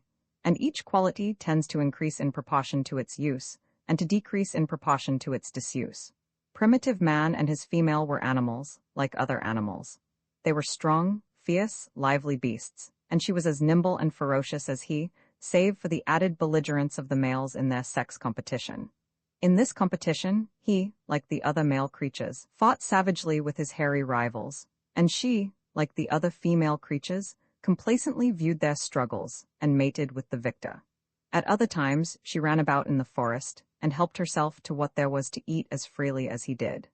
There seems to have come a time when it occurred to the dawning intelligence of this amiable savage that it was cheaper and easier to fight a little female, and have it done with, than to fight a big male every time. So he instituted the custom of enslaving the female, and she, losing freedom, could no longer get her own food nor that of her young.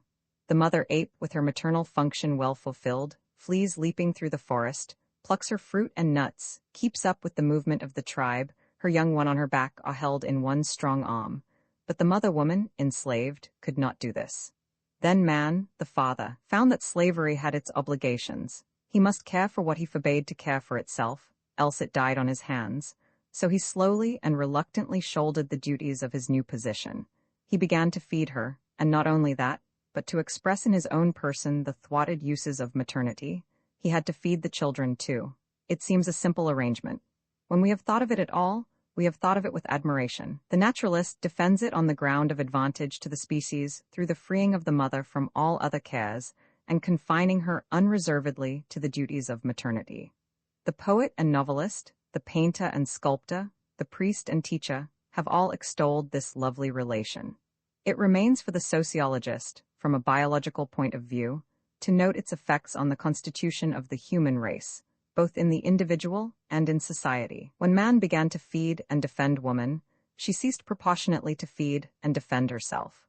When he stood between her and her physical environment, she ceased proportionately to feel the influence of that environment and respond to it. When he became her immediate and all-important environment, she began proportionately to respond to this new influence and to be modified accordingly. In a free state, speed was of as great advantage to the female as to the male, both in enabling her to catch prey and in preventing her from being caught by enemies. But in her new condition, speed was a disadvantage. She was not allowed to do the catching, and it profited her to be caught by her new master. Free creatures, getting their own food and maintaining their own lives, develop an active capacity for attaining their ends. Parasitic creatures, whose living is obtained by the exertions of others, develop powers of absorption and of tenacity, the powers by which they profit most. The human female was cut off from the direct action of natural selection, that mighty force which heretofore had acted on male and female, alike with inexorable and beneficial effect, developing strength, developing skill, developing endurance, developing courage, in a word, developing species. She now met the influence of natural selection acting indirectly through the male, and developing, of course, the faculties required to secure and obtain a hold on him. Needless to state that these faculties were those of sex attraction, the one power that has made him cheerfully maintain, in what luxury he could, the being in whom he delighted. For many, many centuries she had no other hold, no other assurance of being fed. The young girl had a prospective value, and was maintained for what should follow, but the old woman, in more primitive times, had but a poor hold on life. She who could best please her lord was the favorite slave or favorite wife, and she obtained the best economic conditions. With the growth of civilization, we have gradually crystallized into law the visible necessity for feeding the helpless female, and even old women are maintained by their male relatives with a comfortable assurance. But to this day, save, indeed, for the increasing army of women wage earners who are changing the face of the world by their steady advance toward economic independence. The personal profit of women bears but too close a relation to their power to win and hold the other sex. From the odalisque with the most bracelets to the debutante with the most bouquets, the relation still holds good. Woman's economic profit comes through the power of sex attraction. When we confront this fact boldly and plainly in the open market of vice, we are sick with horror. When we see the same economic relation made permanent, established by law, sanctioned and sanctified by religion, covered with flowers and incense and all accumulated sentiment, we think it innocent, lovely, and right. The transient trade we think evil, the bargain for life we think good. But the biological effect remains the same. In both cases, the female gets her food from the male by virtue of her sex relationship to him. In both cases, perhaps even more in marriage, because of its perfect acceptance of the situation, the female of genus Homo, still living under natural law, is inexorably modified to sex in an increasing degree. Followed in specific detail, the action of the changed environment upon women has been in given instances as follows. In the matter of mere passive surroundings, she has been immediately restricted in her range. This one factor has an immense effect on man and animal alike. An absolutely uniform environment, one shape, one size, one color, one sound, would render life, if any life could be, one helpless, changeless thing. As the environment increases and varies, the development of the creature must increase and vary with it, for he acquires knowledge and power, as the material for knowledge and the need for power appear. In migratory species, the female is free to acquire the same knowledge as the male by the same means, the same development by the same experiences. The human female has been restricted in range from the earliest beginning. Even among savages, she has a much more restricted knowledge of the land she lives in. She moves with the camp of Kos and follows her primitive industries in its vicinity, but the warpath and the hunt are the man's. He has a far larger habitat. The life of the female savage is freedom itself, however, compared with the increasing constriction of custom closing in upon the woman as civilization advanced, like the iron torture chamber of romance. Its culmination is expressed in the proverb. A woman should leave her home but 3 times, when she is christened, when she is married, and when she is buried. All this, the woman, the cat, and the chimney should never leave the house. The absolutely stationary female and the wide-ranging male are distinctly human institutions, after we leave behind us such low forms of life as the gypsy moth, whose female seldom moves more than a few feet from the pupa moth. She has abotted wings and cannot fly. She waits humbly for the winged male, lays her myriad eggs, and dies, a fine instance of modification to sex. To reduce so largely the mere area of environment is a great check to race development, but it is not to be compared in its effects with the reduction in voluntary activity to which the human female has been subjected. Her restricted impression, her confinement to the 4 walls of the home, have done great execution, of course, in limiting her ideas, her information, her thought processes, and power of judgment, and in giving a disproportionate prominence and intensity to the few things she knows about. But this is innocent in action compared with her restricted expression, the denial of freedom to act. A living organism is modified far less through the action of external circumstances upon it and its reaction thereto than through the effect of its own exertions. Skin may be thickened gradually by exposure to the weather, but it is thickened far more quickly by being rubbed against something, as the handle of an awl or of a broom. To be surrounded by beautiful things has much influence upon the human creature. To make beautiful things has more. To live among beautiful surroundings and make ugly things is more directly lowering than to live among ugly surroundings and make beautiful things. What we do modifies us more than what is done to us. The freedom of expression has been more restricted in women than the freedom of impression, if that be possible. Something of the world she lived in she has seen from her barred windows. Some air has come through the purda's folds, some knowledge has filtered to her eager ears from the talk of men. Desdemona learned somewhat of Othello. Had she known more, she might have lived longer. But in the ever-growing human impulse to create, the power and will to make, to do, to express one's new spirit in new forms, here she has been utterly debarred.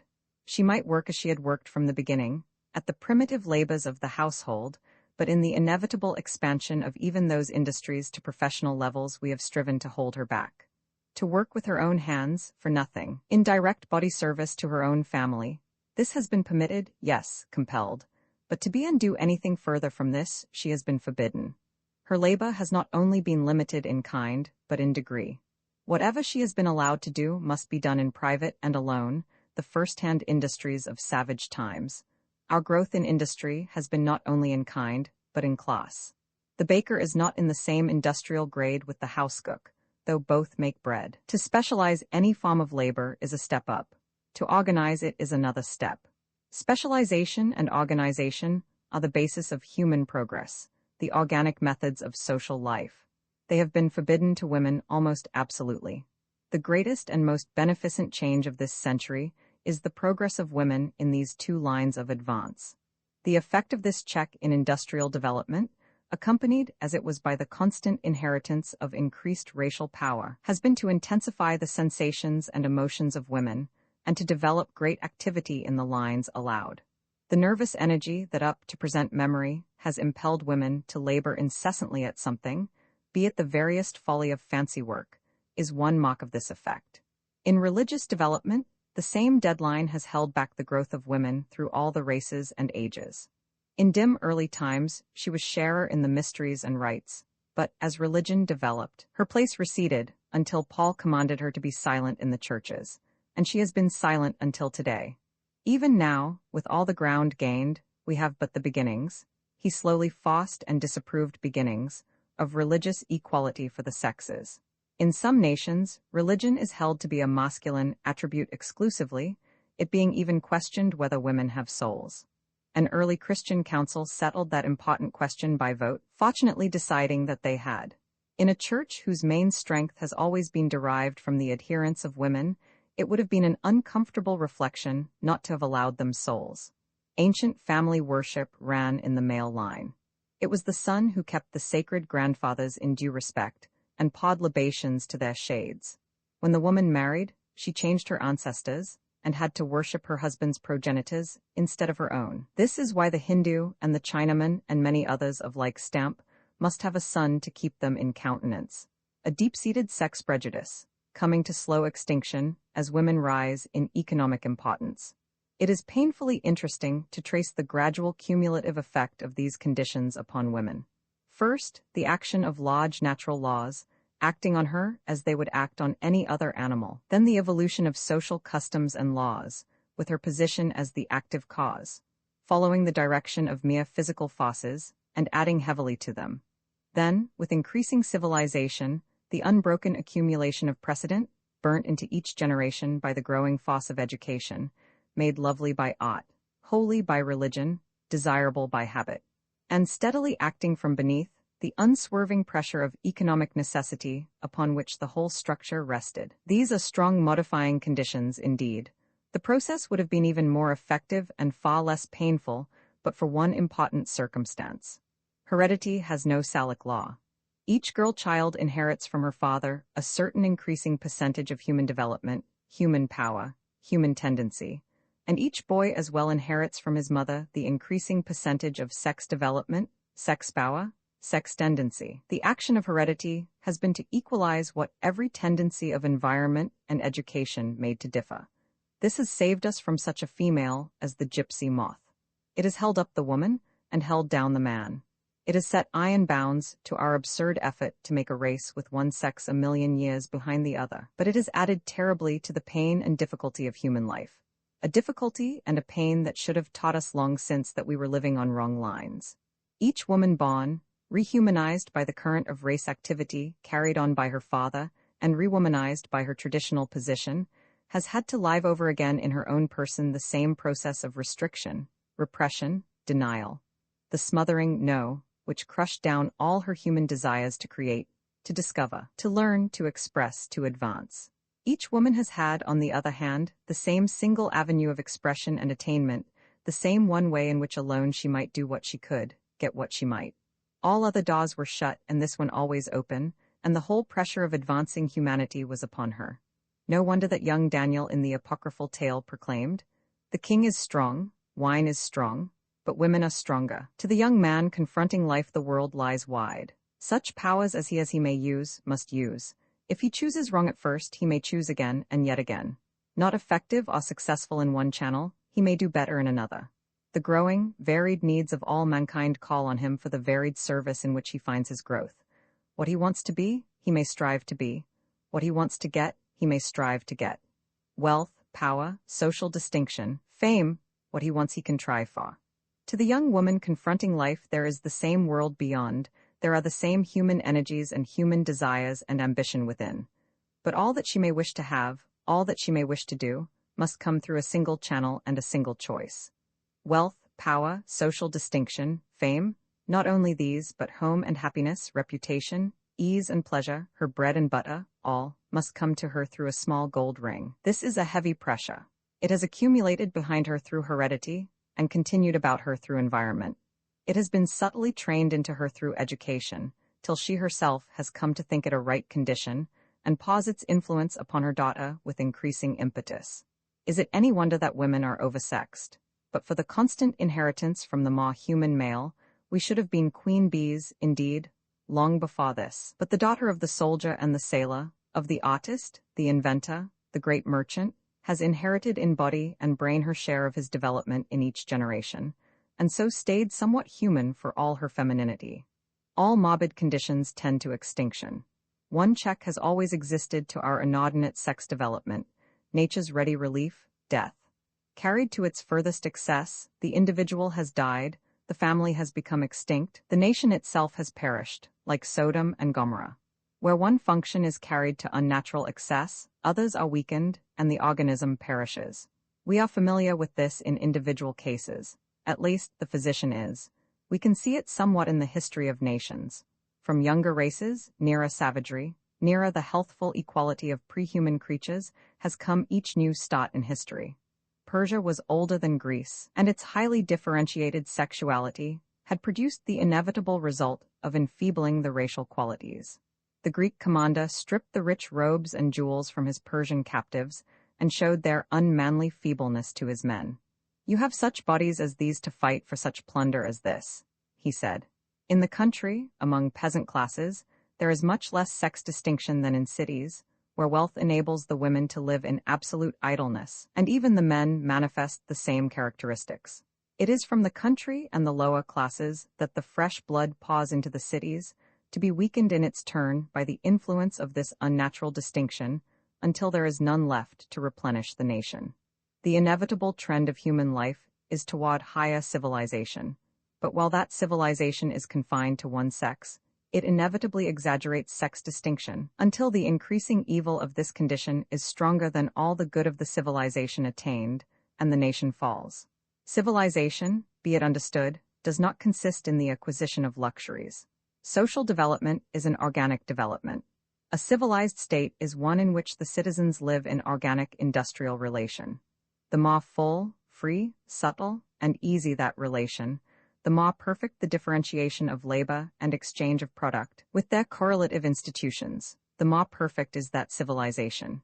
To eat, drink, sleep, and keep warm, these are common to all animals, whether the animal couches in a bed of leaves or one of eiderdown, sleeps in the sun to avoid the wind or builds a furnace-heated house, lies in wait for game or orders a dinner at a hotel. These are but individual animal processes. Whether one lays an egg or a million eggs, whether one bears a cub, a kitten, or a baby, whether one broods its chickens, guards its litter, or tends a nursery full of children, these are but individual animal processes.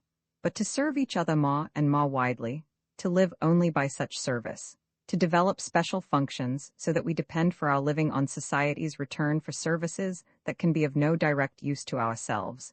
This is civilization, our human glory and race distinction. All this human progress has been accomplished by men. Women have been left behind, outside, below, having no social relation whatever, merely the sex relation whereby they lived. Let us bear in mind that all the tender ties of family are ties of blood, of sex relationship. A friend, a comrade, a partner, this is a human relative. Father, mother, son, daughter, sister, brother, husband, wife, these are sex relatives. Blood is thicker than water, we say, true. But ties of blood are not those that ring the world with the succeeding waves of progressive religion, art, science, commerce, education, all that makes us human. Man is the human creature. Woman has been checked, starved, aborted in human growth, and the swelling fosses of race development have been driven back in each generation to work in her through sex functions alone. This is the way in which the sexuo-economic relation has operated in our species, checking race development in half of us, and stimulating sex development in both. The facts stated in the foregoing chapters are familiar and undeniable. The argument seems clear. Yet the mind reacts violently from the conclusions it is forced to admit, and tries to find relief in the commonplace conditions of everyday life. From this looming phantom of the oversexed female of genus Homo, we fly back in satisfaction to familiar acquaintances and relatives, to Mrs. John Smith and Miss Imogen Jones, to mothers and sisters and daughters and sweethearts and wives. We feel that such a dreadful state of things cannot be true, or we should surely have noticed it. We may even perform that acrobatic feat so easy to most minds, admit that the statement may be theoretically true, but practically false. Two simple laws of brain action are responsible for the difficulty of convincing the human race of any large general truths concerning itself. One is common to all brains, to all nerve sensations indeed, and is cheerfully admitted to have nothing to do with the sexuo-economic relation. It is this simple fact, in popular phrase, that what we are used to we do not notice. This rests on the law of adaptation, the steady, ceaseless pressure that tends to fit the organism to the environment. A nerve touched for the first time with a certain impression feels this first impression far more than the 100th or 1000th, though the 1000th be far more violent than the first. If an impression be constant and regular, we become utterly insensitive to it, and only respond under some special condition, as the ticking of a clock, the noise of running water, or waves on the beach. Even the clatter of railroad trains grows imperceptible to those who hear it constantly. It is perfectly possible for an individual to become accustomed to the most disadvantageous conditions and fail to notice them. It is equally possible for a race, a nation, a class to become accustomed to most disadvantageous conditions and fail to notice them. Take as an individual instance the wearing of corsets by women. Put a corset, even a loose one, on a vigorous man or woman who never wore one, and there is intense discomfort and a vivid consciousness thereof. The healthy muscles of the trunk resent the pressure, the action of the whole body is checked in the middle, the stomach is choked, the process of digestion interfered with, and the victim says, "How can you bear such a thing?" But the person habitually wearing a corset does not feel these evils. They exist, assuredly, the facts are there, the body is not deceived, but the nerves have become accustomed to these disagreeable sensations and no longer respond to them. The person does not feel it. In fact, the wearer becomes so used to the sensations that, when they are removed with the corset, there is a distinct sense of loss and discomfort. The heavy folds of the cravat, stock, and neckcloth of earlier men's fashions, the heavy horsehair peruke, the stiff high collar of today, the kind of shoes we wear, these are perfectly familiar instances of the force of habit in the individual. This is equally true of racial habits. That a king should rule because he was born, passed unquestioned for thousands of years. That the eldest son should inherit the titles and estates was a similar phenomenon as little questioned. That a debtor should be imprisoned, and so entirely prevented from paying his debts, was common law. So glaring an evil as chattel slavery was an unchallenged social institution from earliest history to our own day among the most civilized nations of the earth. Christ himself let it pass unnoticed. The hideous injustice of Christianity to the Jew attracted no attention through many centuries. That the serf went with the soil and was owned by the lord thereof was one of the foundations of society in the Middle Ages. Social conditions, like individual conditions, become familiar by use and cease to be observed. This is the reason why it is so much easier to criticize the customs of other persons or other nations than our own. It is also the reason why we so naturally deny and resent the charges of the critic. It is not necessarily because of any injustice on the one side or dishonesty on the other, but because of a simple and useful law of nature. The Englishman coming to America is much struck by America's political corruption, and, in the earnest desire to serve his brother, he tells us all about it. That which he has at home he does not observe, because he is used to it. The American in England finds also something to object to, and omits to balance his criticism by memories of home.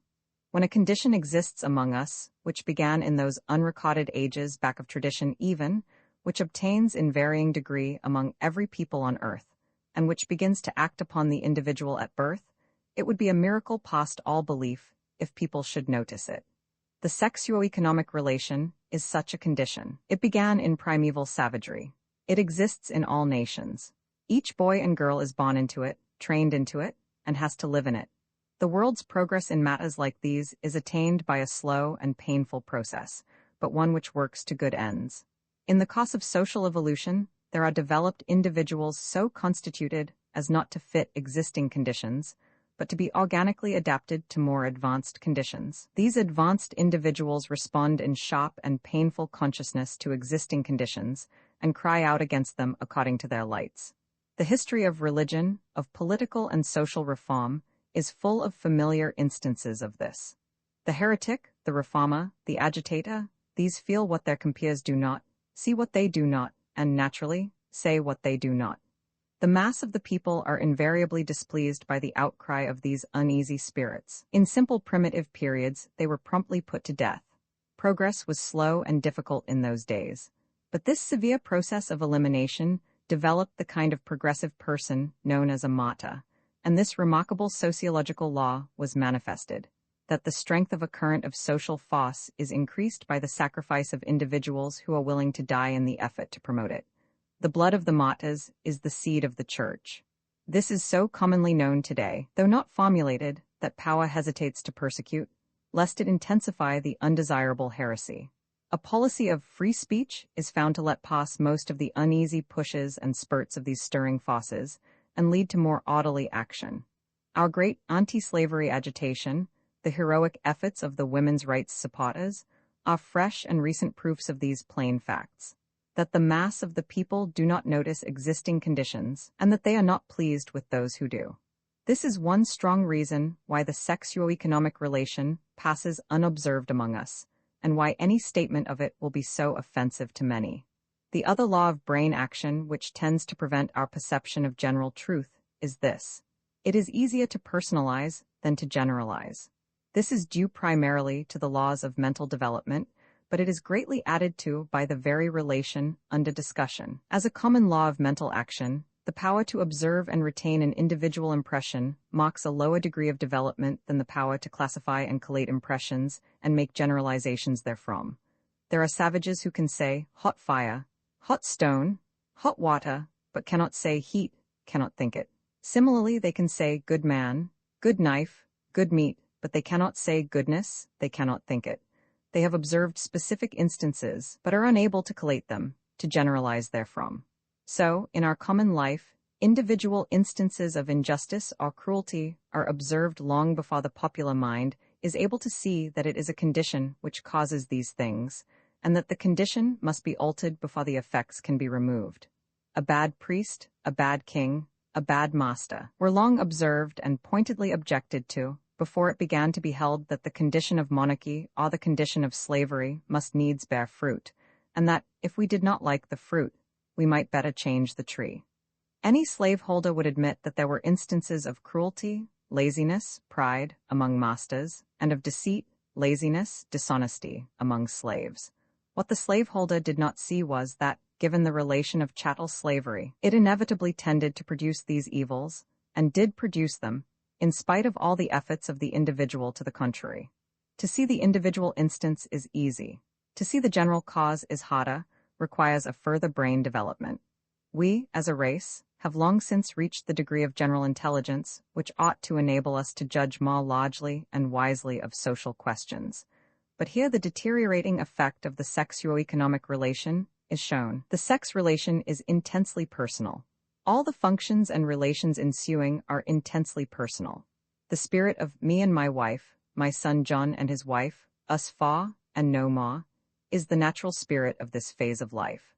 By confining half the world to this one set of functions, we have confined it absolutely to the personal. And man that is born of woman is reared by her in this same atmosphere of concentrated personality, and afterwards spends a large part of his life in it. This condition tends to magnify the personal and minimize the general in our minds, with results that are familiar to us all.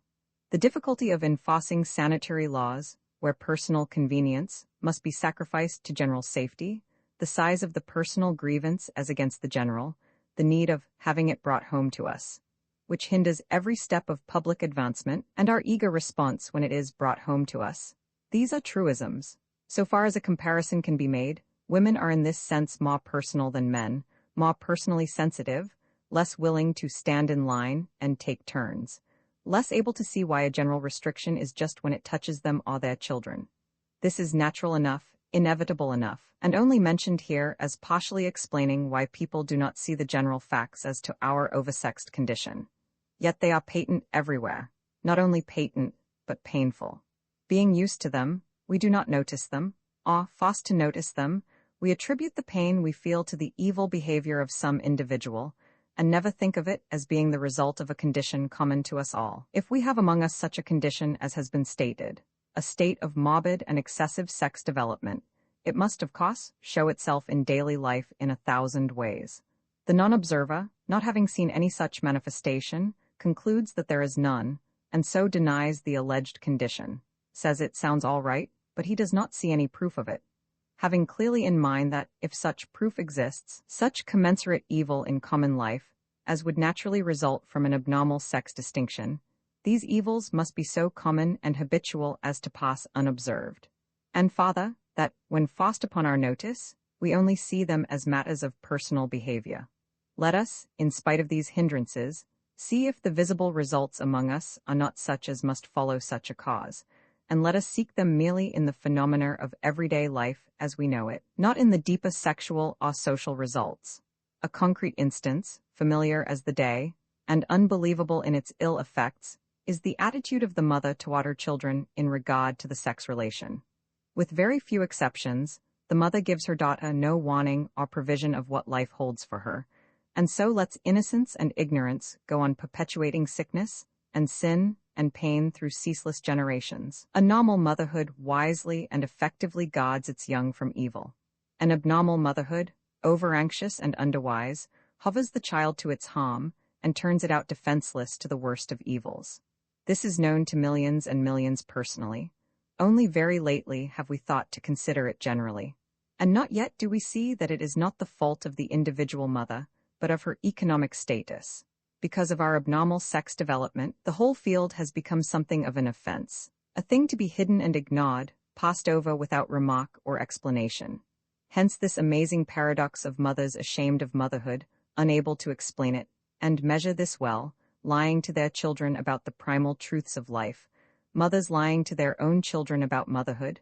The pressure under which this is done is an economic one. The girl must marry, else how live? The prospective husband prefers the girl to know nothing. He is the market, the demand. She is the supply.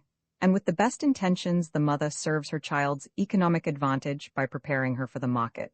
This is an excellent instance. It is common. It is most evil.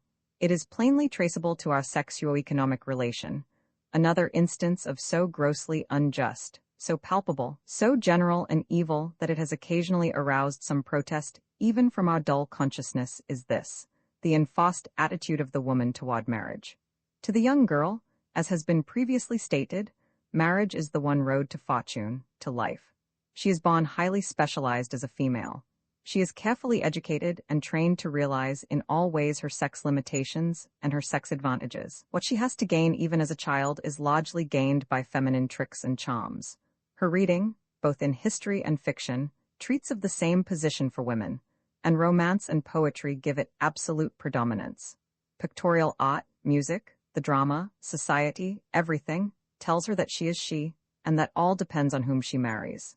Where young boys plan for what they will achieve and attain, young girls plan for whom they will achieve and attain. Little Ellie and her swan's nest among the reeds is a familiar illustration. It is the lover on the red roan steed she planned for. It is Lancelot riding through the sheaves that called the lady from her loom at Shalott. He is the coming world. With such a prospect as this before her, with an organization specially developed to this end, with an education adding every weight of precept and example, of wisdom and virtue, to the natural instincts, with a social environment, the whole machinery of which is planned to give the girl a chance to see and to be seen, to provide her with opportunities, and with all the pressure of personal advantage and self-interest added to the sex instinct, What one would logically expect is a society full of desperate and eager husband hunters, regarded with popular approval. Not at all. Marriage is the woman's proper sphere, her divinely ordered place, her natural end. It is what she is born for, what she is trained for, what she is exhibited for. It is, moreover, her means of honorable livelihood and advancement. But she must not even look as if she wanted it. She must not turn her hand over to get it. She must sit passive as the seasons go by, and her chances lessen with each year. Think of the strain on a highly sensitive nervous organism to have so much hang on one thing, to see the possibility of attaining it grow less and less yearly, and to be forbidden to take any step towards securing it. This she must bear with dignity and grace to the end. To what end? To the end that, if she does not succeed in being chosen, she becomes a thing of mild popular contempt, a human being with no further place in life save as an attaché, a dependent upon more fortunate relatives, an old maid. The open derision and scorn with which unmarried women used to be treated is lessening each year in proportion to their advance in economic independence. But it is not very long since the popular proverb, "Old maids lead apes in hell," was in common use, since unwelcome, lovers urged their suit with the awful argument that they might be the lost askers, since the hapless lady in the wood prayed for a husband, and when the owl answered, Who? Cried, "Anybody, good Lord." There is still a pleasant ditty afloat as to the 3 old maids of Lynn, who did not marry when they could, and could not when they would. The cruel and absurd injustice of blaming the girl for not getting what she is allowed no effort to obtain seems unaccountable, but it becomes clear when viewed in connection with the sexuo-economic relation. Although marriage is a means of livelihood, it is not honest employment where one can offer one's labor without shame, but a relation where the support is given outright, and enforced by law in return for the functional service of the woman, the duties of wife and mother. Therefore no honorable woman can ask for it. It is not only that the natural feminine instinct is to retire, as that of the male is to advance, but that, because marriage means support, a woman must not ask a man to support her. It is economic beggary as well as a false attitude from a sex point of view. Observe the ingenious cruelty of the arrangement. It is just as humanly natural for a woman as for a man to want wealth. But when her wealth is made to come through the same channels as her love, she is forbidden to ask for it by her own sex nature and by business honor. Hence the millions of mismade marriages with anybody, good Lord. Hence the million broken hearts which must let all life pass, unable to make any attempt to stop it. Hence the many maiden aunts, elderly sisters and daughters, unattached women everywhere, who are a burden on their male relatives and society at large. This is changing for the better, to be sure, but changing only through the advance of economic independence for women. A bachelor maid is a very different thing from an old maid. This, then, is the reason for the Andromeda position of the possibly to be married young woman, and for the ridicule and reproach meted out to her, since women are viewed wholly as creatures of sex even by one another, and since everything is done to add to their young powers of sex attraction, since they are marriageable solely on this ground, unless, indeed, a fortune has been added to their charms. Failure to marry is held a clear proof of failure to attract, a lack of sex value, and since they have no other value, save in a low order of domestic service, they are quite naturally despised. What else is the creature good for, failing in the functions for which it was created? The scorn of male and female alike falls on this sexless thing. She is a human failure. It is not strange, therefore, though just as pitiful, this long chapter of patient, voiceless, dreary misery in the lives of women, and it is not strange, either, to see the marked and steady change in opinion that follows the development of other faculties in woman besides those of sex. Now that she is a person as well as a female, filling economic relation to society, she is welcomed and accepted as a human creature, and need not marry the wrong man for her bread and butter. So sharp is the reaction from this unlovely yoke that there is a limited field of life today wherein women choose not to marry, preferring what they call their independence. A newborn, hard-won, dear-bought independence. That any living woman should prefer it to home and husband, to love and motherhood, throws a fierce light on what women must have suffered for lack of freedom before. This tendency need not be feared, however. It is merely a reaction, and a most natural one. It will pass as naturally, as more and more women become independent, when marriage is not the price of liberty. The fear exhibited that women generally, once fully independent, will not marry, is proof of how well it has been known that only dependence forced them to marriage as it was. There will be needed neither bribe nor punishment to force women to true marriage with independence. Along this line, it is most interesting to mark the constant struggle between natural instinct and natural law, and social habit and social law, through all our upward course. Beginning with the natural functions and instincts of sex, holding her great position as selector of the best among competing males, woman's beautiful work is to improve the race by right marriage. The feeling by which this is accomplished, growing finer as we become more civilized, develops into that wide, deep, true, and lasting love which is the highest good to individual human beings. Following its current, we have always reverenced and admired true love. And our romances, from the earliest times, abound in praise of the princess who marries the page or prisoner, venerating the selective power in woman, choosing the right man for his own sake. Directly against this runs the countercurrent, resulting in the marriage of convenience, a thing which the true inner heart of the world has always hated. Young Lochinvar is not an eternal hero for nothing. The personified type of a great social truth is sure of a long life. The poor young hero, handsome, brave, good, but beset with difficulties, stands ever against the wealth and power of the bad man.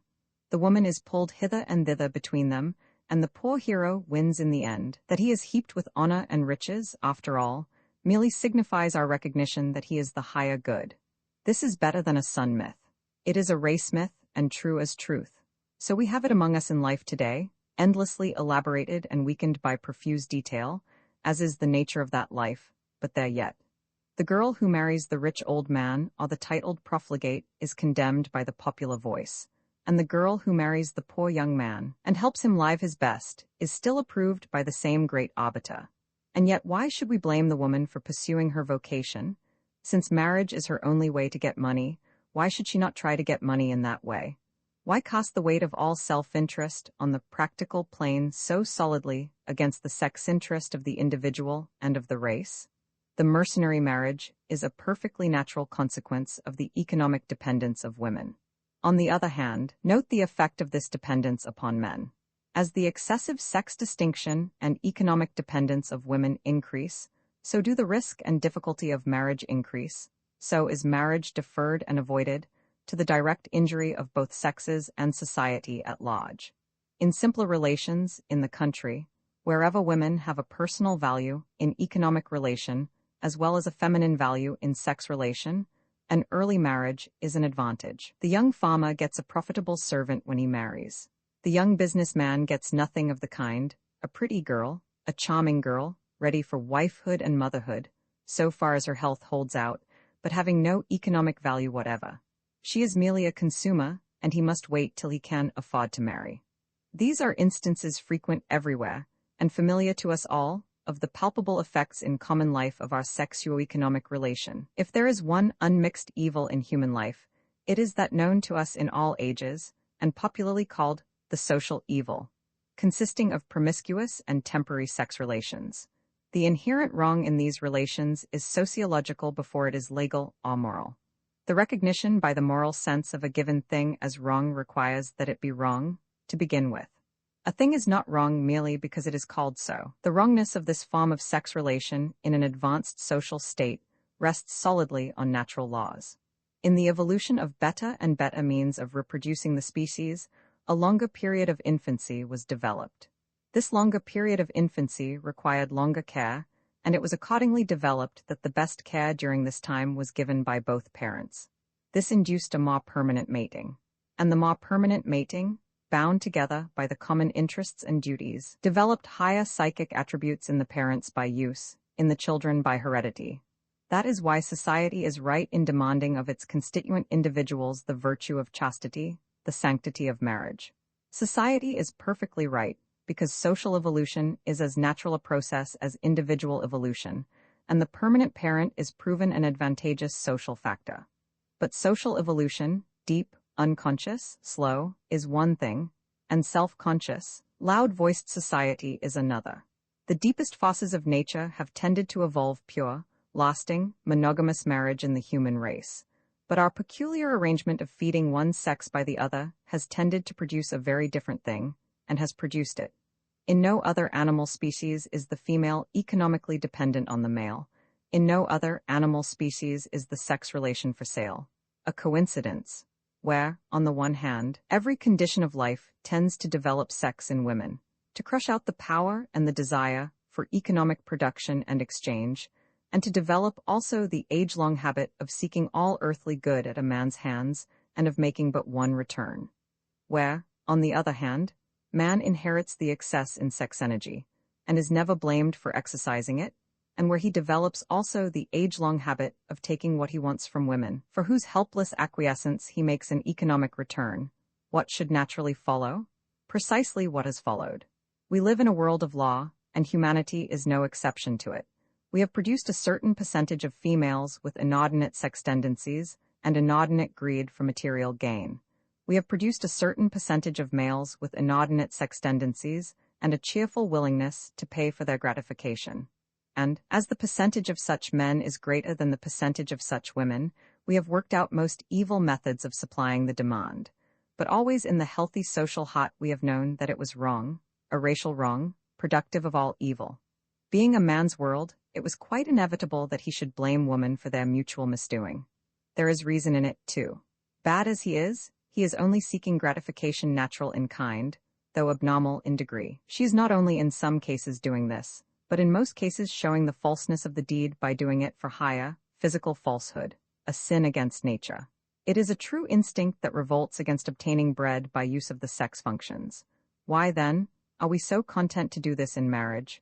Legally and religiously, we say that it is right, but in its reactionary effect on the parties concerned and on society at large it is wrong.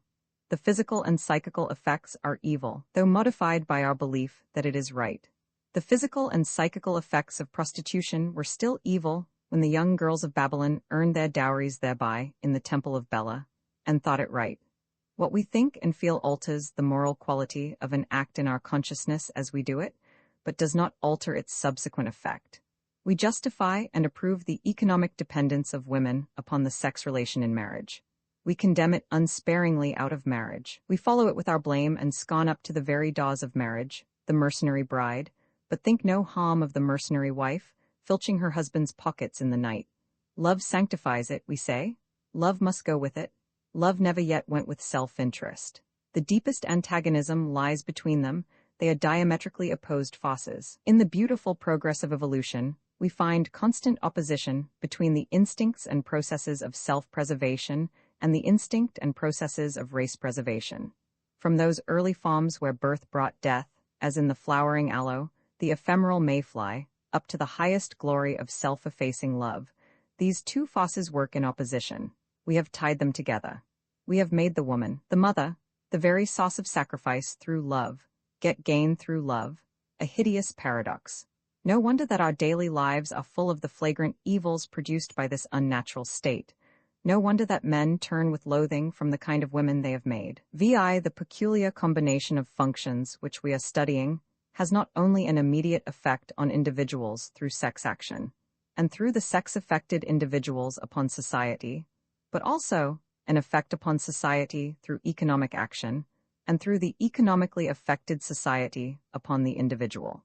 The economic aspect of the question brings it prominently forward today as influencing not only our private health and happiness and the processes of reproduction, but our public health and happiness and the processes of social economics as well.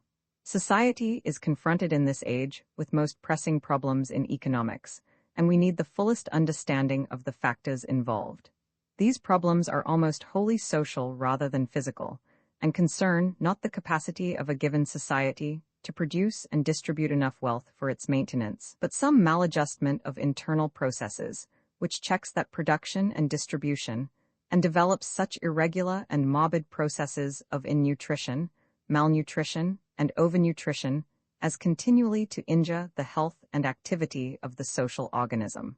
Our difficulty about wealth is not in getting it out of the earth, but in getting it away from one another. We have phenomena before us in the development of social economic relations analogous to those accompanying our development in sex relation.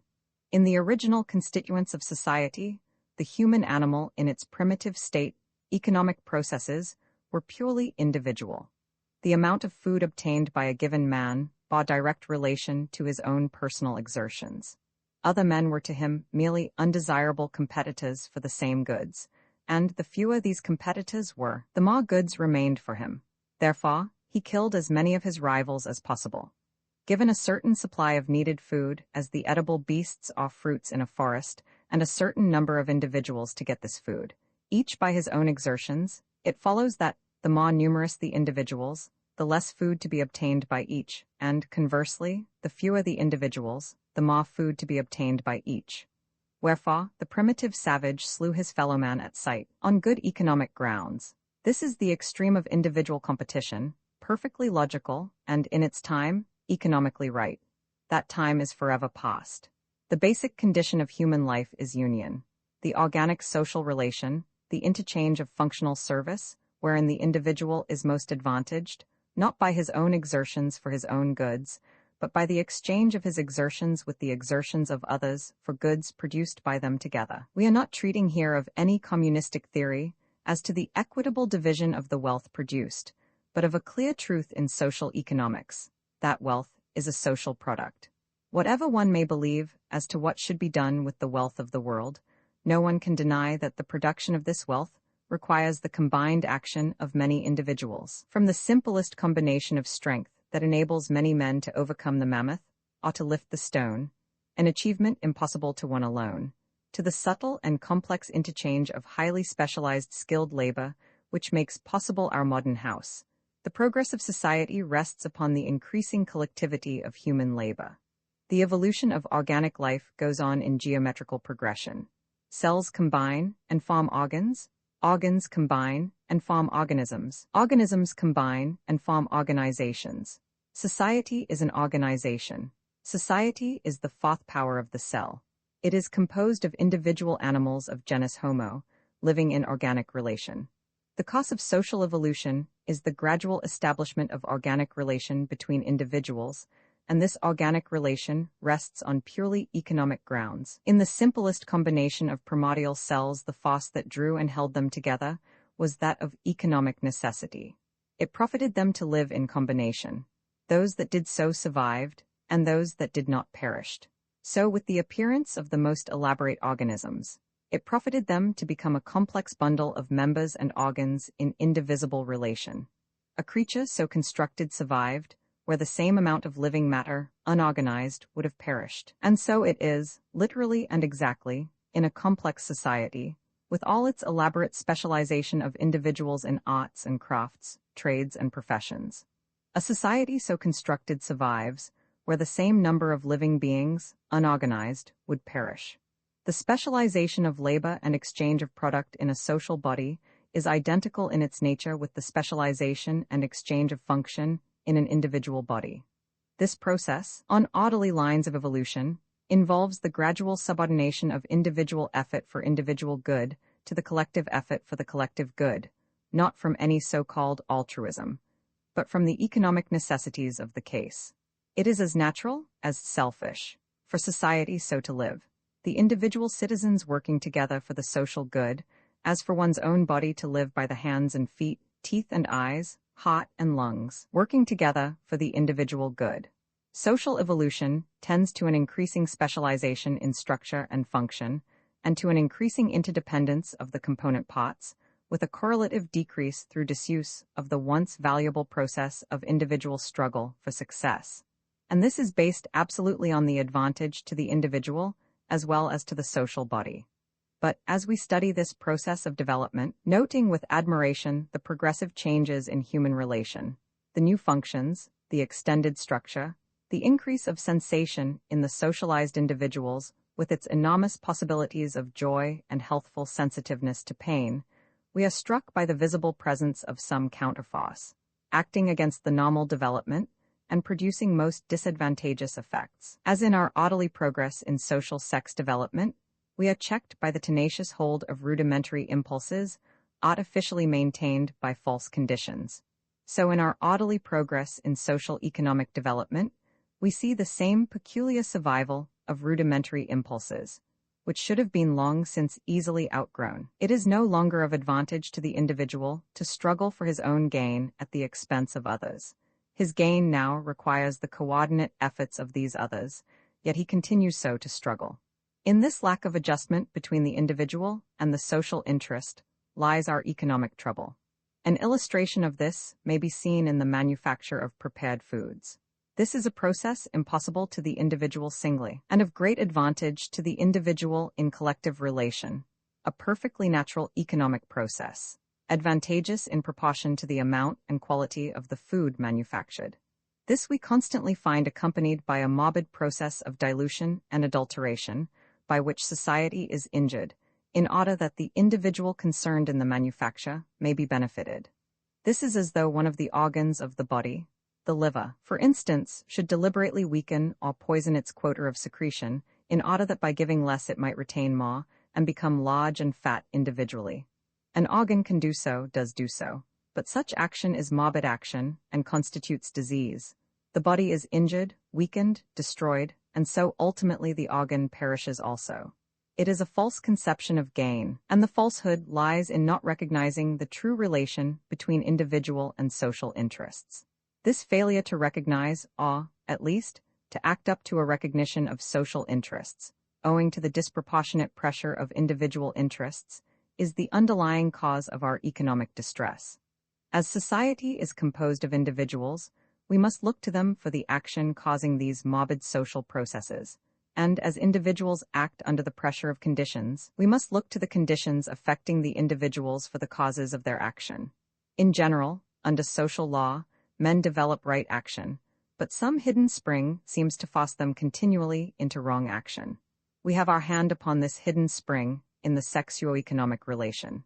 If we had remained on an individual economic basis, the evil influence would have had far less ill effect, but as we grow into the social-economic relation, it increases with our civilization.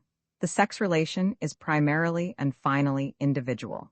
It is a physical relation between individual bodies, and while it may also extend to a psychical relation between individual souls, it does not become a social relation, though it does change its personal development to suit social needs. In all its processes, to all its results, the sex relation is personal, working through individuals upon individuals, and developing individual traits and characteristics, to the great advantage of society. The qualities developed by social relation are built into the race through the sex relation, but the sex relation itself is wholly personal. Our economic relation, on the contrary, though originally individual, becomes through social evolution increasingly collective. By combining the human sex relation with the human economic relation, we have combined a permanently individual process with a progressively collective one. This involves a strain on both, which increases in direct proportion to our socialization, and, so far, has resulted in the ultimate destruction of the social organism acted upon by such irreconcilable forces. As has been shown, this combination has affected the sex relation of individuals by bringing into it a tendency to collectivism with economic advantage, best exhibited in our distinctive racial phenomenon of prostitution. On the other hand, it has affected the economic relation of society by bringing into it a tendency to individualism with sex advantage, best exhibited in the frequent practice of sacrificing public good to personal gain, that the individual may thereby support his family. We are so used to considering it the first duty of a man to support his family that it takes a very glaring instance of bribery and corruption in their interests to shake our conviction. But, as a sociological law, every phase of the prostitution of public service to private gain, from the degradation of the artist to the exploitation of the helpless, unskilled laborer, marks a diseased social action. Our social status rests upon our common consent, common action, common submission to the common will. No individual interests can stand for a moment against the interests of the common weal, either when war demands the last sacrifice of individual property and life, or when peace requires the absolute submission of individual property and life to common law, the fixed expression of the people's will. The maintenance of law and order involves the very spirit of socialism, the sinking of personal interest in common interest. All this rests upon the evolution of the social spirit, the keen sense of social duty, the conscientious fulfillment of social service. And it is here that the excessive individualism maintained by our sexuo-economic relation enters as a strong and increasingly disadvantageous social factor. We have dimly recognized the irreconcilability of the sex relation with economic relations on both sides, in our sharp condemnation of making the sex functions openly commercial, and in the drift towards celibacy in collective institutions. Bodies of men or women, actuated by the highest religious impulses, desiring to live nobly and to serve society, have always recognized something antagonistic in the sex relation. They have thought it inherent in the relation itself, not seeing that it was the economic side which made it reactionary. Yet this action was practically admitted by the continued existence of communal societies where the sex relation did exist, in an unacknowledged form, and without the element of economic exchange. It is admitted also by the noble and self-sacrificing devotion of married missionaries of the Protestant Church, who are supported by contributions.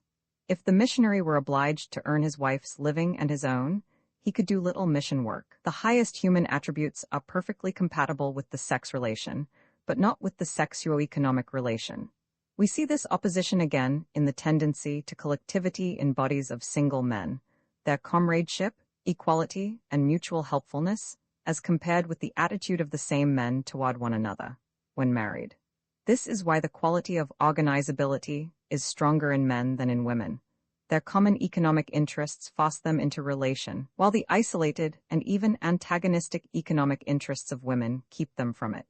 The condition of individual economic dependence in which women live resembles that of the savage in the forest. They obtain their economic goods by securing a male through their individual exertions, all competing freely to this end. No combination is possible. The numerous girls at a summer resort, in their attitude toward the scant supply of young men, bear an unconscious resemblance to the emulous savages in a too closely hunted forest. And here may be given an economic reason for the oft-noted bitterness with which the virtuous women regard the vicious. The virtuous woman stands in close ranks with her sisters, refusing to part with herself, her only economic goods, until she is assured of legal marriage, with its lifelong guarantee of support. Under equal proportions of birth in the two sexes, every woman would be tolerably sure of obtaining her demands. But here enters the vicious woman and offers the same goods, though of inferior quality, to be sure, for a far less price. Every one of such illegitimate competitors lowers the chances of the unmarried women and the income of the married. No wonder those who hold themselves highly should be moved to bitterness at being undersold in this way. It is the hatred of the trade unionist for scab labor. On the woman's side, we are steadily maintaining the force of primitive individual competition in the world, as against the tendency of social progress to develop cooperation in its place, and this tendency of course is inherited by their sons. On the man's side, the same effect is produced through another feature of the relation. The tendency to individualism with sex advantage is developed in man by an opposite process to that operating on the woman. She gets her living by getting a husband. He gets his wife by getting a living. It is to her individual economic advantage to secure a mate. It is to his individual sex advantage to secure economic gain. The sex functions to her have become economic functions. Economic functions to him have become sex functions. This has confounded our natural economic competition, inevitably growing into economic cooperation, with the element of sex competition, an entirely different force. Competition among males, with selection by the female of the superior male, is the process of sexual selection and works to racial improvement. So far as the human male competes freely with his peers in higher and higher activities, and the female chooses the winner, so far we are directly benefited. But there is a radical distinction between sex competition and marriage by purchase. In the first, the male succeeds by virtue of what he can do. In the second, by virtue of what he can get. The increased power to do, transmitted to the young, is of racial advantage. But mere possessions, with no question as to the method of their acquisition, are not necessarily of advantage to the individual as a father. To make the sexual gain of the male rest on his purchasing power puts the immense force of sex competition into the field of social economics, not only as an incentive to labor and achievement, which is good, but as an incentive to individual gain, however obtained, which is bad, thus accounting for our multiplied and intensified desire to get the inordinate greed of our industrial world. The tournament of the Middle Ages was a brutal spot, perhaps, with its human injury, pain, and death, under the cry of, "Fight on, brave knights, fair eyes are looking on you," but it represents a healthier process than our modern method of securing the wherewithal to maintain the sex relation. As so beautifully phrased by Jean Ingello, "I worked afar that I might rear a happy home on English soil. I labored for the golden gear, I loved my toil. Forever in my spirit spake the natural whisper, well 'twill be when loving wife and children break their bread with thee." Put more broadly by Kipling. But since our women must walk gay, and money buys their gear, the sealing vessels filch this way at hazard, year by year. The contest in every good man's heart today between the ought to and the must, between his best work and the pot-boiler, is his personal share of this incessant struggle between social interest and self-interest. For himself and by himself, he would be glad to do his best work, to be true to his ideals, to be brave in meeting loss for that truth's sake. But as the compromising capitalist says in Put Yourself in His Place, when his sturdy young friend, a bachelor, wonders at his giving in to unjust demands, marriage makes a mouse of a man. To the young businessman who falls into evil causes in the sex relation, the open greed of his fair dependent is a menace to his honesty, to his business prospects. On the same, man married, the needs of his wife often operate in the same way. The sense of the dependence of the helpless creature whose food must come through him does not stimulate courage, but compels submission. The foregoing distinction should be clearly held in mind. Legitimate sex competition brings out all that is best in man. To please her, to win her, he strives to do his best. But the economic dependence of the female upon the male, with its ensuing purchasability, does not so affect a man. It puts upon him the necessity for getting things, not for doing them. In the lowest grades of labor, where there is no getting without doing and where the laborer always does more than he gets, this works less palpable evil than in the higher grades, the professions and arts, where the most valuable work is always ahead of the market, and where to work for the market involves a lowering of standards. The young artist or poet or scientific student works for his work's sake, for art, for science, and so for the best good of society. But the artist or student married must get gain, must work for those who will pay. And those who will pay are not those who lift and bear forward the standard of progress. Community of interest is quite possible with those who are working most disinterestedly for the social good, but bring in the sex relation, and all such solidarity disintegrates, resolves itself into the tiny groups of individuals united on a basis of sex union, and briskly acting in their own immediate interests at anybody's or everybody's expense. The social perception of the evil resultant from the intrusion of sex influence upon racial action has found voice in the heartless proverb, "There is no evil without a woman at the bottom of it." When a man's work goes wrong, his hopes fail, his ambitions sink, cynical friends inquire, "Who is she?" It is not for nothing that a man's best friends sigh when he marries, especially if he is a man of genius. This judgment of the world has obtained side by side with its equal faith in the ennobling influence of woman. The world is quite right. It does not have to be consistent. Both judgments are correct. Woman affecting society through the sex relation, or through her individual economic relation, is an ennobling influence.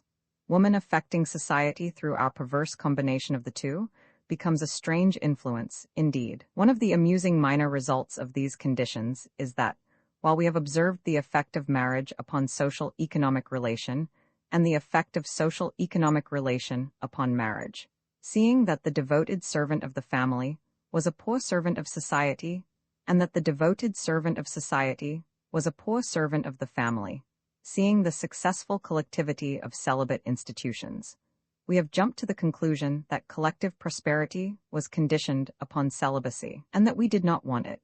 That is why the popular mind is so ready to associate socialistic theories with injury to marriage.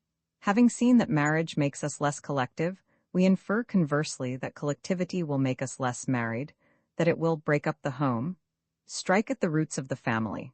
When we make plain to ourselves that a pure, lasting, monogamous sex union can exist without bribe or purchase, without the manacles of economic dependence, and that men and women, so united in sex relation, will still be free to combine with others in economic relation, we shall not regard devotion to humanity as an unnatural sacrifice, nor collective prosperity as a thing to fear. Besides this maintenance of primeval individualism in the growing collectivity of social economic process and the introduction of the element of sex combat into the narrowing field of industrial competition, there is another side to the evil influence of the sexuo-economic relation upon social development. This is in the attitude of woman as a non-productive consumer. In the industrial evolution of the human race, that marvelous and subtle drawing out and interlocking of special functions which constitute the organic life of society, we find that production and consumption go hand in hand, and production comes first. One cannot consume what has not been produced. Economic production is the natural expression of human energy, not sex energy at all, but race energy, the unconscious functioning of the social organism. Socially organized human beings tend to produce, as a gland to secrete. It is the essential nature of the relation. The creative impulse, the desire to make, to express the inner thought in outer form, just for the work's sake, no use at all either work. This is the distinguishing character of humanity. I want to mock, cries the child demanding the pencil. He does not want to eat. He wants to mock. He is not seeking to get something into himself, but to put something out of himself. He generally wants to do whatever he sees done, to make pie crust or to make shavings as it happens. The pie he may eat, the shavings not, but he likes to make both.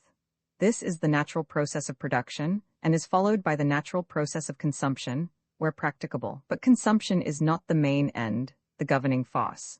Under this organic social law, working naturally, we have the evolution of those arts and crafts in the exercise of which consists our human living, and on the product of which we live.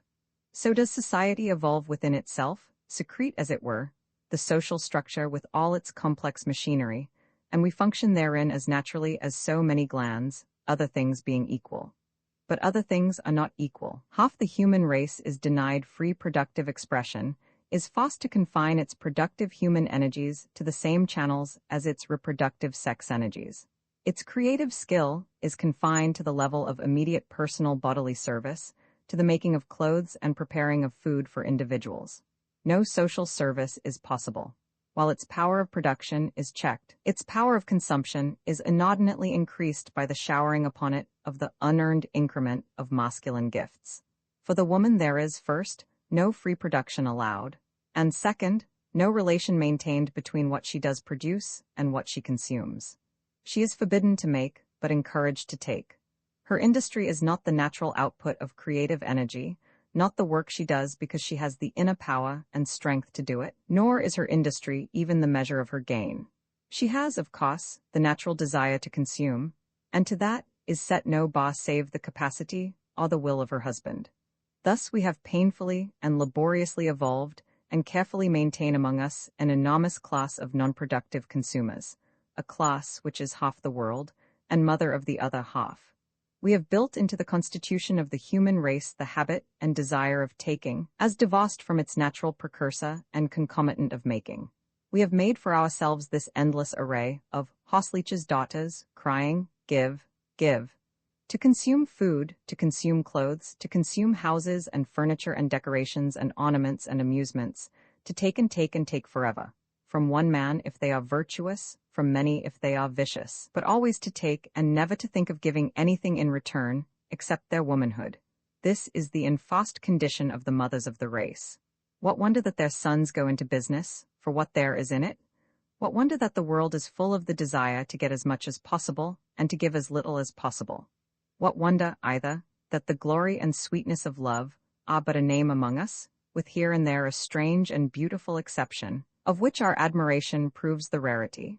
Between the brutal ferocity of excessive male energy struggling in the marketplace, as in a battlefield, and the unnatural greed generated by the perverted condition of female energy, it is not remarkable that the industrial evolution of humanity has shown peculiar symptoms.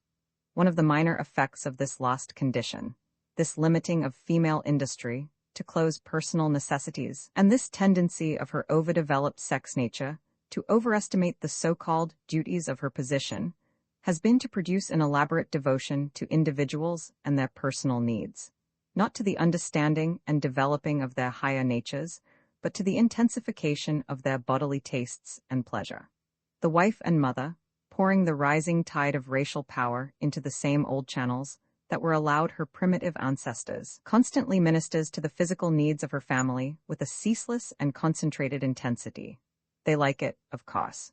But it maintains in the individuals of the race an exaggerated sense of the importance of food and clothes and ornaments to themselves, without at all including a knowledge of their right use and value to us all. It develops personal selfishness. Again, the consuming female, debarred from any free production, unable to estimate the labor involved in the making of what she so lightly destroys, and her consumption limited mainly to those things which minister to physical pleasure, creates a market for sensuous decoration and personal ornament, for all that is luxurious and enervating, and for a false and capricious variety in such supplies, which operates as a most deadly check to true industry and true art. As the priestess of the temple of consumption, as the limitless demander of things to use up, her economic influence is reactionary and injurious. Much, very much, of the current of useless production in which our economic energies run waste, man's strength poured out like water on the sand, depends on the creation and careful maintenance of this false market, this sink into which human labor vanishes with no return. Woman, in her false economic position, reacts injuriously upon industry, upon art, upon science, discovery, and progress.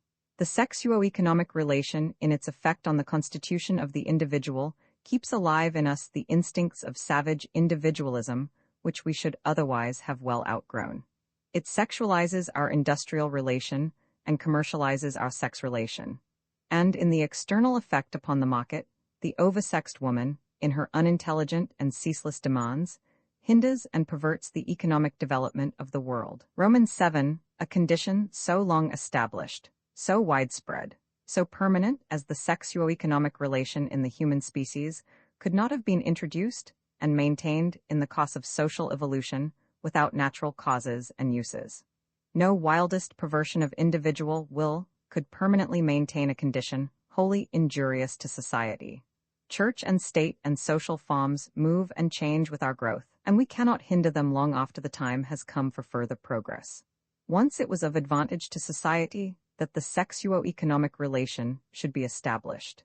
Now that it is no longer of advantage to society, the woman's movement has set in, and the relation is changing under our eyes from year to year, from day to day, in spite of our traditional opposition. The change considered in these pages is not one merely to be prophesied and recommended.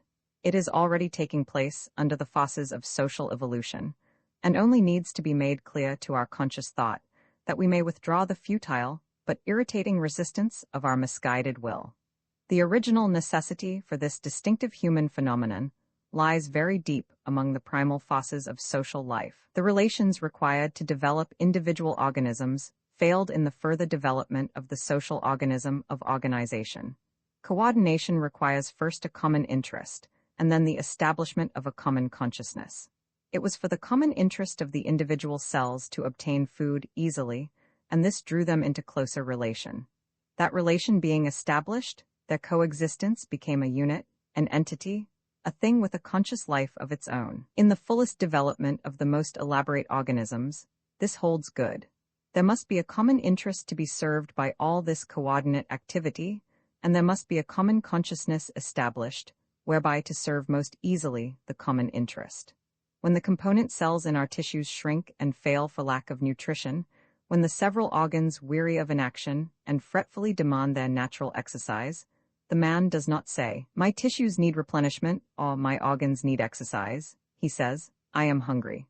And that I, the personal consciousness directing the smooth interaction of all its parts, goes to work to get food. Social evolution rests on this common interest. Individual men are profited by social relation, and therefore they enter into social relation.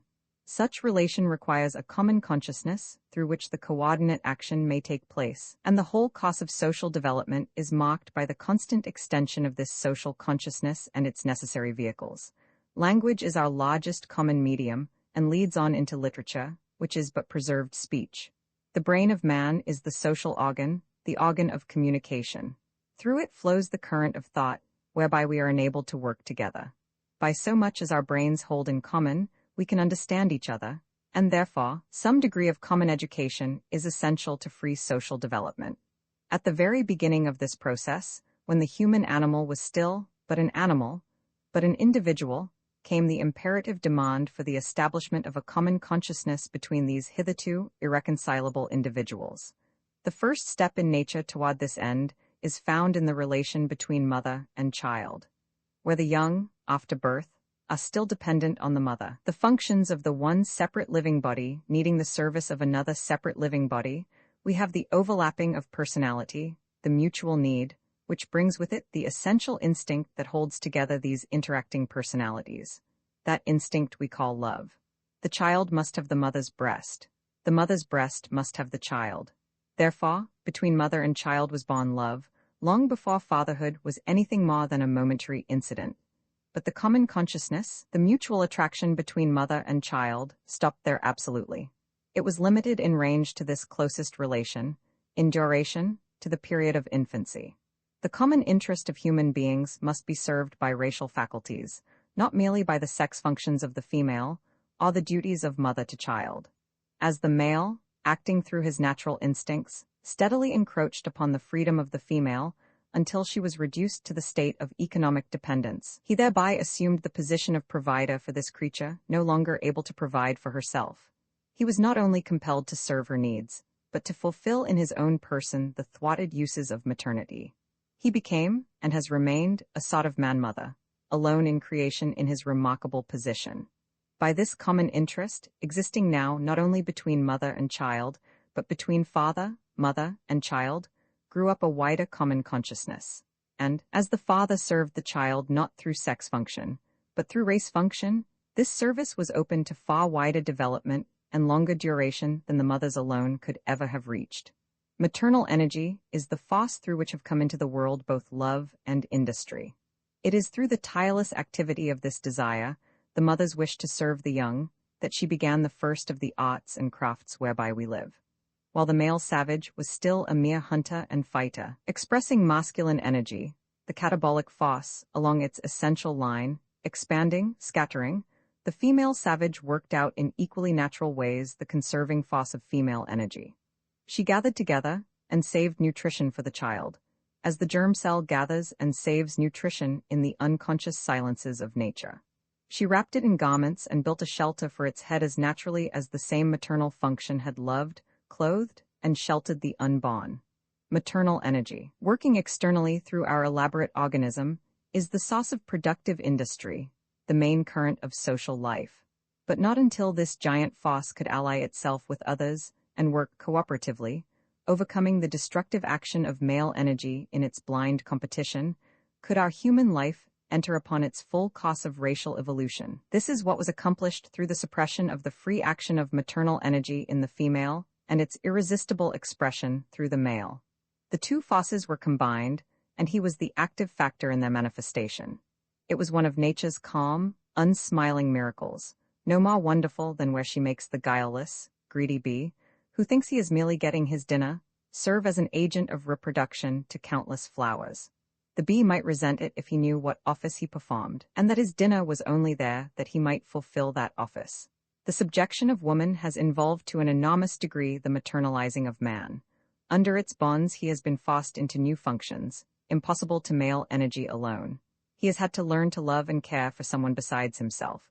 He has had to learn to work, to serve, to be human. Through the sex passion, mightily overgrown, the human race has been led and driven up the long, steep path of progress, over all obstacles, through all dangers, carrying its accompanying conditions of disease and sin, and surmounting them, up and up in spite of all, until at last a degree of evolution is reached in which the extension of human service and human love makes possible a better way. By the action of his own desires, through all its byproducts of evil, man was made pot mother, and so both man and woman were enabled to become human. It was an essential step in our racial progress, a means to an end. It should not be considered as an extreme maternal sacrifice, but as a novel and thorough system of paternal sacrifice. The male of genus Homo coerced by sex necessity into the expression of maternal energy. The naturally destructive tendencies of the male have been gradually subverted to the conservative tendencies of the female, and this so palpably that the process is plainly to be observed throughout history. Into the male have been bred, by natural selection and unbroken training, the instincts and habits of the female, to his immense improvement. The female was dependent upon the male in individual economic relation. She was in a state of helpless slavery. She was treated with unspeakable injustice and cruelty, but nature's processes go on quite undisturbed among incidents like these. To blend the opposing sex tendencies of two animals into the fruitful powers of a triumphant race was a painful process, but that does not matter. It was essential, and it has been fulfilled. There should be an end to the bitterness of feeling which has arisen between the sexes in this century. Right as is the change of attitude in the woman of today, she need feel no resentment as to the past, no shame, no sense of wrong. With a full knowledge of the initial superiority of her sex and the sociological necessity for its temporary subversion, she should feel only a deep and tender pride in the long patient ages during which she has waited and suffered, that man might slowly rise to full racial equality with her. She could afford to wait. She could afford to suffer. It is high time that women began to understand their true position, primarily and eternally, and to see how little the long years of oppression have altered it. It was not well for the race to have the conservative processes of life so wholly confined to the female, the male being merely a temporary agent in reproduction and of no further use. His size, strength, and ferocity, admirable qualities in maintaining the life of an individual animal, were not the most desirable to develop the human race.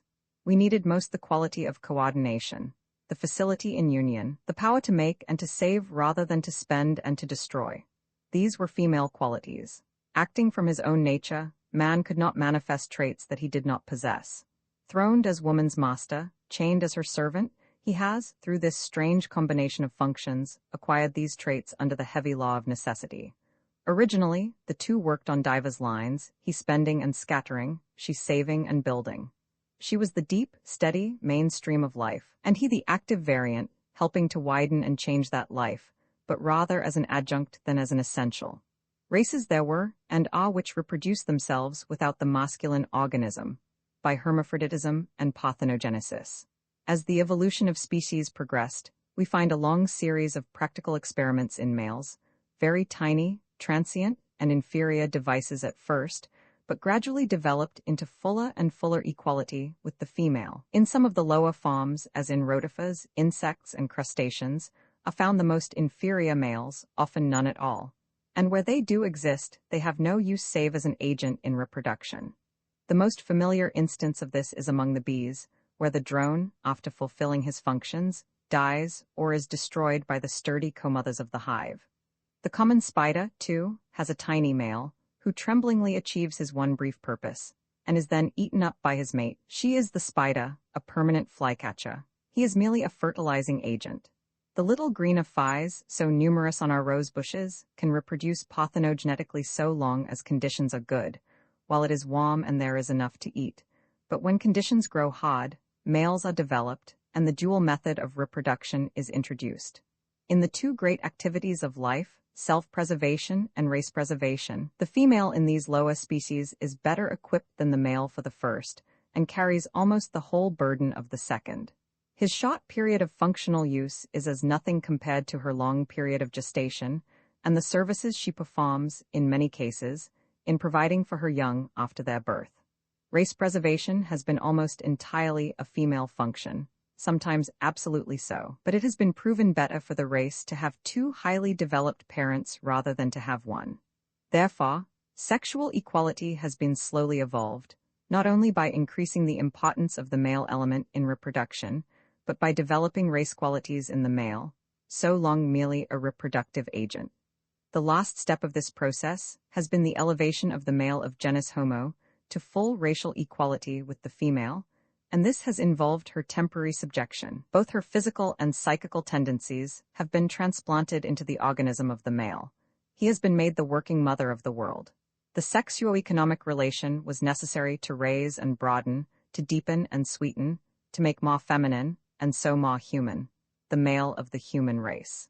If the female had remained in full personal freedom and activity, she would have remained superior to him, and both would have remained stationary. Since the female had not the tendency to vary which distinguished the male, it was essential that the expansive forces of masculine energy be combined with the preservative and constructive forces of feminine energy. The expansive and variable male energy, struggling under its new necessity for constructive labor, has caused that labor to vary and progress more than it would have done in feminine hands alone. Out of her wealth of power and patience, liking to work, to give, she toils on forever in the same primitive industries. He, impatient of obstacles, not liking to work, desirous to get rather than to give, splits his task into 1,000 specialties and invents countless ways to lighten his labors. Male energy made to expend itself in performing female functions is what has brought our industries to their present development. Without the economic dependence of the male would still be merely the hunter and fighter, the killer, the destroyer, and she would continue to be the industrious mother, without change or progress. What the children of Israel delighted in making the children of Egypt delighted in breaking, runs the old rhyme, but there is small gain in such a process. In her subordinate position, under every disadvantage, through the very walls of her prison, the constructive force of woman has made man its instrument and worked for the upbuilding of the world. As his energy was purely individualistic and only to be controlled by the power of sex attraction, it needed precisely this form of union, with its peculiar exaggeration of sex faculty, to hold him to his task. Woman's abnormal development of sex, restrained and imprisoned by every law, has acted like a coiled spring upon the only free agent in society, man. Under its intense stimulus he has moved mountains. All the world has seen it, and we have always murmured admiringly, "Oh, 'tis love, 'tis love, 'tis love that makes the world go round." It has done so, indeed, or at least, has driven man round the world in one long range of struggle and conquest, of work and war. And every man who loves and says, "I am yours, do with me what you will," knows the power and honors it. Human development thus far has proceeded in the male line, under the force of male energy, spurred by sex stimulus, and by the vast storage battery of female energy suppressed. Women can well afford their period of subjection for the sake of a conquered world, a civilized man. In spite of the agony of the process, the black, long ages of shame and pain and horror, women should remember that they are still here, and, thanks to the blessed power of heredity, they are not so far abated that a few generations of freedom will not set them abreast of the age. When the centuries of slavery and dishonor, of torture and death, of biting injustice and slow, suffocating repression seem long to women, let them remember the geologic ages, the millions and millions of years when puny, pygmy, parasitic males struggled for existence, and were used or not, as it happened, like a half-tried patent medicine. What train of wives and concubines was ever so ignominiously placed as the extra husbands carried among the scales of the careful female surriped, lest she lose one or two? What neglect of fated wives can compare with the scorned, unnoticed death of the drone bee, starved, stung, shut out, walled up in wax, kept only for his momentary sex function, and not absolutely necessary for that? What Bluebeard tragedy or cruelty of bride-murdering Eastern king can emulate the ruthless slaughter of the hapless little male spider, used by his ferocious mate to coldly furnish forth a marriage breakfast? Never once in the history of humanity has any outrage upon women compared with these sweeping sacrifices of helpless males in earlier species. The female has been dominant for the main duration of life on Earth. She has been easily equal always up to our own race. And in our race, she has been subjugated to the male during the earlier period of development for such enormous racial gain, such beautiful and noble uses, that the sacrifice should never be mentioned nor thought of by a womanhood that knows its power.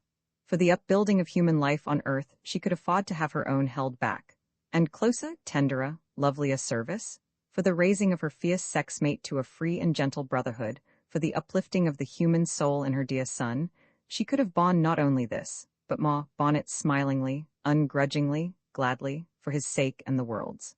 And now that the long strain is over, now that the time has come when neither he nor the world is any longer benefited by her subordination, now that she is coming steadily out into direct personal expression, into the joy of racial action in full freedom, of power upon the throne instead of behind it, it is unworthy of this supreme new birth to waste one regret upon the pain that had to be.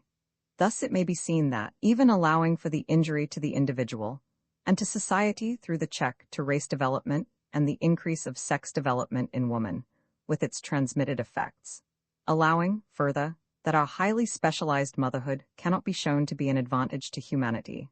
Still, it remains true that our sexuo-economic relation, with its effect of carrying on human life through the male side only, in activities driven by intensified sex energy, has reacted to the benefit of the individual and of the race in many ways, as already suggested. In the extension of female function through the male, in the blending of faculties, which have resulted in the possibility of our civilization, in the superior fighting power developed in the male, and its effects in race conquest, military, and commercial, in the increased productivity developed by his assumption of maternal function, and by the sex relation becoming mainly proportioned to his power to pay for it. Even motherhood has been indirectly the gainer in that, although the mother herself has been checked in direct maternal service, serving the race far more through her stimulation of male activities than through any activities of her own. Yet the child has ultimately profited more by the materno-paternal services than he would have done by the maternal services alone. All this may be granted as having been true in the past, and many, reassured by this frank admission, will ask if it is so clear that the subjection of woman was useful, that this evil-working, monstrous sexuo-economic relation was after all of racial advantage, how we know that it is time to change. Principally, because we are changing. Social development is not caused by the promulgators of theories and by the writers of books. When Rousseau wrote of equality, free France was being born, the spirit of the times thrilled through the human mind, and those who had ears to hear heard, those who had pens to write wrote. The condition of chattel slavery, working to its natural end, roused Garrison and Phillips and Harriet Beecher Stowe. They did not make the movement. The period of women's economic dependence is drawing to a close because its racial usefulness is wearing out. We have already reached a stage of human relation where we feel the strength of social duty pull against the sex ties that have been for so long the only ties that we have recognized. The common consciousness of humanity, the sense of social need and social duty, is making itself felt in both men and women.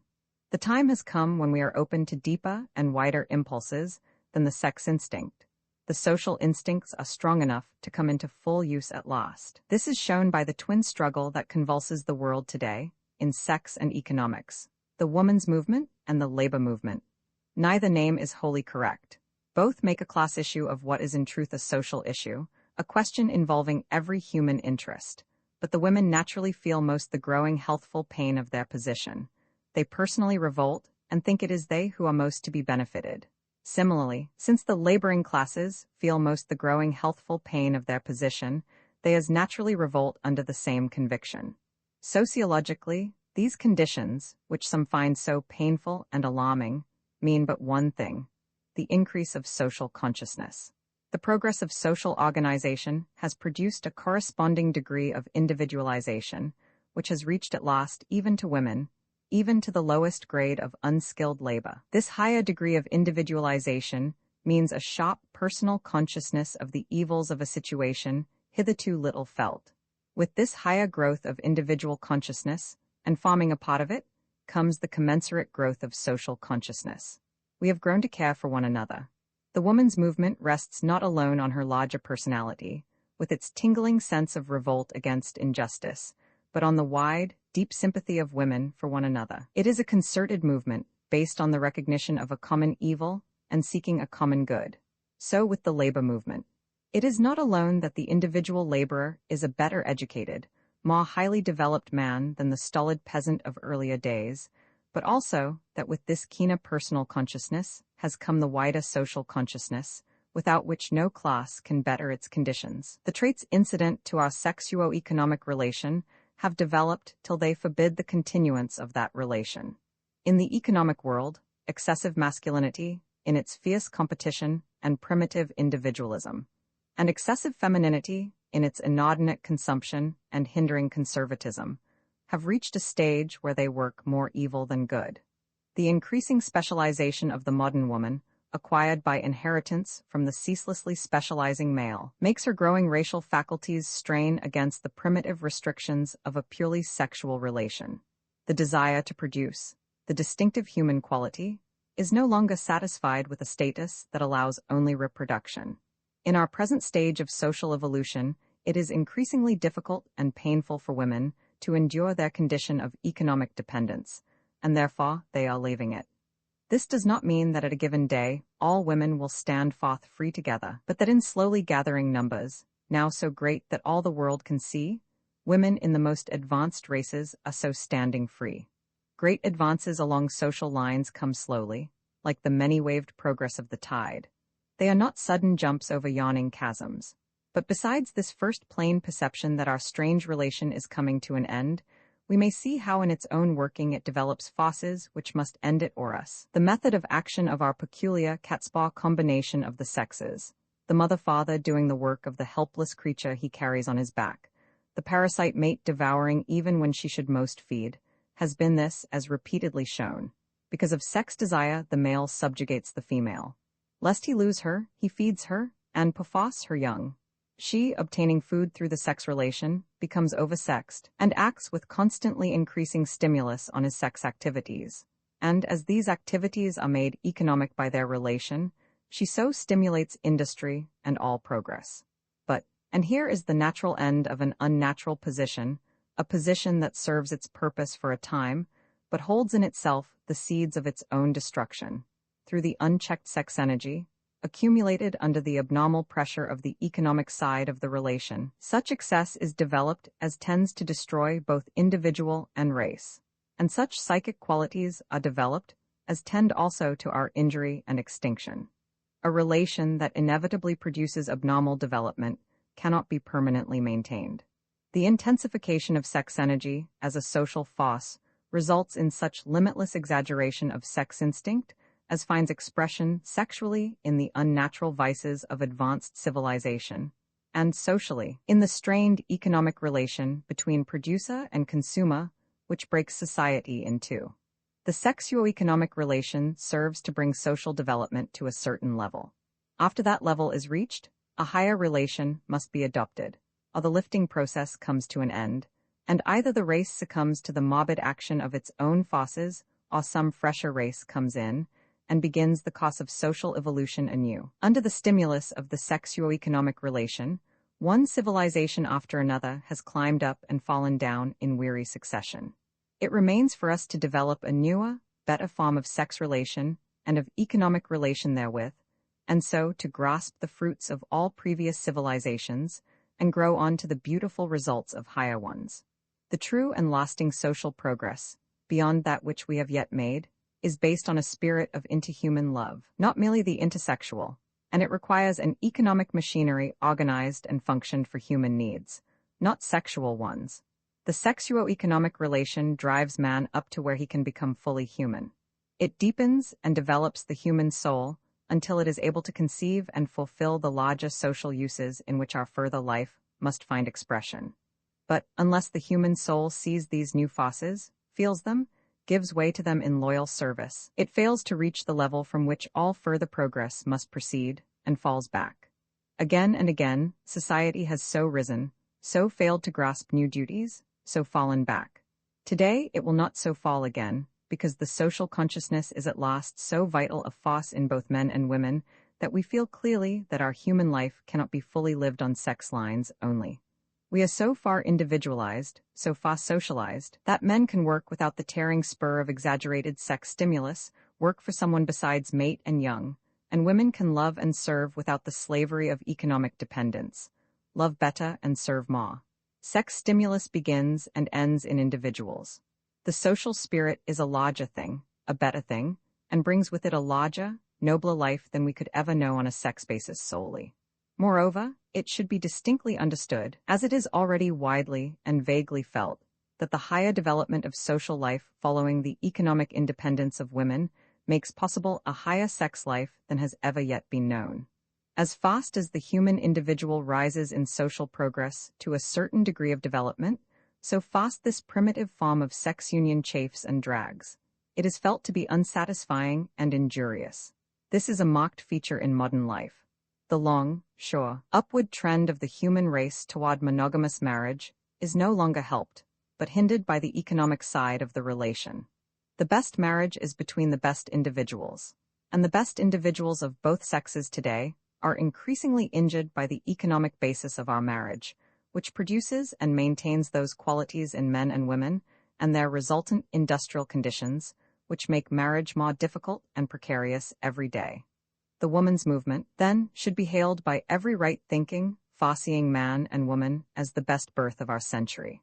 The banner advanced proclaims equality before the law, woman's share in political freedom, but the main line of progress is and has been toward economic equality and freedom. While life exists on Earth, the economic conditions must underlie and dominate each existing form and its activities, and social life is no exception. A society whose economic unit is a sex union can no more develop beyond a certain point industrially than a society like the patriarchal, whose political unit was a sex union, could develop beyond a certain point politically. The last freeing of the individual makes possible the last combination of individuals. While sons must bend to the will of a patriarchal father, no democracy is possible. Democracy means, requires, is individual liberty. While the sexuo-economic relation makes the family the center of industrial activity, no higher collectivity than we have today is possible. But, as women become free, economic, social factors, so becomes possible the full social combination of individuals in collective industry. With such freedom, such independence, such wider union, becomes possible also a union between man and woman such as the world has long dreamed of in vain. Roman 8 in the face of so vital and radical a change in human life, as this change of economic base in the position of women, it is well to call attention more at length to the illustrations of everyday facts in our common lives, which he who runs may read, if he knows how to read. We do not, as a rule, know how to read the most important messages to humanity, the signs of the times. Historic crises, which have been slowly maturing, burst upon us in sudden birth before the majority of the people imagine that anything is going on. The first gun fired at Fort Sumter was an extreme surprise to most of the citizens of the Union. The Boston Tea Party was, no doubt, an unaccountable piece of insolence to many worthy Britons. When the deluge did pour over the noblesse of France, few had been really foreseeing enough to avoid it. Fortunately, the laws of social evolution do not wait for our recognition or acceptance. They go straight on. And this greater and more important change than the world has ever seen, this slow emergence of the long subverted human female to full racial equality, has been going on about us full long enough to be observed. It is seen more prominently in this country than in any other, for many reasons. The Anglo-Saxon blood, that English mixture of which Tennyson sings, Saxon and Norman and Dane though we be, is the most powerful expression of the latest current of fresh racial life from the North, from those sturdy races where the women were more like men, and the men no less manly because of it. The strong, fresh spirit of religious revolt in the new church that protested against and broke loose from the old, woke and stirred the soul of woman as well as the soul of man, and in the equality of martyrdom, the sexes learned to stand side by side. Then, in the daring and exposure, the strenuous labor and bitter hardship of the pioneer life of the early settlers, woman's very presence was at a premium, and her labor had a high economic value. Sex dependence was almost unfelt. She who molded the bullets and loaded the guns while the men fired them was co-defender of the home and young. She who carded and dyed and wove and spun was co-provider for the family. Men and women prayed together, worked together, and fought together in comparative equality. More than all, the development of democracy has brought to us the fullest individualization that the world has ever seen. Although politically expressed by men alone, the character it has produced is inherited by their daughters. The federal democracy in its organic union, reacting upon individuals, has so strengthened, freed, emboldened the human soul in America that we have thrown off slavery, and with the same impulse have set in motion the long struggle toward securing woman's fuller equality before the law. This struggle has been carried on unflaggingly for 50 years, and fast nears its victorious end. It is not only in the far states where full suffrage is exercised by both sexes, nor in the 24 where partial suffrage is given to women, that we are to count progress, but in the changes legal and social, mental and physical, which mark the advance of the mother of the world toward her full place. Have we not all observed the change even in size of the modern woman, with its accompanying strength and agility? The Gibson girl and the Duchess of Towers, these are the new women, and they represent a noble type, indeed. The heroines of romance and drama today are of a different sort from the Evelenas and Arabellas of the last century. Not only do they look differently, they behave differently. The false sentimentality, the false delicacy, the false modesty, the utter falseness of elaborate compliment and servile gallantry which went with the other falsehoods, all these are disappearing. Women are growing honester, braver, stronger, more healthful and skillful and able and free, more human in all ways. The change in education is in large part a cause of this, and progressively a consequence. Day by day, the bars go down. More and more the field lies open for the mind of woman to glean all it can, and it has responded most eagerly. Not only our pupils, but our teachers, are mainly women. And the clearness and strength of the brain of the woman prove continually the injustice of the clamorous contempt long pawed upon what was scornfully called the female mind. There is no female mind. The brain is not an organ of sex, as well speak of a female liver. Woman's progress in the arts and sciences, the trades and professions, is steady. But it is most unwise to claim from these relative advances the superiority of women to men, or even their equality in these fields. What is more to the purpose and easily to be shown is the superiority of the women of today to those of earlier times, the immense new development of racial qualities in the sex. No modern proverbs, if we expressed ourselves in proverbs now, would speak with such sweeping, unbroken contumely of the women of today as did those unerring exhibitors of popular feeling in former times. The popular thought of our day is voiced in fiction, fluent verse, and an incessant play of humor. By what is freely written by most authors and freely read by most people is shown our change in circumstances and change in feeling. In old romances, the woman was nothing save beautiful, high-born, virtuous, and perhaps accomplished. She did nothing but love and hate, obey or disobey, and be handed here and there among villain, hero, and outraged parent, screaming, fainting, or bursting into floods of tears, as seemed called for by the occasion. In the fiction of today, women are continually taking larger place in the action of the story. They are given personal characteristics beyond those of physical beauty, and they are no longer content simply to be, they do. They are showing qualities of bravery, endurance, strength, foresight, and power for the swift execution of well-conceived plans. They have ideas and purposes of their own, and even when, as in so many cases described by the more reactionary novelists, the efforts of the heroine are shown to be entirely futile, and she comes back with a rush to the self-effacement of marriage with economic dependence, still the efforts were there. Disapprove as he may, use his art to oppose and contemn as he may, the true novelist is forced to chronicle the distinctive features of his time, and no feature is more distinctive of this time than the increasing individualization of women. With light a touch, but with equally unerring truth, the wit and humor of the day show the same development. The majority of our current jokes on women turn on their newness, their advance. No sociological change equal in importance to this clearly marked improvement of an entire sex has ever taken place in 1 century.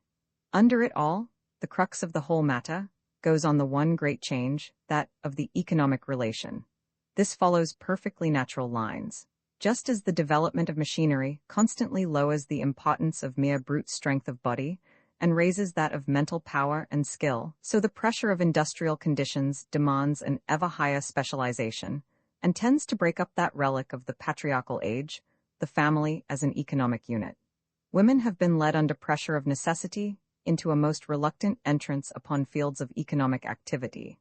The sluggish and greedy disposition bred of long ages of dependence has by no means welcomed the change.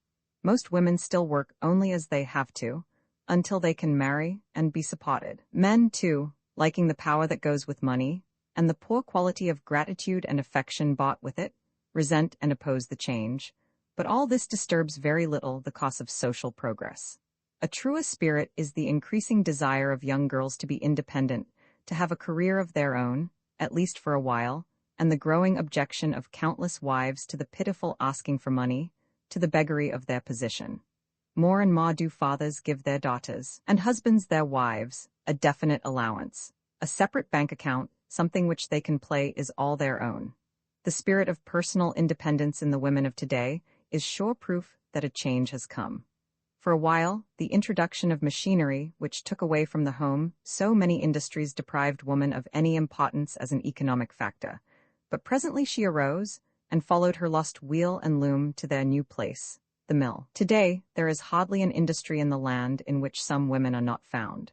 Everywhere throughout America, our women work as outside the unpaid labor of the home, the last census giving 3 million of them.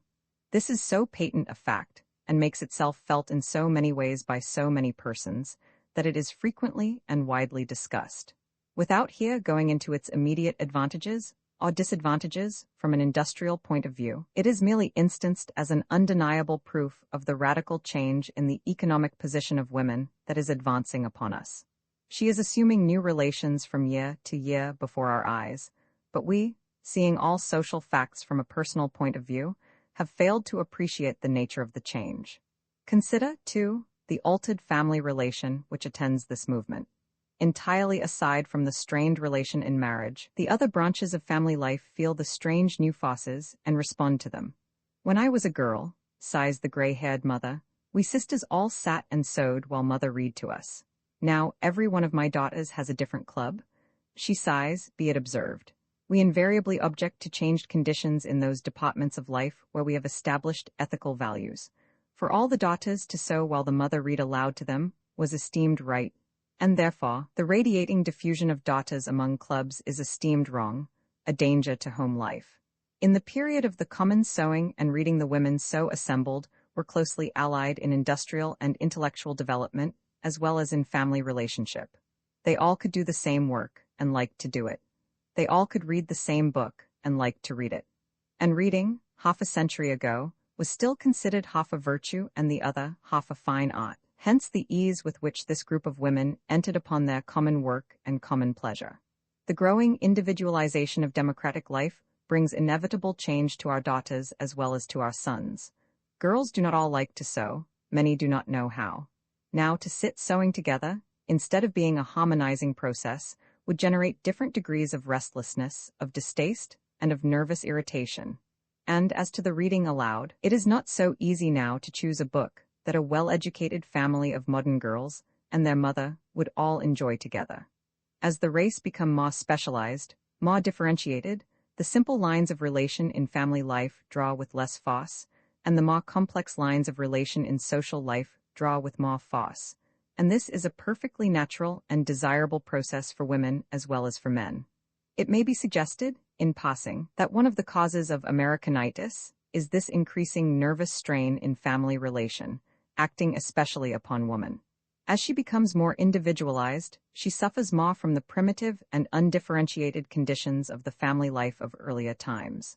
What a wife and a mother was supposed to find perfectly suitable, this newly specialized wife and mother, who is also a personality, finds clumsy and ill-fitting. A mitten where she wants a glove. The home cares and industries, still undeveloped, give no play for her increasing specialization. Where the embryonic combination of cook, nurse, laundress, chambermaid, housekeeper, waitress, governess was content to be jack of all trades and mistress of none, the woman who is able to be one of these things perfectly, and by so much less able to be all the others, suffers doubly from not being able to do what she wants to do, and from being forced to do what she does not want to do. To the delicately differentiated modern brain, the jar and shock of changing from trade to trade a dozen times a day is a distinct injury, a waste of nervous force. With the larger socialization of the woman of today, the fitness for and accompanying desire for wider combinations, more general interest, more organized methods of work for larger ends, she feels more and more heavily the intensely personal limits of the more primitive home duties, interests, methods. And this pain and strain must increase with the advance of women until the new functional power makes to itself organic expression, and the belated home industries are elevated and organized, like the other necessary labors of modern life. In the meantime, however, the very best and foremost women suffer most, and a heavy check is placed on social progress by this difficulty in enlarging old conditions to suit new powers. It should still be remembered, it is not the essential relations of wife and mother which are thus injurious, but the industrial conditions born of the economic dependence of the wife and mother, and hitherto supposed to be part of her functions. The change we are making does not in any way militate against the true relations of the family, marriage, and parentage, but only against those subrelations belonging to an earlier period and now in process of extinction. The family as an entity, an economic and social unit, does not hold as it did. The ties between brother and sister, cousins and relatives generally, are gradually lessening their hold and giving way under pressure of new forces which tend toward better things. The change is more perceptible among women than among men because of the longer survival of more primitive phases of family life in them. One of its most noticeable features is the demand in women not only for their own money, but for their own work for the sake of personal expression. Those who object to women's working on the ground that they should not compete with men or be forced to struggle for existence look only at work as a means of earning money.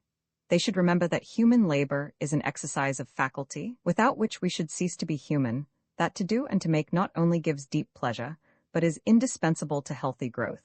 Few girls today fail to manifest some signs of this desire for individual expression. It is not only in the classes who are forced to it. Even among the rich we find this same stirring of normal race energy. To carve in wood, to hammer brass, to do art dressmaking, to raise mushrooms in the cellar, our girls are all wanting to do something individually. It is a most healthy state, and marks the development of race distinction in women with a corresponding lowering of sex distinction to its normal place.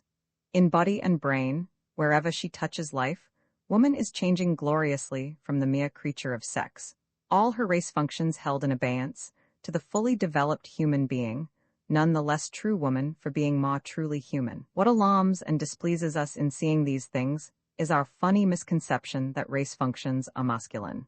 Much effort is wasted in showing that women will become unsexed and masculine by assuming these human duties. We are told that a slight sex distinction is characteristic of infancy and old age, and that the assumption of opposite traits by either sex shows either a decadent or an undeveloped condition. The young of any race are less marked by sex distinction, and in old age the distinguishing traits are sometimes exchanged, as in the crowing of old hens and in the growing of the beard on old women. And we are therefore assured that the endeavor of women to perform these masculine economic functions marks a decadent civilization and is greatly to be deprecated.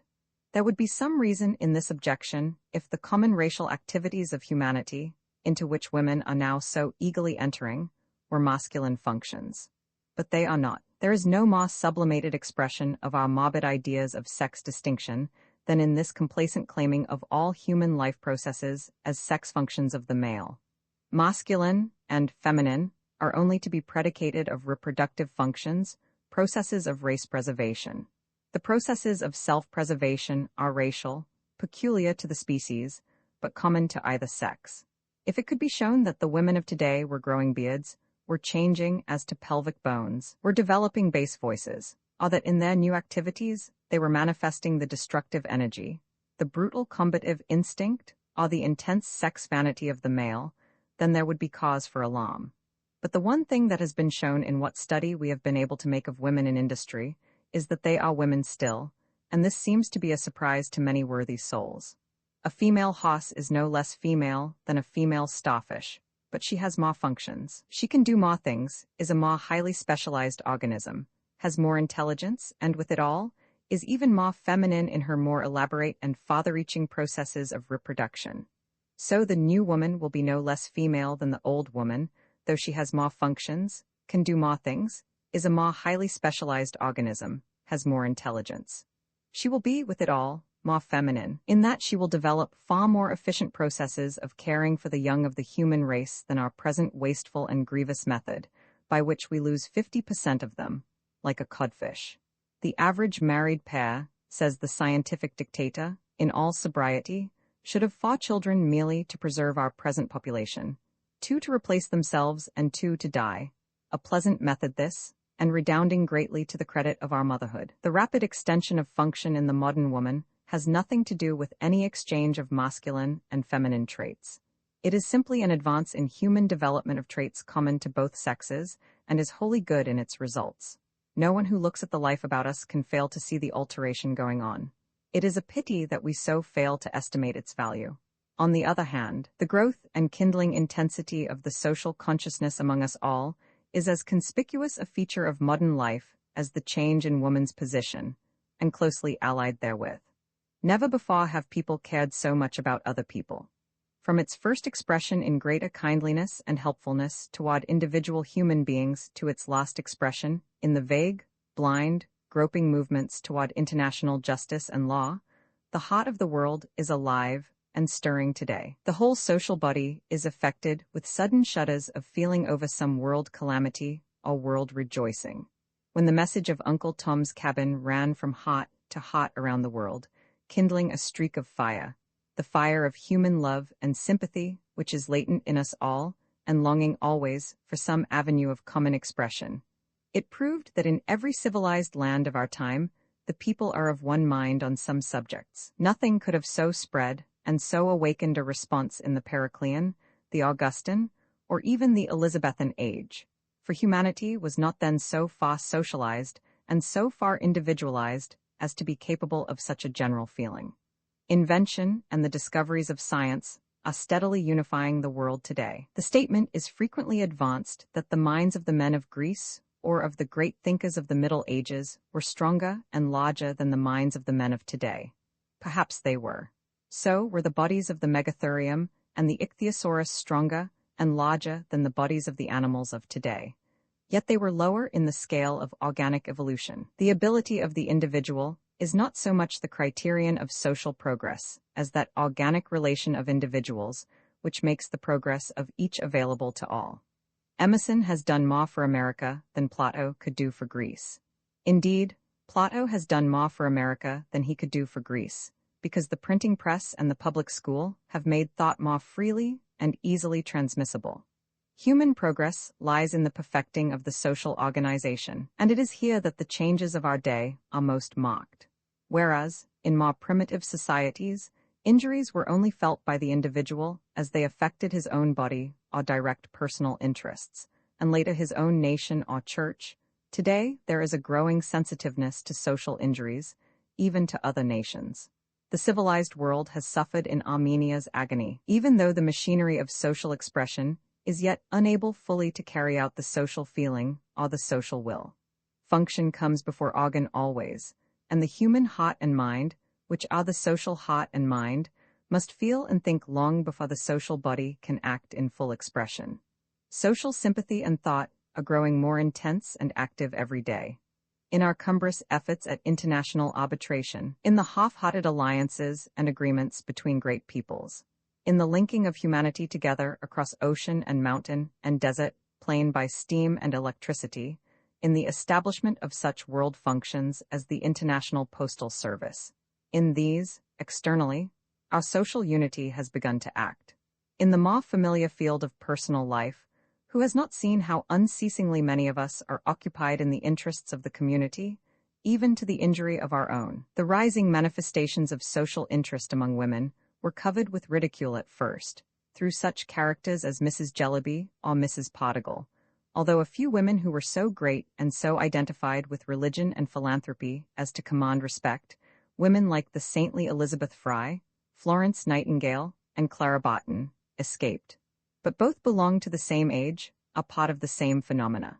Today, there is hardly a woman of intelligence in all America, to say nothing of other countries, who is not definitely and actively concerned in some social interest, who does not recognize some duty besides those incident to her own blood relationship. The woman's club movement is one of the most important sociological phenomena of the century, indeed, of all centuries, mocking as it does the first timid steps toward social organization of these so long unsocialized members of our race. Social life is absolutely conditioned upon organization. The military organizations which promote peace, the industrial organizations which maintain life, and all the educational, religious, and charitable organizations which serve our higher needs constitute the essential factors of that social activity in which, as individuals, we live and grow. And it is plain, therefore, that while women had no part in these organizations, they had no part in social life. Their main relation to society was an individual one, an animal one, a sexual one. They produced the people of whom society was made, but they were not society. Of course, they were indispensable in this capacity, but one might as well call food a part of society, because people could not exist without eating, as to call women a social factor, because people could not exist without being born. Women have made the people who made the world, and will always continue so to do. But they have heretofore had a most insignificant part in the world their sons have made. The only form of organization possible to women was for long the celibate religious community. This has always been dear to them, and, as today many avoid undesired marriage for the sake of independence, so in earlier times many fled from undesired marriage to the communal independence of the convent. The fondness of women for the church has been based not only on religious feeling, but on the force of the human longing for coordinate interest and activities, and only here could this be gratified. In the church, at least, they could be together. They could feel in common and act in common, the deepest human joy. As the church has widened its activities, it has found everywhere in women its most valuable and eager workers. To labor together to raise funds for a common end, for a new building or a new minister, for local charities or for foreign missions, but to labor together and for other needs than those of the family relation. This has always met glad response from the struggling human soul in woman. When it became possible to work together for other than religious ends, when large social service was made possible to women, as in our Sanitary Commission during the last war, women everywhere rose to meet the need. The rise and spread of that greatest of women's organizations, the Woman's Christian Temperance Union, has shown anew how ready is the heart of woman to answer the demands of other than personal relations. And now, the whole country is budding into women's clubs. The clubs are uniting and federating by towns, states, nations. There are even world organizations. The sense of human unity is growing daily among women. Not to see it is impossible. Not to watch with pleasure and admiration this new growth in social life, this sudden and enormous reinforcement of our best forces from the very springs of life, only shows how blind we are to true human advantage, how besotted in our fondness for sex distinction in excess. One of the most valuable features of this vast line of progress is the new heroism it is pouring into life. The crumbling and flattening of ambitions and ideals under pressure of our modern business life is a patent fact. We are growing to surrender taste and conscience and honor itself to the demands of business success, prostituting the noblest talents to the most ignoble uses with that last excuse of cowardice. A man must live. Into this phase of life comes a new spirit, the spirit of such women as Elizabeth Cady Stanton and Susan B. Anthony, of Dr. Elizabeth Blackwell and her splendid sisterhood, of all the women who have battled and suffered for half a century, forcing their way, with sacrifices never to be told, into the field of freedom so long denied them, not for themselves alone, but for one another. We have loudly cried out at the injury to the home and family which are supposed to follow such a course. We have unsparingly ridiculed the unattractive and unfeminine among these vanguard workers. But few have thought what manner of spirit it must take to leave the dear old easy paths so long trodden by so many feet, and go to hew out new ones alone. The nature of the effort involved, and the nature of the opposition incurred conduced to lessen the soft charms and graces of the ultra-feminine state. But the women who follow and climb swiftly up the steps which these great leaders so laboriously built may do the new work in the new places, and still keep much of what these strenuous heroes had to lose. It is not being a doctor that makes a woman unwomanly, but the treatment which the first women medical students and physicians received was such as to make even men unmanly. That time is largely past. The gates are nearly all open, at least in some places, and the racial activities of women are free to develop as rapidly as the nature of the case will allow. The main struggle now is with the distorted nature of the creature herself. Grand as are the women who embody at whatever cost the highest spirit of the age, there still remains to us the heavy legacy of the years behind, the innumerable weak and little women, with the aspirations of an affectionate guinea pig. The soul of woman must speak through the long accumulations of her intensified sex nature, through the uncertain impulses of a starved and thwarted class. She must recognize that she is handicapped. She must understand her difficulty and meet it bravely and firmly.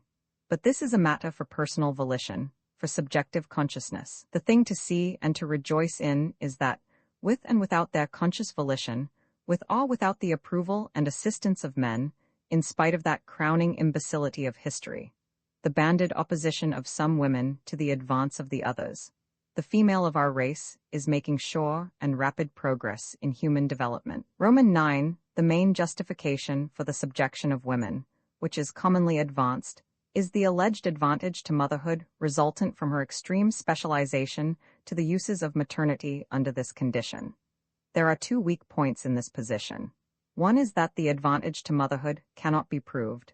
The other, that it is not the uses of maternity to which she is specialized, but the uses of sex indulgence. So far from the economic dependence of women working in the interests of motherhood, it is the steadily acting cause of a pathological maternity and a decreasing birth rate. In simple early times, there was a period when women were economically profited by childbearing, when indeed that was their sole use, and, failing it, they were entitled to no respect or profit whatever. Such a condition tended to increase the quantity of children, if not the quality. With industrial development and the increasing weight of economic cares upon the shoulders of the man, children come to be looked upon as a burden, and are dreaded instead of desired by the hard-worked father. They subtract from the family income, and the mother, absolutely dependent upon that income, and also overworked in her position of unpaid house servant, is not impelled to court maternity by any economic pressure. In the working classes, to which the great majority of people belong, the woman is by no means segregated to the uses of maternity. Among the most intelligent and conscientious working men today, there is a strong feeling against large families, and a consistent effort is made to prevent them. Lest this be considered as not bearing directly upon the economic position of women, but rather on the general status of the working classes, let us examine the same condition among the wealthy. It is here that the economic dependence of women is carried to its extreme. The daughters and wives of the rich fail to perform even the domestic service expected of the women of poorer families. They are from birth to death absolutely non-productive in goods or labor of economic value, and consumers of such goods and labor to an extent limited only by the purchasing power of their male relatives. In this condition, the economic advantage of the woman, married or unmarried, not merely in food and clothes, but in such social advantage as she desires, lies in her power to attract and hold the devotion of men, and this power is not the power of maternity. On the contrary, maternity, by lowering the personal charms and occupying the time of the mother, fails to bring her the pleasure and profit obtainable by the woman who is not a mother. It is through the sex relation minus its natural consequence that she profits most, and therefore, the force of economic advantage acts against maternity instead of toward it. In the last extreme, this is clear to all in the full flower of the sexuo-economic relation, prostitution, than which nothing runs more absolutely counter to the improvement of the race through maternity. Specialization to uses of maternity, as in the queen bee, is one thing. Specialization to uses of sex without maternity is quite another. Yet this popular opinion, that we as a race are greatly benefited by having all our women saved from direct economic activity, and so allowed to concentrate all their energies on the beautiful work of motherhood, remains strong among us. In the Forum for November 1888, Lester F. Ward published a paper called Our Better Halves, in which was clearly shown the biological supremacy of the female sex. This naturally aroused much discussion, and in an answering article, Woman's Place in Nature, the Forum, May 1889, Mr. Grant Allen very thoroughly states the general view on this subject.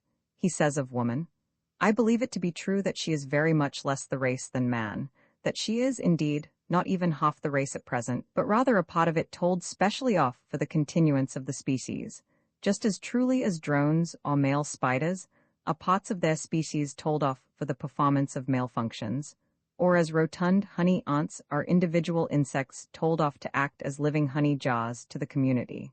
She is the sex sacrificed to reproductive necessities, since biological facts point to the very gradual introduction and development of the male organism solely as a reproductive necessity, and since women are sacrificed not to reproductive necessities, but to a most unnecessary and injurious degree of sex indulgence under economic necessity, such a statement as Mr. Grant Allen's has elements of humor.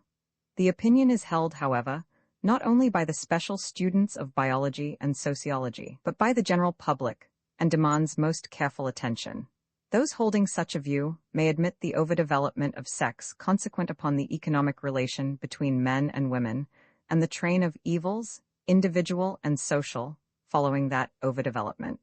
They may even admit, further, something of the alleged injury to economic evolution. But they will claim in answer that these morbid conditions are essential to human progress, and that the good to humanity through the segregation of the female to the uses of maternity overbalances the evil, great as this is. Also, conversely, that the gain to the individual and to society to be obtained by the economic freedom of the female would be more than offset by the loss to the race caused by the removal of our highly specialized motherhood. To meet this, it is necessary to show that our highly specialized motherhood is not so advantageous as believed, that it is below rather than above the efficacy of motherhood in other species, that its deficiency is due to the sexuo-economic relation, that the restoration of economic freedom to the female will improve motherhood, and, finally, to indicate in some sort the lines of social and individual development along which this improvement may be practically manifested. In approaching this subject, we need something of special mental preparation. We need to realize that our ideas upon this theme are peculiarly colored by prejudice, that in no other field of thought are we so blinded by our emotions. We have felt more on this subject than on any other, and thought less. We have also felt much on the relation of the sexes, but it has been made a subject of study, of comparison, of speculation. There are differences of feeling on the sex question, but as to motherhood none. Here and there, to be sure, some isolated philosopher, a Plato, a Rousseau, dares advance some thought on this ground, but on the whole, no theme of commensurate importance has been so little studied. More sacred than religion, more binding than the law, more habitual than methods of eating, we are each and all born into the accepted idea of motherhood and trained in it, and in maturity we hand it down unquestioningly. A man may question the purposes and methods of his God with less danger of outcry against him than if he dare to question the purposes and methods of his mother. This matriolatry is a sentiment so deep-seated, widespread, and long established as to be dominant in every class of minds. It is so associated with our religious instincts, on the one hand, and our sex instincts on the other, both of which we have long been forbidden to discuss, the one being too holy and the other too unholy, that it is well nigh impossible to think clearly and dispassionately on the subject. It is easy to understand why we are so triple-plated with prejudice in the case. The instinct that draws the child to its mother is exactly as old as the instinct that draws the mother to her child, and that dates back to the period when the young first needed care. Among the later reptiles, perhaps, this tie has lasted unbroken through the whole line of progression, and is stronger with us than with any other creature, because in our social evolution, the parent is of advantage to the child not only through its entire life, but even after death by our laws of inheritance. So early, so radically important, so long accumulated an animal instinct, added to by social law, is a great farce. Besides this, we must reckon with our long period of ancestor worship. This finally changed the hideous concepts of early idolaters into the idea of parental divinity. For having first made a god of their father, they then made a father of God, and this deep religious feeling has added much to the heavy weight of instinct. Parental government, too, absolute in the patriarchal period, has added further to our devout, blind faith in parenthood, until it is lèse-majesté to question its right fulfillment. Two most interesting developments are to be noted along this line.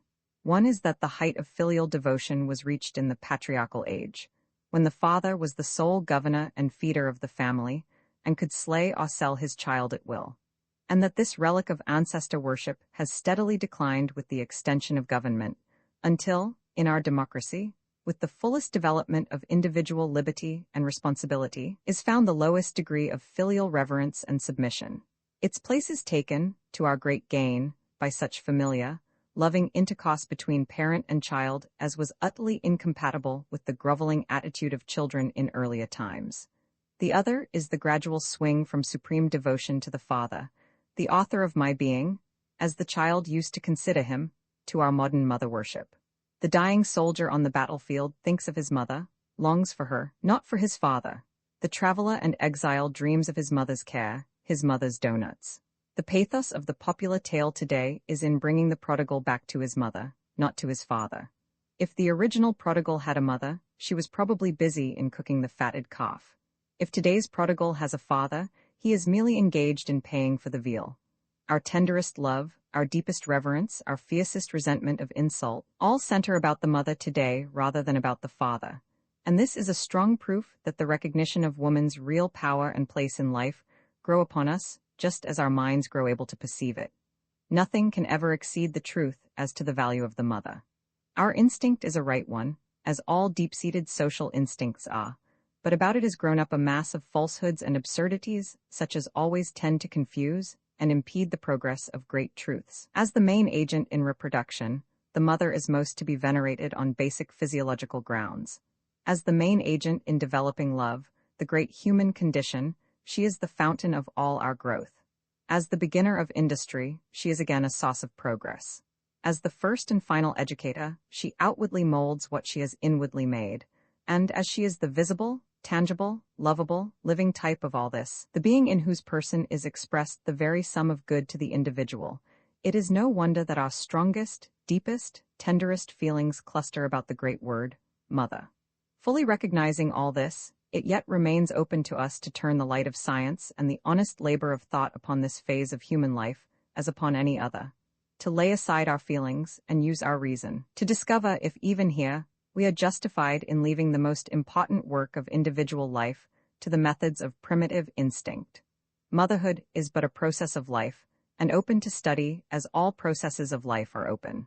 Among unconscious, early forms it fulfills its mission by a simple instinct. In the consciousness and complexity of human life, it demands far more numerous and varied forces for its right fulfillment. It is with us a conscious process, a process rife with consequences for good or evil. With this voluntary power come new responsibility and a need for new methods, a need not merely to consider whether or not we will enter upon the duties of maternity, but how best we can fulfill them. Motherhood, like every other natural process, is to be measured by its results. It is good or evil as it serves its purpose. Human motherhood must be judged as it serves its purpose to the human race. Primarily, its purpose is to reproduce the race by reproducing the individual. Secondarily, to improve the race by improving the individual. The mere office of reproduction is as well performed by the laying of eggs to be posthumously hatched as by many years of exquisite devotion. But in the improvement of the species, we come to other requirements. The functions of motherhood have been evolved as naturally as the functions of nutrition, and each stage of development has brought new duties to the mother.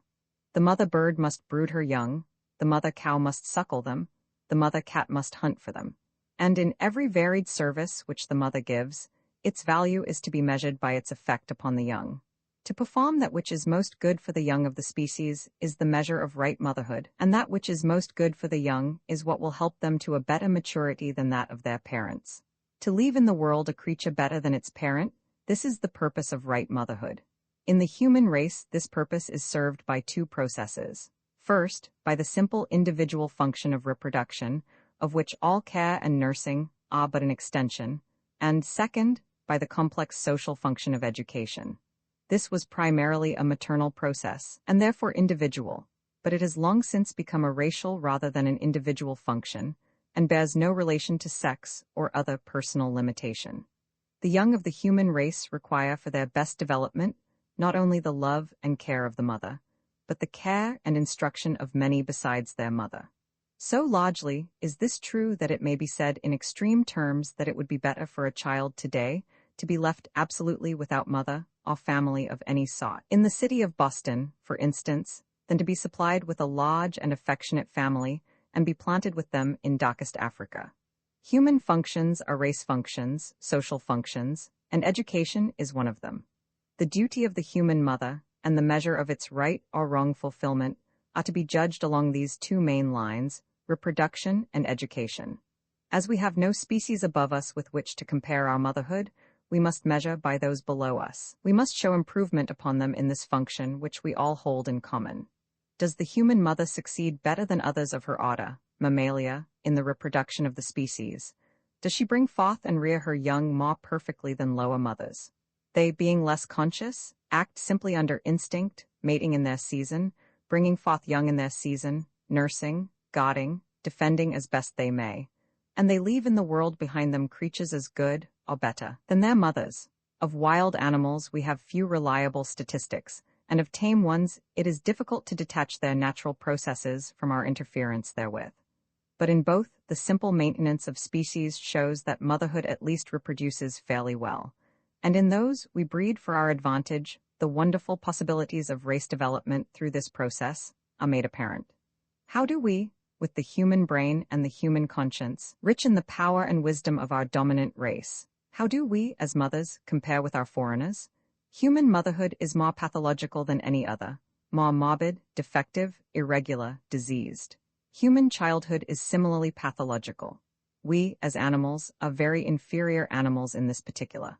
When we take credit to ourselves for the sublime devotion with which we face the perils of maternity, and boast of going down to the gates of death for our children, we should rather take shame to ourselves for bringing these perils upon both mother and child. The gates of death. They are the gates of life to the unborn, and there is no death there save what we, the mothers, by our unnatural lives, have brought upon our own children. Gates of death, indeed, to the thousands of babies late born, prematurely born, misborn, and stillborn for lack of right motherhood. In the primal physical functions of maternity, the human female cannot show that her supposed specialization to these uses has improved her fulfillment of them, rather the opposite. The more freely the human mother mingles in the natural industries of a human creature, as in the case of the savage woman, the peasant woman, the working woman everywhere who is not overworked, the more rightly she fulfills these functions. The more absolutely woman is segregated to sex functions only, cut off from all economic use, and made wholly dependent on the sex relation as means of livelihood, the more pathological does her motherhood become. The overdevelopment of sex caused by her economic dependence on the male reacts unfavorably upon her essential duties. She is too female for perfect motherhood. Her excessive specialization in the secondary sexual characteristics is a detrimental element in heredity. Small, weak, soft, ill-proportioned women do not tend to produce large, strong, sturdy, well-made men or women. When Frederick the Great wanted grenadiers of great size, he married big men to big women, not to little ones. The female segregated to the uses of sex alone naturally deteriorates in racial development and naturally transmits that deterioration to her offspring. The human mother, in the processes of reproduction, shows no gain in efficiency over the lower animals, but rather a loss, and so far presents no evidence to prove that her specialization to sex is of any advantage to her young. The mother of a dead baby, or the baby of a dead mother, the sick baby, the crooked baby, the idiot baby, the exhausted, nervous, prematurely aged mother. These are not uncommon among us, and they do not show much progress in our motherhood. Since we cannot justify the human method of maternity in the physical processes of reproduction, can we prove its advantages in the other branch, education? Though the mother be sickly and the child the same, will not her loving care more than make up for it? Will not the tender devotion of the mother, and her unflagging attendance upon the child, render human motherhood sufficiently successful in comparison with that of other species to justify our peculiar method? We must now show that our motherhood, in its usually accepted sense, the care of the child, more accurately described as education, is of a superior nature. Here, again, we lack the benefit of comparison. No other animal species is required to care for its young so long, to teach it so much. So far as they have it to do, they do it well. The hen with her brood is an accepted model of motherhood in this respect. She not only lays eggs and hatches them, but educates and protects her young so far as it is necessary. But beyond such simple uses as this we have no standard of comparison for educative motherhood. We can only study it among ourselves, comparing the child left motherless with the child mothered, the child with a mother and nothing else with the child whose mother is helped by servants and teachers, the child with what we recognize as a superior mother to the child with an inferior mother. This last distinction, a comparison between mothers, is of great value. We have tacitly formulated a certain vague standard of human motherhood, and loosely apply it, especially in the epithets natural and unnatural mother. But these terms again show how prone we still are to consider the whole field of maternal action as one of instinct rather than of reason, as a function rather than a service. We do have a standard, however, loose and vague as it is, and even by that standard it is painful to see how many human mothers fail. Ask yourselves honestly how many of the mothers whose action toward their children confronts you in street and shop and car and boat, in hotel and boarding house and neighboring yard.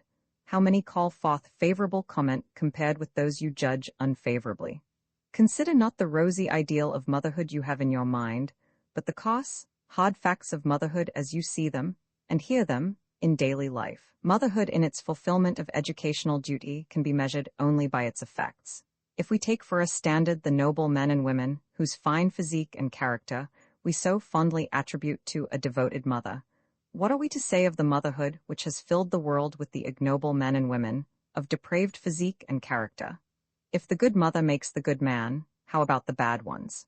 When we see great men and women, we give credit to their mothers. When we see inferior men and women, and that is a common circumstance, no one presumes to question the motherhood which has produced them.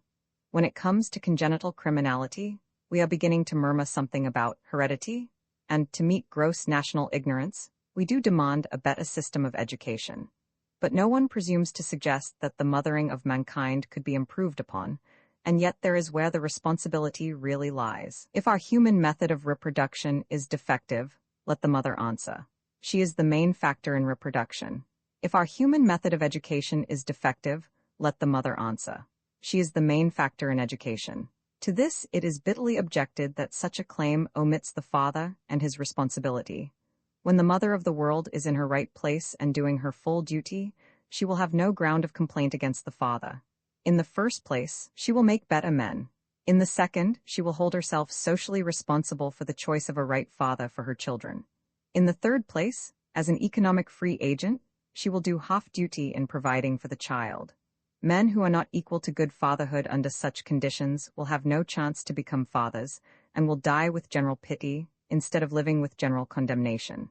In his position, doing all the world's work, all the fathers, and half the mothers, man has made better shift to achieve the impossible than woman has in hers.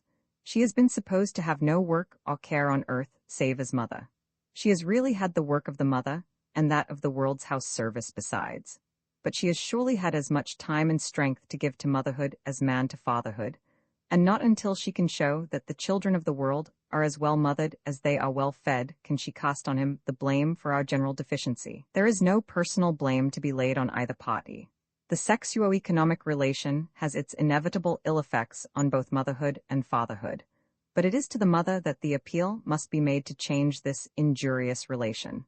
Having the deepest sense of duty to the young, the larger love, she must come to feel how her false position hurts her motherhood, and for her children's sake break away from it. Of man and his fatherhood, she can make what she will. The duty of the mother is first to produce children as good as or better than herself, to hand down the constitution and character of those behind her the better for her stewardship, to build up and improve the human race through her enormous power as mother, to make better people. This being done, it is then the duty of the mother, the human mother, so to educate her children as to complete what bearing and nursing have only begun. She carries the child 9 months in her body, 2 years in her arms, and as long as she lives in her heart and mind. The education of the young is a tremendous factor in human reproduction. A right motherhood should be able to fulfill this great function perfectly. It should understand with an ever-growing power the best methods of developing, strengthening, and directing the child's faculties of body and mind, so that each generation, reaching maturity, would start clear of the last, and show a finer, fuller growth, both physically and mentally, than the preceding. That humanity does slowly improve is not here denied, but granting our gradual improvement, is it all that we could make? And is the gain due to a commensurate improvement in motherhood? To both we must say no. When we see how some families improve while others deteriorate, and how uncertain and irregular is such improvement as appears, we know that we could make better progress if all children had the same rich endowment and wise care that some receive. And when we see how much of our improvement is due to gains made in hygienic knowledge, in public provision for education and sanitary regulation, none of which has been accomplished by mothers, we are forced to see that whatever advance the race has made is not exclusively attributable to motherhood. The human mother does less for her young, both absolutely and proportionately, than any kind of mother on earth. She does not obtain food for them, nor covering, nor shelter, nor protection, nor defense. She does not educate them beyond the personal habits required in the family circle and in her limited range of social life. The necessary knowledge of the world, so indispensable to every human being, she cannot give, because she does not possess it. All this provision and education are given by other hands and brains than hers. Neither does the amount of physical care and labor bestowed on the child by its mother warrant her claims to superiority in motherhood. This is but a part of our idealism of the subject. The poor man's wife has far too much of other work to do to spend all her time in waiting on her children. The rich man's wife could do it, but does not, partly because she hires someone to do it for her, and partly because she, too, has other duties to occupy her time. Only in isolated cases do we find a mother deputing all other service to others, and concentrating her energies on feeding, clothing, washing, dressing, and, as far as may be, educating her own child. When such cases are found, it remains to be shown that the child so reared is proportionately benefited by this unremittent devotion of its mother. On the contrary, the best service and education a child can receive involve the accumulated knowledge and exchanged activities of thousands upon thousands besides his mother, the fathers of the race. There does not appear, in the care and education of the child as given by the mother, any special superiority in human maternity. Measuring woman first in direct comparison of her reproductive processes with those of other animals, she does not fulfill this function so easily or so well as they. Measuring her educative processes by interpersonal comparison, the few admittedly able mothers with the many painfully unable ones, she seems more lacking, if possible, than in the other branch. The gain in human education thus far has not been acquired or distributed through the mother, but through men and single women, and there is nothing in the achievements of human motherhood to prove that it is for the advantage of the race to have women give all their time to it. Giving all their time to it does not improve it either in quantity or quality. The woman who works is usually a better reproducer than the woman who does not, and the woman who does not work is not proportionately a better educator. An extraterrestrial sociologist, studying human life and hearing for the first time of our so-called maternal sacrifice as a means of benefiting the species, might be touched and impressed by the idea. How beautiful, he would say, how exquisitely pathetic and tender. One half of humanity surrendering all other human interests and activities to concentrate its time, strength, and devotion upon the functions of maternity, to bear and rear the majestic race to which they can never fully belong, to live vicariously forever through their sons, the daughters being only another vicarious link. What a supreme and magnificent martyrdom! And he would direct his researches toward discovering what system was used to develop and perfect this sublime consecration of half the race to the perpetuation of the other half. He would view with intense and pathetic interest the endless procession of girls, born human as their brothers were, but marked down at once as female, abortive type, only used to produce males. He would expect to see this sex sacrificed to reproductive necessities, yet gifted with human consciousness and intelligence, rise grandly to the occasion, and strive to fit itself in every way for its high office. He would expect to find society commiserating the sacrifice, and honoring above all the glorious creature whose life was to be sunk utterly in the lives of others, and using every force properly to rear and fully to fit these functionaries for their noble office. Alas for the extraterrestrial sociologist and his natural expectations. After exhaustive study, finding nothing of these things, he would return to Mars or Saturn or wherever he came from, marveling within himself at the vastness of the human paradox. If the position of woman is to be justified by the doctrine of maternal sacrifice, surely society, or the individual, or both, would make some preparation for it. No such preparation is made. Society recognizes no such function. Premiums have been sometimes paid for large numbers of children, but they were paid to the fathers of them. The elaborate social machinery which constitutes our universal marriage market has no department to assist or advance motherhood. On the contrary, it is directly inimical to it, so that in our society life motherhood means direct loss, and is avoided by the social devotee, and the individual, surely here right provision will be made. Young women, glorying in their prospective duties, their sacred and inalienable office, their great sex martyrdom to race advantage, will be found solemnly preparing for this work. What do we find?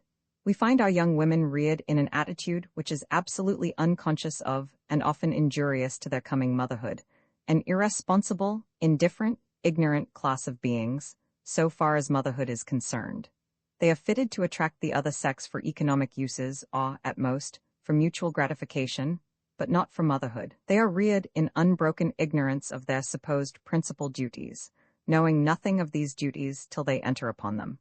This is as though all men were to be soldiers with the fate of nations in their hands, and no man told or taught a word of war or military service until he entered the battlefield. The education of young women has no department of maternity. It is considered indelicate to give this consecrated functionary any previous knowledge of her sacred duties. This most important and wonderful of human functions is left from age to age in the hands of absolutely untaught women. It is tacitly supposed to be fulfilled by the mysterious working of what we call the divine instinct of maternity. Maternal instinct is a very respectable and useful instinct common to most animals. It is divine and holy only as all the laws of nature are divine and holy, and it is such only when it works to the right fulfillment of its use. If the race-preservative processes are to be held more sacred than the self-preservative processes, we must admit all the functions and faculties of reproduction to the same degree of reverence, the passion of the male for the female, as well as the passion of the mother for her young. And if, still further, we are to honor the race-preservative processes most in their highest and latest development, which is the only comparison to be made on a natural basis, we should place the great, disinterested, social function of education far above the second selfishness of individual maternal functions. Maternal instinct, merely as an instinct, is unworthy of our superstitious reverence. It should be measured only as a means to an end, and valued in proportion to its efficacy. Among animals, which have but a low degree of intelligence, instinct is at its height and works well. Among savages, still incapable of much intellectual development, instinct holds large place. The mother beast can and does take all the care of her young by instinct. The mother savage, nearly all, supplemented by the tribal traditions, the educative influences of association, and some direct instruction. As humanity advances, growing more complex and varied, and as human intelligence advances to keep pace with new functions and new needs, instinct decreases in value. The human creature prospers and progresses not by virtue of his animal instinct, but by the wisdom and force of a cultivated intelligence and will, with which to guide his action, and to control and modify the very instincts which used to govern him. The human female, denied the enlarged activities which have developed intelligence in man, denied the education of the will which only comes by freedom and power, has maintained the rudimentary forces of instinct to the present day. With her extreme modification to sex, this faculty of instinct runs mainly along sex lines, and finds fullest vent in the processes of maternity, where it has held unbroken sway. So the children of humanity are born into the arms of an endless succession of untrained mothers, who bring to the care and teaching of their children neither education for that wonderful work nor experience therein. They bring merely the intense accumulated force of a brute instinct, the blind devoted passion of the mother for the child. Maternal love is an enormous force, but force needs direction. Simply to love the child does not serve him unless specific acts of service express this love. What these acts of service are and how they are performed make or mar his life forever. Observe the futility of unaided maternal love and instinct in the simple act of feeding the child. Belonging to Auto Mammalia, the human mother has an instinctive desire to suckle her young. Some ultra-civilized have lost even that, but this instinct has not taught her such habits of life as ensure her ability to fulfill this natural function. Failing in the natural method, of what further use is instinct in the nourishment of the child? Can maternal instinct discriminate between Marrow's food and Bridges' food, Herrick's food and Pessel's food, Pennywhistle's sterilized milk, and all the other infants' foods which are prepared and put upon the market by men? These are not prepared by instinct, maternal or paternal, but by chemical analysis and physiological study, and their effect is observed and the diet varied by physicians, who do not do their work by instinct either. If the bottle babies survive the loss of mother's milk when he comes to the table, does maternal instinct suffice then to administer a proper diet for young children? Let the doctor and the undertaker answer. The wide and varied field of masculine activity in the interests of little children. From the peculiar human phenomenon of masculine assistance in parturition, there is one animal, the obstetric frog, where it also appears, to the manufacture of articles for feeding, clothing, protecting, amusing, and educating the baby, goes to show the utter inadequacy of maternal instinct in the human female. Another thing it shows also. the criminal failure of that human female to supply by intelligent effort what instinct can no longer accomplish. For reasoning, conscious being deliberately to undertake the responsibility of maintaining human life without making due preparation for the task is more than carelessness. Before a man enters a trade, art, or profession, he studies it. He qualifies himself for the duties he is to undertake. He would be held a presuming impostor if he engaged in work he was not fitted to do, and his failure would mock him instantly with ridicule and reproach.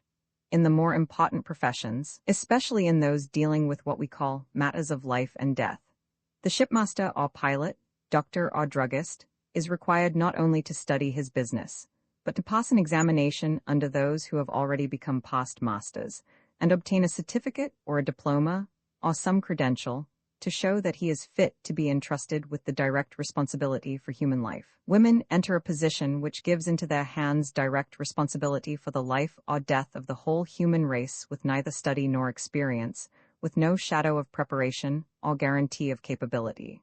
So far as they give it a thought, they fondly imagine that this mysterious maternal instinct will see them through. Instruction, if needed, they will pick up when the time comes. Experience they will acquire as the children appear. "I guess I know how to bring up children," cried the resentful old lady who was being advised. "I've buried 7? The record of untrained instinct as a maternal faculty in the human race is to be read on the rows and rows of little gravestones which crowd our cemeteries. The experience gained by practicing on the child is frequently buried with it. No, the maternal sacrifice theory will not bear examination. As a sex specialized to reproduction, giving up all personal activity, all honest independence, all useful and progressive economic service for her glorious consecration to the uses of maternity, the human female has little to show in the way of results which can justify her position. Neither the enormous percentage of children lost by death, nor the low average health of those who survive, neither physical nor mental progress, give any proof of race advantage from the maternal sacrifice.